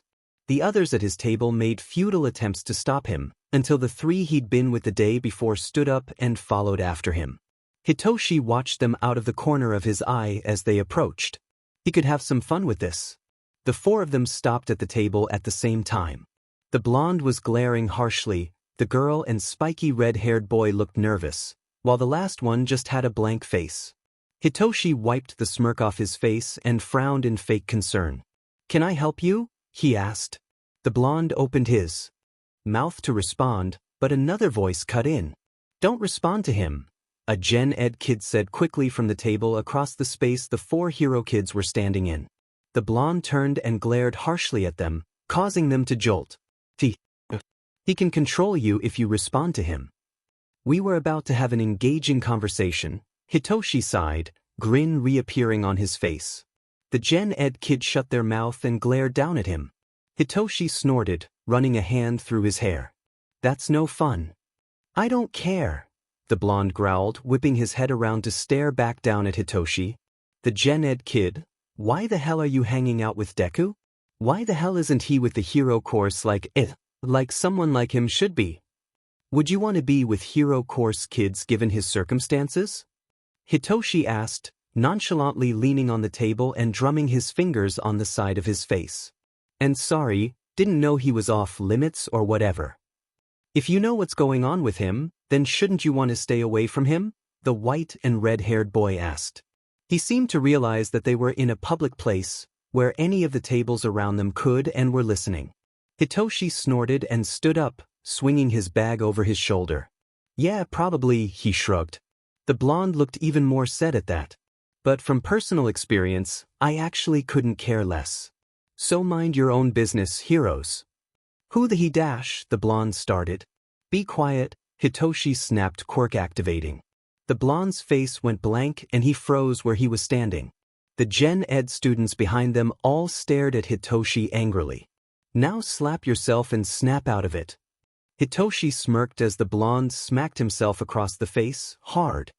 His cheek was slightly reddened by the force of it. He looked confused and insulted for a second before staring at Hitoshi with unadulterated rage, snarling. In my defense, they did warn you, Hitoshi said, shrugging again as he walked away. But seriously, mind your own business. He could feel the eyes of hero students on his back. He hated using his quirk outside the necessary, but if it wasn't fun to use it at moments like that. He grinned as he heard the blonde start grumbling and cursing under his breath. The other girl and spiky-haired one were trying to calm the blonde down. Midoriya was standing at the end of the aisle of tables, face carefully blank. Hitoshi walked up next to him, looking over his shoulder. The blonde was slowly calming down, the two still saying things to him. The red and white-haired one was frowning with narrowed eyes, watching Midoriya and Hitoshi. You made him do that? Midoriya asked quietly, just so Hitoshi could hear. I thought you didn't like using your quirk unless necessary. I don't, and I hate myself for saying this, Hitoshi grumbled, slumping his shoulders. But it was pretty much worth it. Oh, it was, Midoriya agreed. They exchanged a smirk. Hitoshi looked back at the hero. Students. The girl and red and white-haired boy were walking back to the table.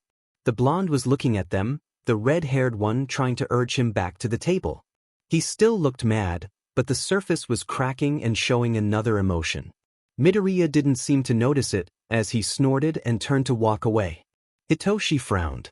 That expression was concern of all things. He rolled his eyes exaggeratedly, just to make sure the blonde could see, and followed after Midoriya as they headed out to their usual spot outside. The sun had set a long time ago, and the designated time where everyone was supposed to be in bed passed too. It had been Uraraka's idea. Katsuki had to give it to her. Cornering Deku after lights out was a decent plan.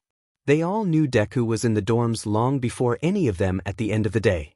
One day, Kirishima had to go back to the dorms after a training class with all might because he took a bad fall.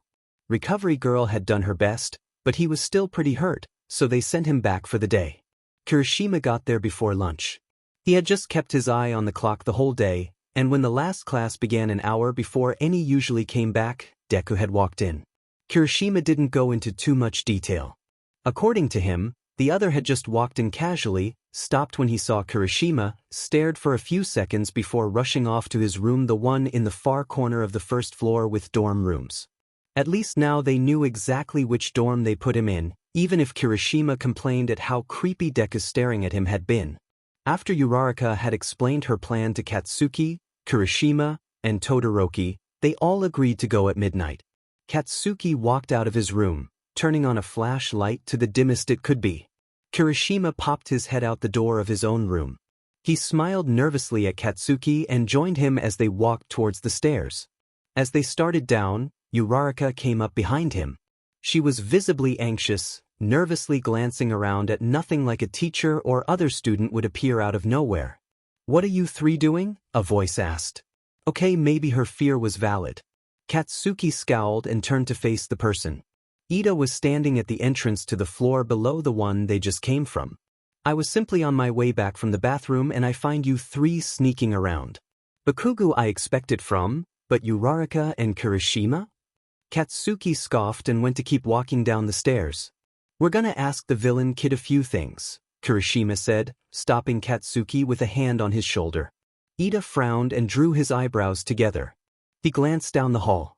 I am coming with you, Ida said, walked up to them. I have a few questions for him, too. Whatever, Katsuki grumbled, shoving Kirishima's hand off him and leading the way down the stairs. The other three followed him, not making any further comments. Todoroki met them at the entrance to the first dorm floor. Giving a curious glance at Ida. They didn't exchange words or anything, just walked down the hall. The door to the room had light shining through the space under it. Katsuki frowned as Kirishima and Uraraka exchanged nervous looks with each other, and Todoroki and Ida just waited for him to do something. Katsuki handed Kirishima the flashlight and reached for the handle, moving it as slightly as he could to test it. The door was locked, but that was expected. Uraraka had her eyes on the dark hall to their left. The light from the door and the dim flashlight were the only sources, and everything else was pitch black. Katsuki stopped to think of what to do. He stepped back and dug his hands in his hair. He really didn't want to deal with this. Ever, but better that it was around the three people that never pressed him for answers than in front of the entire school at lunch. Why did the teachers even let Deku hang around the Gen Ed kids? For all they know, he could be making a little army of villains. Especially with that purple-haired guy. Katsuki jolted as Kirishima just knocked on the door softly. He scowled and grabbed the back of Kirishima's shirt. "The hell you doing?" He hissed quietly, but it was still obvious just by tone he wanted to scream it. He roughly shook Kirishima back and forth. The other yelped at the sudden movement. "You weren't doing anything. Might as well be polite than break in." Kirishima whispered, looking over shoulder. Katsuki had his face turned down, hiding whatever expression he was making. The door opened a crack, slowly. The four of them tensed up as Deku peered through the crack, just an eye showing. "If you're going to beat him up, do it somewhere else," he said quietly. Katsuki let go of Kirishima and the red-haired boy fumbled with the flashlight a little, pointing it towards the floor. "If you do it here, they'll blame it on me. That'll just be annoying." "See, can we talk to you?" Uraraka asked, messing with her hands. Deku sighed and opened the door further. His hair was even messier than his usual curls. It looked a little brighter than when Katsuki had seen him at the league space. The green was at least more visible. "Might as well get this over with," Deku muttered. He nodded for the four of them to come in and turned around. Todoroki glanced back at Katsuki as Uraraka and Kirishima stepped in first, Ida right after them. Todoroki nudged Katsuki in the shoulder. The blonde glared at him before he walked in, Todoroki following behind him. Deku shut the door behind them and then walked to the middle of the room, sitting next to a cardboard box like it was a table. There were a few unfolded cardboard boxes next to the front door and a few unopened ones in the back corners of the room. The desk was filled with papers, books, and notebooks. A closed laptop was there too, but it was mostly buried. Strings hung around the room, dangling over their heads and connecting to pieces of paper taped to the walls. On the box that Deku was sitting at were even more notebooks and paper. Katsuki frowned as he skimmed over one of the papers next to the door. Quirk analyses. Why wasn't he surprised? Deku didn't make any move to start talking, flipping through a notebook, writing something on the cover and throwing it on the bed. There was a decent pile of them already. "I was wondering if you know the hero killer," Ida asked, breaking the silence. "I met him, yeah," Deku shrugged, continuing to go through and mark notebooks as he talked. Ida tensed up and Deku looked over at him out of the corner of his eyes. "You're Ingenium's brother, right?" Ida hesitantly nodded and Deku went back to the notebooks. "I wouldn't try going after him. There's a reason he was still alive after meeting with the League. That nosy Ninja Turtle knows his way around a fight." "Did you help him in what he did?" Ida asked, facing twisting into a mixed expression of anger and nerves. "He stabbed my boss," Deku snorted, smirking. Uraraka and Kirishima gasped while Ida and Todoroki looked shocked. Katsuki just raised an eyebrow. "Oh, not the main boss, obviously. But dear God, was it hilarious? Why, you're happy your teammates got stabbed?" Uraraka exclaimed. Deku glanced over and shrugged. He threw the notebook he finished at the trash can next to the desk. It bounced off the wall and into the bin. "When it's that guy. Definitely. Not the sort of attitude I expected from you," Kirishima muttered, laughing nervously. "Isn't the League really tight-knit?" "Maybe in some parts," Deku sighed. He leaned on his box table and propped his head up in his hand, writing something in the notebook he had open. "But higher up you go on the chain of command, the more you only care about the orders coming from, say, the real boss." There was silence, tense and heavy in the air. The three Katsuki originally planned to come with were obviously waiting for him to say something. What could he ask or say? He didn't want to be forgiven. Deku wouldn't even spill all the info to the heroes, and he now knew where he'd been and what he'd been doing for that time. What else was there? He could easily tell that Deku wasn't about to tell them why he became a villain. He was stubborn, but not stupid to think that a little stubbornness would get him all the answers. You talked to your mom? Katsuki asked eventually, stepping forward and looking around the room. Deku froze at that, and the other four stared at him in shock. Deku slowly turned and watched him with a confused expression.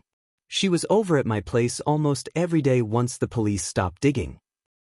She showed up a few days ago, Deku mumbled. Katsuki nodded slowly, picking up one of the notebooks on the bed and flipping through it. This grapehead? Yeah. You got all of 1A in these things? Katsuki asked, waving the book before dropping it back on the bed. Hero course actually. 1B somewhere around here, Deku said, smirking at the shocked expressions of the four staying quiet. Gotta say that Minoma guy who got you in the sports festival has a lot of potential. Katsuki just hummed noncommittally. Deku frowned and glared at him. Katsuki didn't even turn to look at him, just skimming over some of the papers on the wall. There was another long PRD of silence as Deku went back to marking and tossing notebooks either in the trash or onto the bed. Ida eventually excused himself, and Uraraka took it as her chance to leave too. Kirishima and Todoroki lingered. It was obvious that Todoroki was just there out of curiosity, and Kirishima there to make sure Katsuki didn't freak out. No reaction at all? Deku muttered. Katsuki raised an eyebrow and frowned at him. The green-haired boy scowled and narrowed his eyes at him. I just complimented someone who beat you. Who are you and what have you done with Kaken? First, quit calling me that, Katsuki snapped. We're not exactly friends anymore.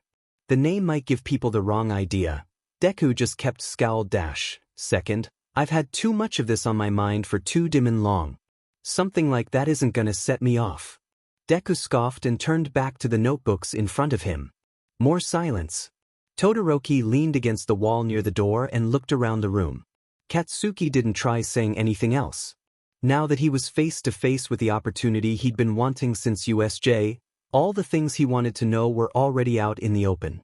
Katsuki stared at a piece of paper on the wall. It was about him and his quirk, that was clear. He looked at it for a minute, then just let his shoulders slump and walked towards the door. He wasn't angry anymore. The rage that he felt in the days leading up to that one had just vanished. What he said hit him a little harder than he thought. He and Deku weren't friends. They hadn't been since Katsuki bullied him, but even that was really early on in life. Were they ever really friends, or was it one of those forced ones caused by their moms being close? Maybe when they were 2 or 3 it could be said that they were friends. Whenever that time ended, so did whatever kind of friendship they had. Old friends? You're right.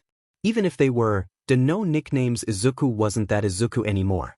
Cool seeing you, he mumbled, placing a hand on the door frame and looking over his shoulder one more time. He walked out into the hallway, going down towards the stairs. Izuku sat on the bench just outside the area where the hero students were doing special after-school training. Shinso was next to him, pencil making small noises on his notebook as he did homework with his books opened next to him on the bench. Students from the other departments were hanging around the area, too, watching the hero students show their stuff from behind the safety of a tall fence and the fact the training space was in a hollowed space in the ground. He watched disinterestedly as Todoroki got into a small fight with the acid girl. She was melting all the ice that he sent at her. Izuku frowned. Sure, Todoroki was easily still holding his own against her and winning, too, but he still didn't use his fire side. From what Izuku had seen of the sports festival and other training sessions the hero students had after school, Todoroki never used it at all. Do you know why Todoroki never uses his fire side except to melt ice when the fight's over? Izuku asked, glancing over at Shinso. Endeavor's son? Shinso asked, not even looking up as he turned the page of his book. Yeah. I overheard something at the sports festival, Shinso sighed, looking out at the training area. The acid girl had been beaten and Todoroki's group was moving on. After I got creamed in the first one, I had to go to Recovery Girl. When I was heading back to the bleachers, I heard him and Endeavor talking. Seems like they got some kind of fight going on. I figured that much, but is a grudge against your parent who has that part of you quirk really worth giving up that much power? Izuku grumbled. He's doing fine, so what's the problem? Shinso said. Don't fix what isn't broken. But he has a quirk and he's not using it, Izuku spat, gesturing towards the training area. The students were all gathered around Aizawa, listening to whatever he was saying. The training session was already at its end. It would make winning any fight he got into easy. I don't use my quirk, Shinso pointed out. But you're not ranting about that. You're not in the hero course. It's a different situation. Just let him use his quirk however he wants to, Shinso said, poking Izuku in the shoulder with his pencil. Izuku swatted his hand away and gave him a sour look. Shocking idea for someone with 10+ notebooks on quirk usage, but seriously? It's not your quirk, it's his. Let him see it how he wants. The hero students were now leaving the area, walking up the staircase onto regular ground level. Izuku belatedly realized that he and Shinso were placed in a space where the students would have to go by on their way to the dorms. A few of the more energetic ones were already running past them. It's selfish, Izuku hissed. Shinso went back to writing, but he was still listening. He acts like having quirk made for battle is a bad thing. Like you said, it's his quirk, so that also means it's not Endeavor's. We're gonna end up going back and forth forever if you keep saying that, Shinso said. I get you're used to giving advice and stuff on these types of things, but you can't exactly dish out advice to them. They don't want it. That's why I'm ranting to you, Izuku said, shoving Shinso's shoulder. But seriously, if it is his quirk he should use it as he wants, just to its fullest potential. I know I would, at least, he paused, watching the hero students as they passed. Todoroki and the other people that had hung around with Katsuki were closer to the back of the line. Shinso glanced up at where he was looking, besides endeavors a JRK to everyone he meets, using a quirk from him to be a better hero than him is. The ultimate revenge if that's what he's after. He's also been stuck at number 2 thanks to All Might forever, Shinso shrugged. Wouldn't his son or any child at all becoming better than him and All Might his goal? Probably, Izuku sighed, stretching his arms out over his head. Todoroki and the others were passing them. Katsuki was in between the redhead with spiky hair and a blonde with a lightning mark. Izuku had known their names, but he just didn't care about that at the time. Todoroki was glancing over at Izuku and Shinso. He probably just heard the name Endeavor and then started listening them entirely. It wasn't like him and Shinso were trying to keep quiet. Try to think of it from my view. You still have a quirk, even if it's not best fit for fighting. I have nothing but mediocre self-taught combat skills and weapons. He has a quirk that he's not even trying to use. If you have a quirk that's strong, you think of the other 20%. 20%? Shinso asked. The hero students were already walking pretty slowly when they weren't near Izuku and Shinso, but now it seemed a few were trying to walk even slower to listen in. They're not even trying to be discreet. Only around 80% of the population has quirks, Izuku explained. The other 20% is people like me. I'm just said. You have no idea how many times I've wished and prayed for a quirk, any quirk, even if it was the most useless thing ever. It didn't work, obviously, so sorry if I'm bitter about people with perfect quirks not even using them. Todoroki was glaring at Izuku, having stopped where he stood. The others had just kept walking. Katsuki glanced back, catching Izuku's eye and nodding slightly. It was a few days after Katsuki and his little group of friends showed up at Izuku's room in the dead of night. Was that how it was going to be? Izuku had been all prepared to deal with the furious Kaken explosions everywhere, probably picking fights with Izuku, but he got the exact opposite. He couldn't decide if it was better or worse. What are you talking about? Todoroki asked, scowling slightly. Izuku felt a small smirk form on his lips, and he snorted. You know, or you wouldn't be stopped here, Shinso said, half muttering as he just went on with his work. Todoroki frowned at him and then went back to glaring at Izuku. Why don't you mind your own business? Especially about my quirk, Todoroki growled out as he walked away to rejoin the group of hero students. Izuku watched as he went silently. The group didn't even go that much further, stopping at the side of the main building near a vending machine. I'd do anything for a quirk like that, Izuku sighed, under his breath and looking down at his feet. Shinso glanced over at him once and closed his textbook, sliding it back into his bag. Have you ever thought about it? About what? Being in the hero course. Having a quirk like that. Honestly, no, Shinso said. He stood up and grabbed his bag. Izuku pouted curiously at him, standing up next to him. Actually, the hero course thing is a given, but the quirk?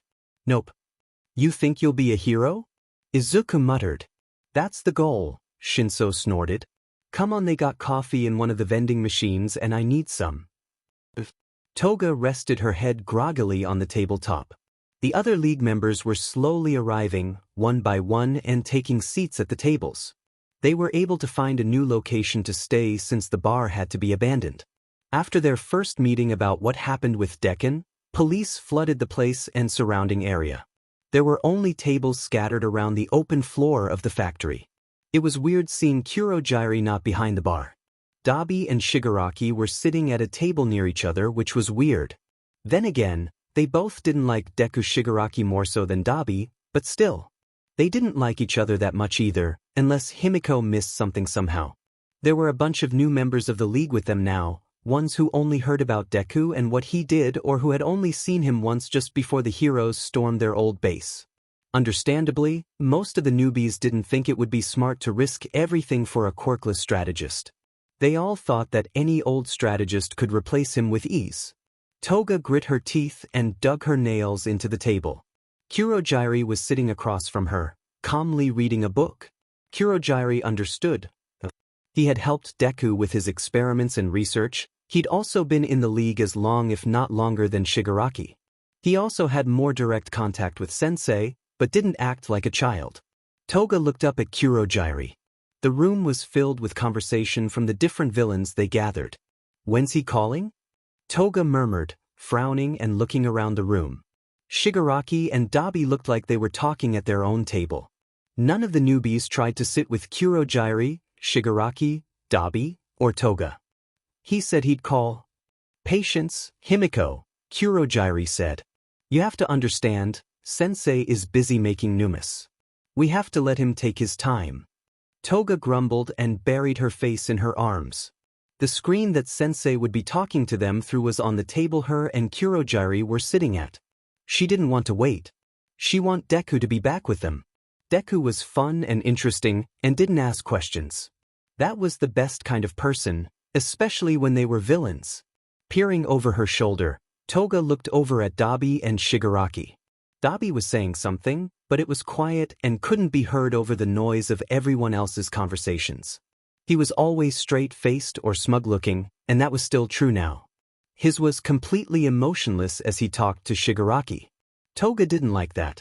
She wished that him and Shigaraki would go back to hating each other and not working together to do whatever they planned to do to Deku.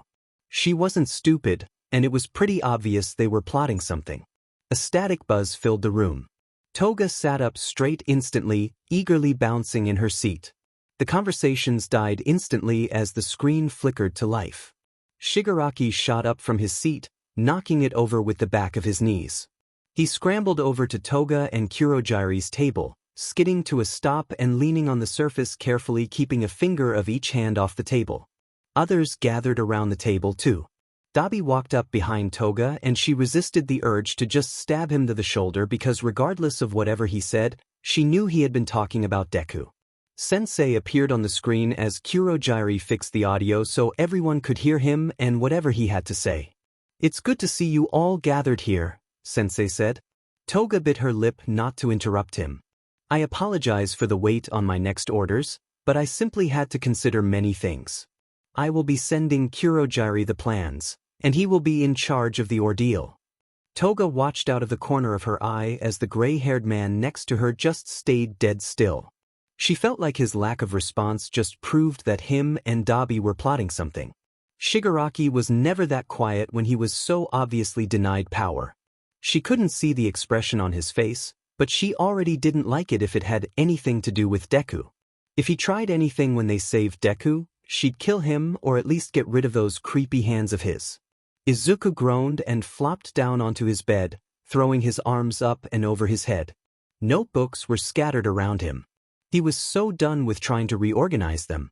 The heroes hadn't even let him have all his notebooks back. They kept at least 10 of them, and it was really messing with how Izuku originally had them sorted, so he had to basically start from scratch with his system. He's fairly sure this is his 5th night out of the week he spent here sorting his books and research. He had the basics memorized of most of them, that's how many times he'd gone through them all. It's not like he needed them anymore, and half of them were from his first few weeks in the league. So a good majority of the ones they ended up giving back to him were useless.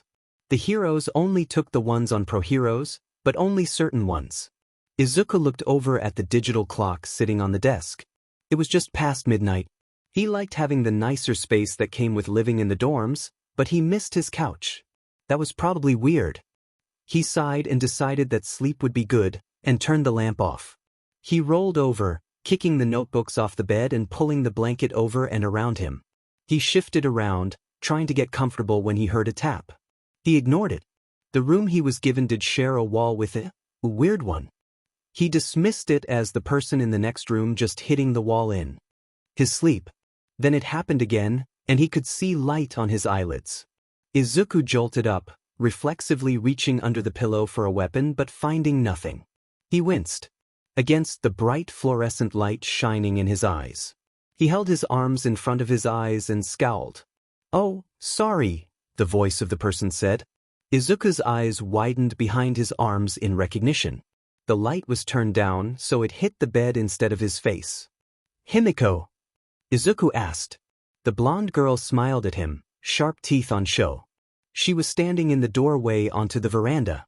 She skipped inside Izuku's room, closing the door behind her silently. She hopped over and sat on the foot of the bed. Izuku kicked the blankets off himself and Himiko wrapped him in a hug. He stiffened a little in shock.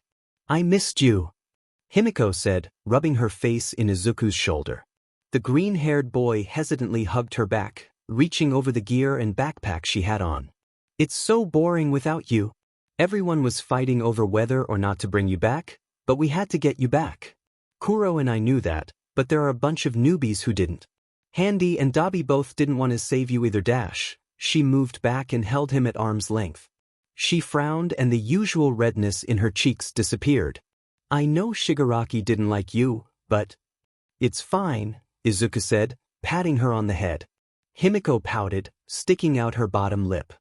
"He's hated me since I got Sensei's approval dash," the blonde girl nodded, and put her hands in her lap. "I'm guessing that you're here because I am being broken out?" Himiko lit up again, smiling and cheeks going back to their usual pink. She nodded excitedly, taking off the backpack and opening it up. She dug around and pulled out Izuku's old energy arm brace. "Yup," she chirped. Izuku took the device from her, turning it over gently in his hands. "They took almost everything, but Kuro managed to get into your safe in the Numu place. Not sure if these things will be good or not, but it's all we could get from there. Sensei gave us the code for it, but not for any of the other safes you had in there." "About time you all got here," Izuku muttered. Himiko looked down a bit guiltily. "But yeah, these'll work, thanks, Himiko." Izuku smiled sweetly at her, pulling the device on his forearm and adjusting it so it was tight. Himiko lit up again and nodded as she unloaded a few more devices before tossing the bag against the wall next to the bed. She stood up, fixing her own gear on her back and the mask on her face. Izuku looked over the gear on the bed as he pulled on socks and his beat-up red sneakers. He still had jeans and a black long-sleeve shirt on from when he changed out of the UA uniform after school. He pulled the other arm brace onto his other forearm and looked over the other devices sitting on the bed. It was all his first inventions made after only days on days of reading mechanical books and experimenting along with some instruction from Sensei. They weren't all that good, considering they were more so prototypes to see if the ideas would work aside of theory. "What about all your notes?" Himiko asked, voice slightly muffled by her mask. Izuku glanced around the room as he strapped two of the devices on his feet shock absorbers. He winced at the bulkiness of them. It really hadn't been that long, but he already missed the slimmer versions he made more recently for the USJ attack. The last device was just a gun with a little modification. "We're not letting them have him, right?" "Obviously not," Izuku snorted. He sifted through some of his notebooks, grabbing ones on the members of the league and a few others he knew that were full of things he'd want to keep. He shoved those in the backpack and zipped it up. He shrugged it over his shoulders and glanced around the room, flipping the switches on his armbands, causing light blue electricity pulsed over parts of it. "You got a lighter?" "Probably," Himiko said, patting the pockets of her cardigan. Sure enough, she pulled out a small lighter and waved it in the air proudly, also jostling the flashlight in her other hand. "Tada!" "Nice," Izuku said, taking it from her hand. He looked around the room, doing a quick checklist in his head. He hadn't touched the laptop, besides to fully delete all of the files. The rest of the notes were old or things he only wrote down to remember, but never looked at. "Let's burn it." Himiko nodded eagerly. "Everyone's waiting for Kuro's order," she said as she stepped closer to the veranda door and Izuku kicked the blankets towards the center of the room. He knocked a few notebooks that way too as he stepped over so he was next to the blonde. "And he's waiting for yours, but the others don't know that. Oh, and here's the comm." Izuku took the earpiece as the blonde handed it to him. He slipped it into his ear and kicked a few more pieces of paper into the center of the room. He tugged down some of the hanging papers and string, tossing it at the pile that he was making. The comm buzzed a little before he could hear quiet conversation. "Kuro Jairi?" Izuku asked into it, keeping his voice quiet as he and Himiko went out onto the veranda. The girl shined her flashlight around the little platform. The others on the side of the building were empty, but a few rooms still had lights on. Izuku flicked open the lighter, making a small flame. "Deku," Kurojairi's voice came through the comm. He almost sounded relieved. "It's good to hear your voice again. We have many new recruits here, as I'm sure Himiko told you." "Oh yeah," Izuku said, drawing out the second words. Himiko happily hopped off the veranda, keeping the flashlight pointing to the ground as not to draw attention by accidentally shining it in someone's room. Izuku threw the light on the pile of the blanket and paper. "Heard about how none of them like the idea of rescuing me. Shigaraki has them fairly convinced, but they're giving you a chance," Kurojairi sighed. Izuku leaped off the veranda onto the ground as the things started catching fire. Slowly, then all at once until his room was almost completely swallowed in flames. The alarm went off blaringly, and screams filled the silent night. Izuku and Himiko ran away from the dorms, going past the other verandas on their way back towards the main campus. "What are your orders?" "Let's just try to get out of here in one piece," Izuku said. A few of the boys in their dorms peered out their windows, glancing down at where the two of them were running.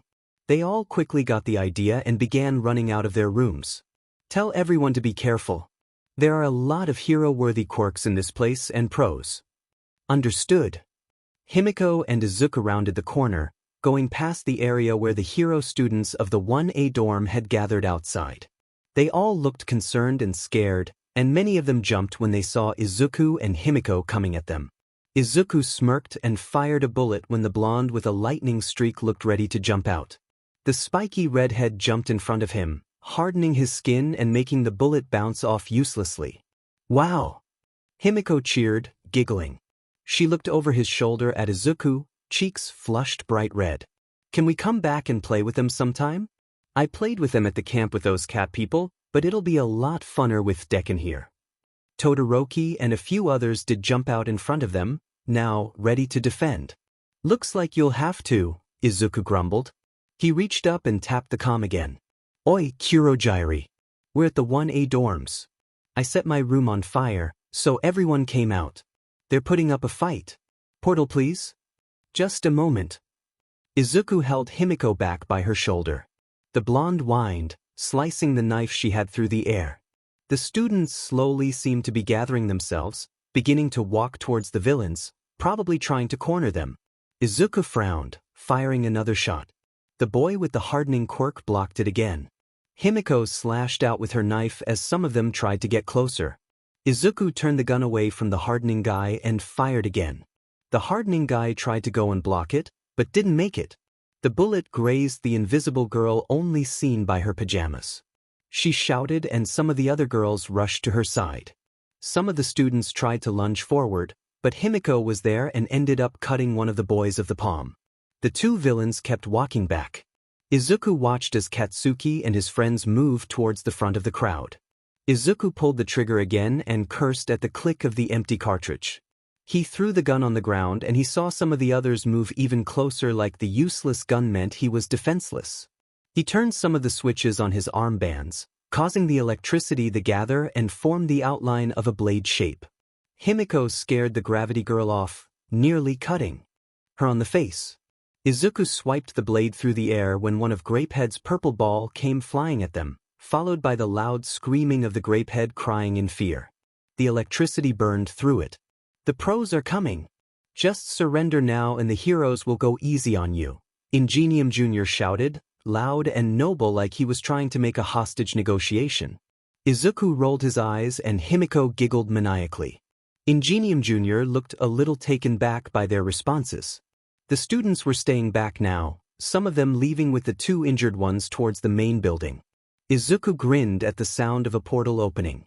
He whipped around as the purple-black smoke swirled from nowhere, making a portal. Himiko glanced over her shoulder and began walking backwards towards it. The blonde girl jumped backwards into the portal and Izuku was about to, looking back only once. The students were staying back now, all staring with confusion and hesitation. Katsuki and Todoroki both had blank faces. Izuku smirked and did a mocking salute. "Cool seeing you."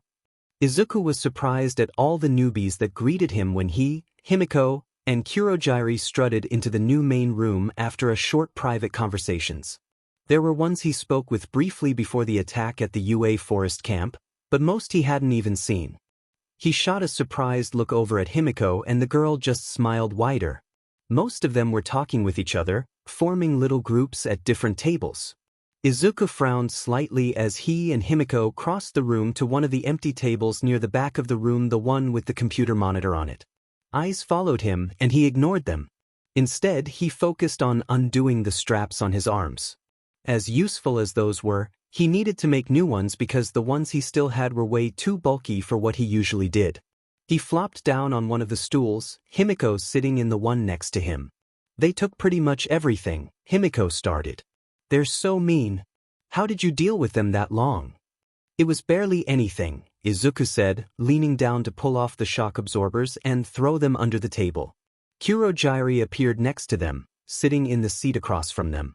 "But half of my things were in shorthand, so I doubt they could make sense of it. Still, now I have to start from scratch on lab materials and serums." "You should have someone else get what you need for you," Kurogiri added. Izuku spun on the stool, leaning on the table. "The heroes and cops will be on guard for you now. And students from other departments will probably be aware of you." "I know one Gen Ed kid is for sure," Izuku sighed, shrugging the backpack off his shoulders and dropping it on the floor next to him. "He was interesting. Shame he's so dead set on being a hero. But I doubt the heroes will let anyone know if they can. We didn't exactly raise hell getting me out of there. As for supplies, I'll just make a list and we'll figure it out from there. Where's Handy and Hero Killer Fanboy? Are you aware of the 8 precepts of death?" Kurogiri asked after a pause. "Yakuza's, right?"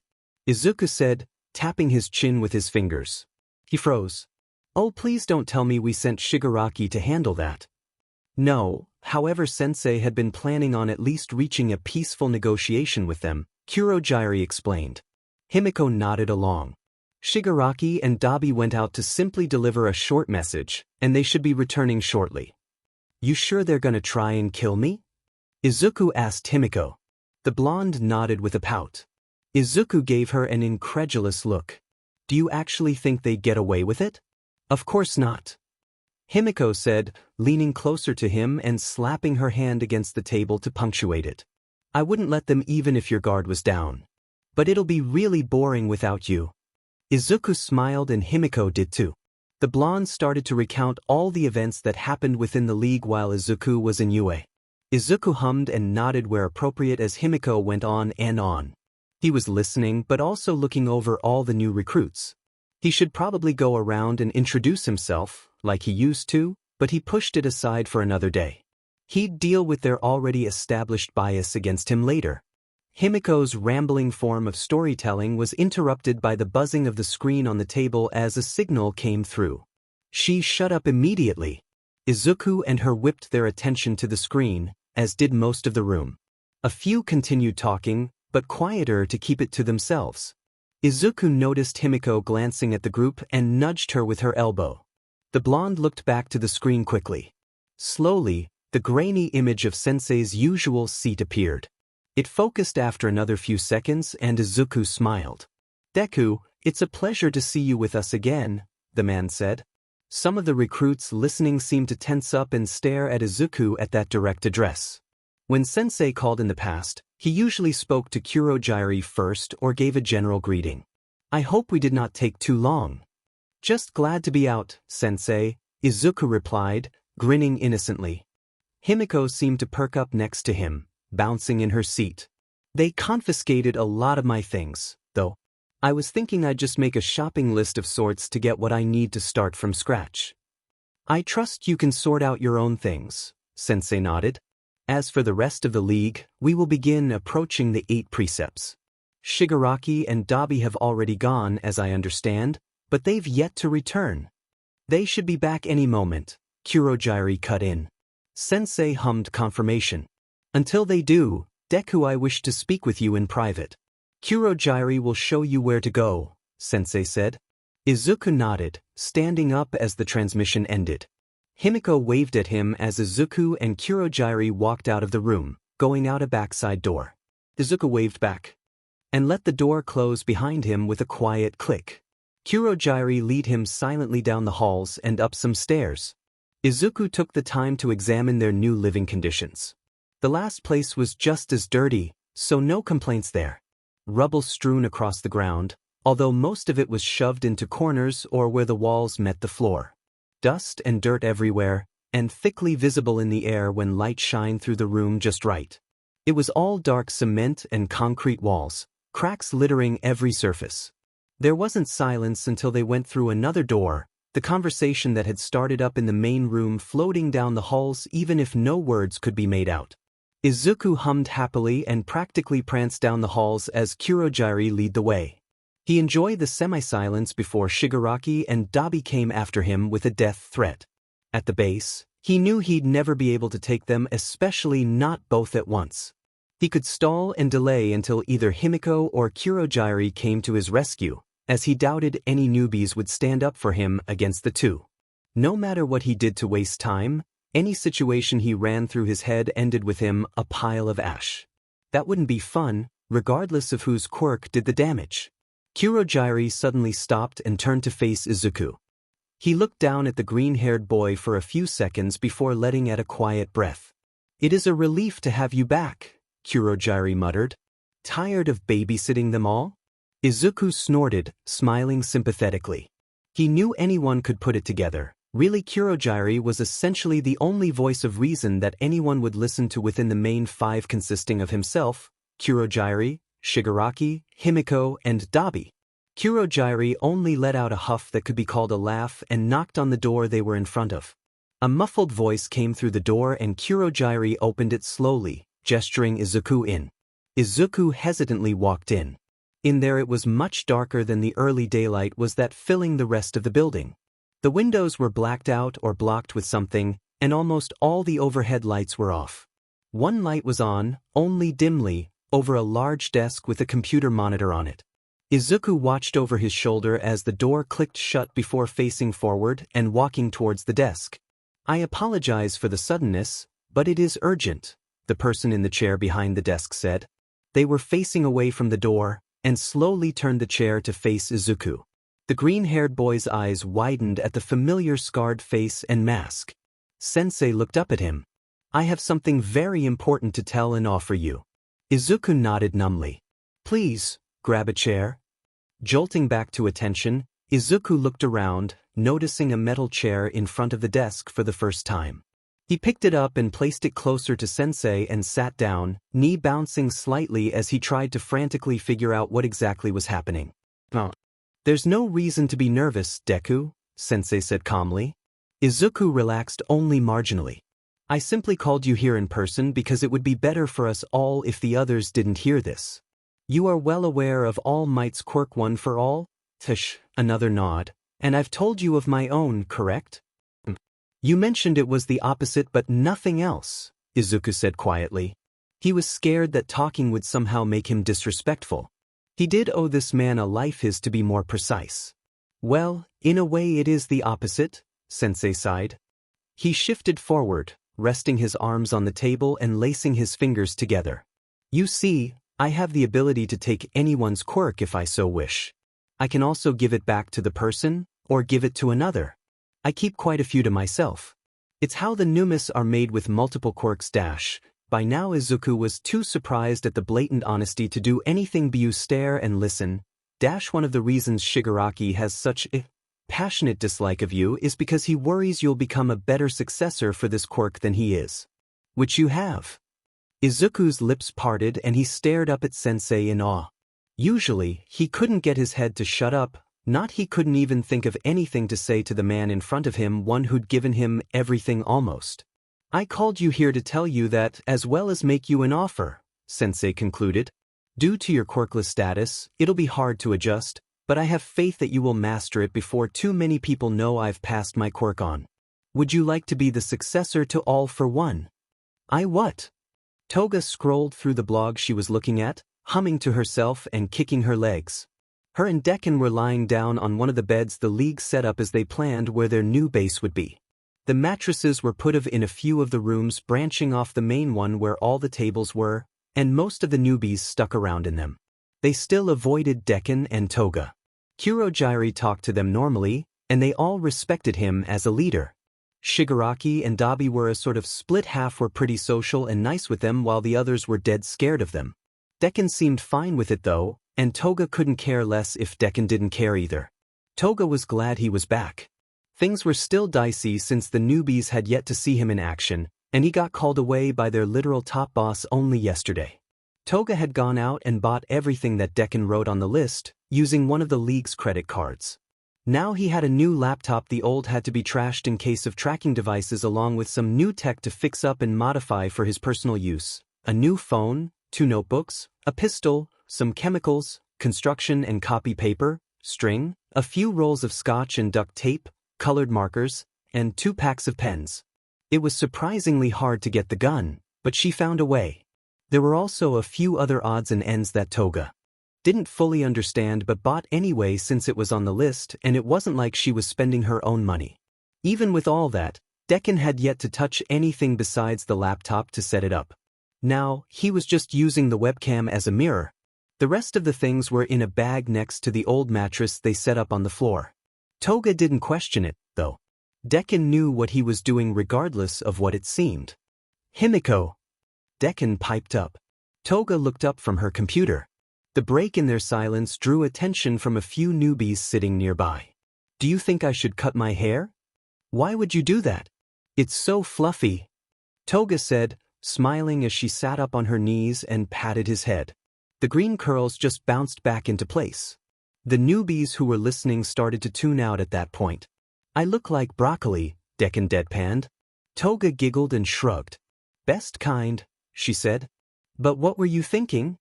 Shave the sides. Deku shrugged. Just something different, you know? I don't think there's much point with me keeping it like this anymore. I'm bored of the look. Could you cut it for me? Of course. Toga cheered. She put both her hands in his hair and ruffled it. Deku just snorted and let her do it. You gotta give me an idea first. Just no cutting flesh, Deku said. She pouted but nodded. Fine, fine. Later then, I have stuff to set up. Need help? Sure. Izuku didn't mind redoing all his charts and taping papers to the walls to sort out his thoughts. It was more a matter of finding a place newbies wouldn't touch. With Himiko's help, he carried all the papers, markers, tape, string, pens, and notebooks he took with him out into the main room. Kurogiri was reading a book at the table they all sit at. Izuku and Himiko trotted over to him. Kurogiri, where can I set up my things? Izuku asked. Kurogiri looked up and then glanced around the room. Newbies were spread around the room, chatting with each other and just spending their time out in the open space. Kurogyari gestured to a corner of the room. There were no doors near it, and it was out of the way enough so no one would go by it unless it was on purpose. Izuku thanked him and Himiko and him walked over to it, setting down their things. Izuku huffed and put his hands on his hips, looking up and down the wall. It was pretty clean, all things considering, but it wasn't like he'd be reaching up high enough where the cobwebs were. He grabbed his notebooks and papers and got to work. It was a little chaotic, but Himiko willingly handed him papers when he needed, and read parts of his notebooks out loud. Working on a corner was a little more difficult than the wall at his old apartment, but was a little easier to see everything. Izuku told Himiko what to give him without looking, more focused on redoing his system. It would be different, a more organized mess now that he got to start from scratch again. All his UA student notes were together the entirety of Class 1A along with Shinso, who Himiko asked about but Izuku just waved her question off. Izuku was rambling a bit as he went through the process, mostly just what he was writing or mental notes. Himiko answered some of his rhetorical questions, and they both laughed at some of those. By the time Izuku was half done, and turned to inspect what supplies he had left over, they had a small crowd of newbies watching. He jolted a little, not expecting them all to be there. They were staring at the wall with wide eyes and either scared or impressed expressions. One of them had his mouth hanging open and Izuku snorted. "Close your mouth, you'll catch flies," Izuku mentioned. The guy snapped out of his little trance and shut his mouth instantly. He looked a little scared, and kept glancing to one portion of the wall. Izuku looked over where he was. It was the part with the complete breakdown of pro heroes likely to be called on to deal with them or who had dealt with them. Izuku just rolled his eyes and crouched down next to Himiko, who was sitting on the ground and spreading the papers out. The guy was actually freaked out by that. He had no idea. "There's not much left, but I can go get some more," Himiko offered. "We're getting you up and working like before, so it's no biggie." "No, it's fine, this is good enough for the next 2 days," Izuku said, shaking his head. He stood back up and stretched his arms over his head, yawning slightly. "I'm hungry." "Oh, there's a really good burger place around the corner," Himiko chirped, bouncing up onto her feet. "I'll go get some." "Are you sure? We can send someone else," Izuku shrugged, glancing at the newbies. Some had stepped up to the walls and were reading some of the things. A few looked vaguely insulted at the thought of being used as errand runners, but Izuku ignored them. He turned his attention to the ones getting a little too close to the wall. "Touch my stuff and I'll make your time here hell." That got them to step back, a little reluctantly. They didn't believe him, obviously, but after looking at the notes, they at least had the intelligence to have some caution. Himiko giggled at that and she and Izuku walked over to the table with Kurogyari. Shigaraki and Dabi were sitting there. Tensions had been a little higher than normal between Izuku and Shigaraki. Izuku hadn't breathed a word about what happened with Sensei, and it didn't seem like Shigaraki knew, so he wasn't about to answer it without prompting. Dabi was indifferent to Izuku coming back. He had welcomed the younger back when he walked in after coming back from the 8 percepts, but that was all. Speaking of the 8 percepts, it did not seem that their meeting went well. Shigaraki threw a minor tantrum and a few newbies got scared. He and Dabi had to talk to Sensei, and Himiko, Kurogyari, and Izuku were allowed to listen. They lost one of their better men, one that Izuku had liked for following all his orders to AT. Shigaraki expressed his distaste for their leader, who apparently had claimed he only heard of the League in passing recently, wondering if they were really as dangerous as they said. The meeting was resolved fairly quickly as they could with Shigaraki ranting for the better half of it.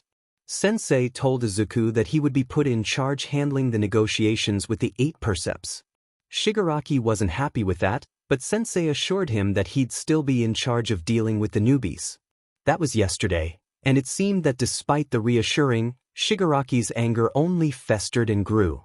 Izuku could practically feel him about to start yelling or something. Kurogyari seemed ready to stop any of them from launching themselves at another. "How was UA?" Dabi asked eventually, breaking the silence. Izuku looked over at him in faint surprise. He was the last person he expected to speak first.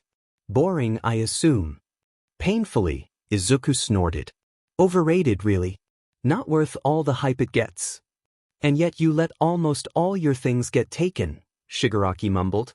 Izuku felt his eye twitch. He wasn't about to take any of that from him. Got something to say handy? He snarled. He felt some newbies turn to face them. 'Cause I can't hear you over your jealousy. It's not a good look for you, not that you ever look good. Jealousy? Shigaraki snapped. Izuku smirked. There was. The gray-haired man slammed his hands on the table and stood up. He glared down at Izuku hard, but Izuku stayed unaffected. Like I would be jealous of someone like you. Worthless and helpless if it weren't for your brain. A quirkless villain wannabe who happened to get lucky. Watch it, Izuku hissed. If you had a quirk, face it, you'd be trying to be a hero, Shigaraki continued. Izuku grit his teeth and stood up slowly. You're a brat with too much of an ego just 'cause you got some special attention. Now you're gonna fight me? If you weren't so desperate for approval, I'd laugh. It's hilarious hearing that come from you, Izuku laughed coldly. A few people stiffened at the sound of that and more were watching the exchange. The literal child of the league. I have an ego? Have you seen yourself? Honestly, I wouldn't be so confident in myself if I had actual competition for praise. He pities you, and you're just a face for us. Why don't you grow up a bit and realize some of this? I'd hate to have to hold any of your hands through this. Shigaraki pushed himself over the table and Izuku brought his arm up hard, like he was going to punch Shigaraki, but it never connected. A rush went through Izuku's body. It shot through him from his hand up his arm, and through the rest of his body. A vaguely warm feeling was left in his forearm and hand. He shivered a little at the feeling. Shigaraki was sent flying back from a burst of air that came out of seemingly nowhere. That was nice. Izuku smirked and looked down at his palm. It was only one use, but if it didn't get the heart racing. He felt like people who grew up with quirks underrated the feeling. All eyes were on him. Kurogiri was standing now, obviously about to teleport Shigaraki out of the way before Izuku stepped in for himself. Dabi was showing the most emotion on his face Izuku had ever seen. He gawked between Shigaraki and Izuku. Himiko's mouth was open in shock and she blinked over at where Shigaraki was knocked onto his back. Newbies were standing back, ready to duck out of the way of whatever fight happened. Some seemed to remember that Izuku was supposed to be quirkless, and watched the incident with vague fear. Shigaraki sat up roughly and stared at Izuku with wide eyes. He looked a little horrified. Izuku cackled at that, and he stared at his arm. That felt really good. For the rush and the look on Shigaraki's face. You're quirkless? Shigaraki shouted. Maybe, Izuku laughed. He felt giddy. Shigaraki got to his feet, but didn't try to do anything. Maybe not. But I'm just getting started, so why don't we sort something out dash? He stepped back and grinned, arms crossed in front of him. Himiko was smiling like the best thing just happened and Kurogiri was sitting down again, watching the scene nervously. You have no right to be saying that kind of stuff. I'm the brains here, so back off. Sensei would get mad if you hurt his successor. Shigaraki stiffened at that. The whole successor deal was kept to him, Kurogiri, and Izuku, so Himiko, Dabi, or any of the others staring at them had no idea of the true meaning of that sentence. Shigaraki stared at him blankly and Izuku laughed. It was rare seeing Shigaraki speechless, but the context made it that much better. A few seconds later and Shigaraki was up and storming out of the room. The crowd of newbies parted for him. Izuku rolled his eyes. Come on Himiko, let's go eat, he said. Himiko giggled and hopped up. I haven't had a good burger in a month. Deku, are you sure you want to go out? Kurogiri asked. The heroes could be looking. Unless you guys were stupid enough to put us in a hero-busta neighborhood, then we'll be fine, Izuku said, waving his hand dismissively. He and Himiko started towards the door, and the crowd parted but a lot less than when Shigaraki marched through. He'd sort that out eventually. I need some new clothes too, so we can go shopping.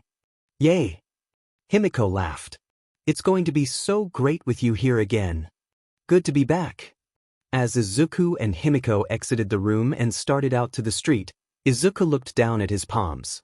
Using a quirk felt great, and he wondered why no one talked about that.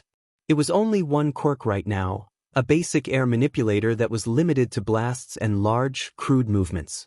Sensei had told him that if Izuku had all the quirks at once, he'd be going off with accidental quirk usage for months. They couldn't risk that kind of destruction, so it was one at a time. Izuku had to adjust to having a quirk and quirk factor that mattered in the first place. After he got control over 5 quirks at once, the amount of quirks he received weekly would slowly increase until he had half the ones Sensei collected over his life. That was when he'd get the big one, all for one. Then it was up to him to take the remaining quirks from Sensei himself, and maybe give a few just to get the handle of it. Once all for one belonged to Izuku, Sensei would start aging normally, and wouldn't be able to last all that long with his health issues, especially with the heroes hunting them down. After all for one was Izuku's, it was double time to get a handle of it before the heroes found them. He'd have to fight with either All Might or whoever his successor was. Izuku didn't know who it'd be. He hadn't noticed anyone, at least. Izuku already mentally braced himself, and he would do exactly as he was already doing until he got put in charge. They were on a semi-tight schedule, since they didn't know when heroes would come knocking, but the process had to be slow in the beginning. Izuku didn't care though. He showed his own as a villain strategist, probably one step down from Sensei in terms of influence. With Sensei's approval, he'd be completely in charge and he'd run the whole show. No hero organization would be able to really stand a chance. Unlike heroes, and unlike that 80%, he wasn't taking this quirk for granted, or any of the quirks to come. Izuku would show them all what you could do starting from below zero. He wasn't about to waste that chance.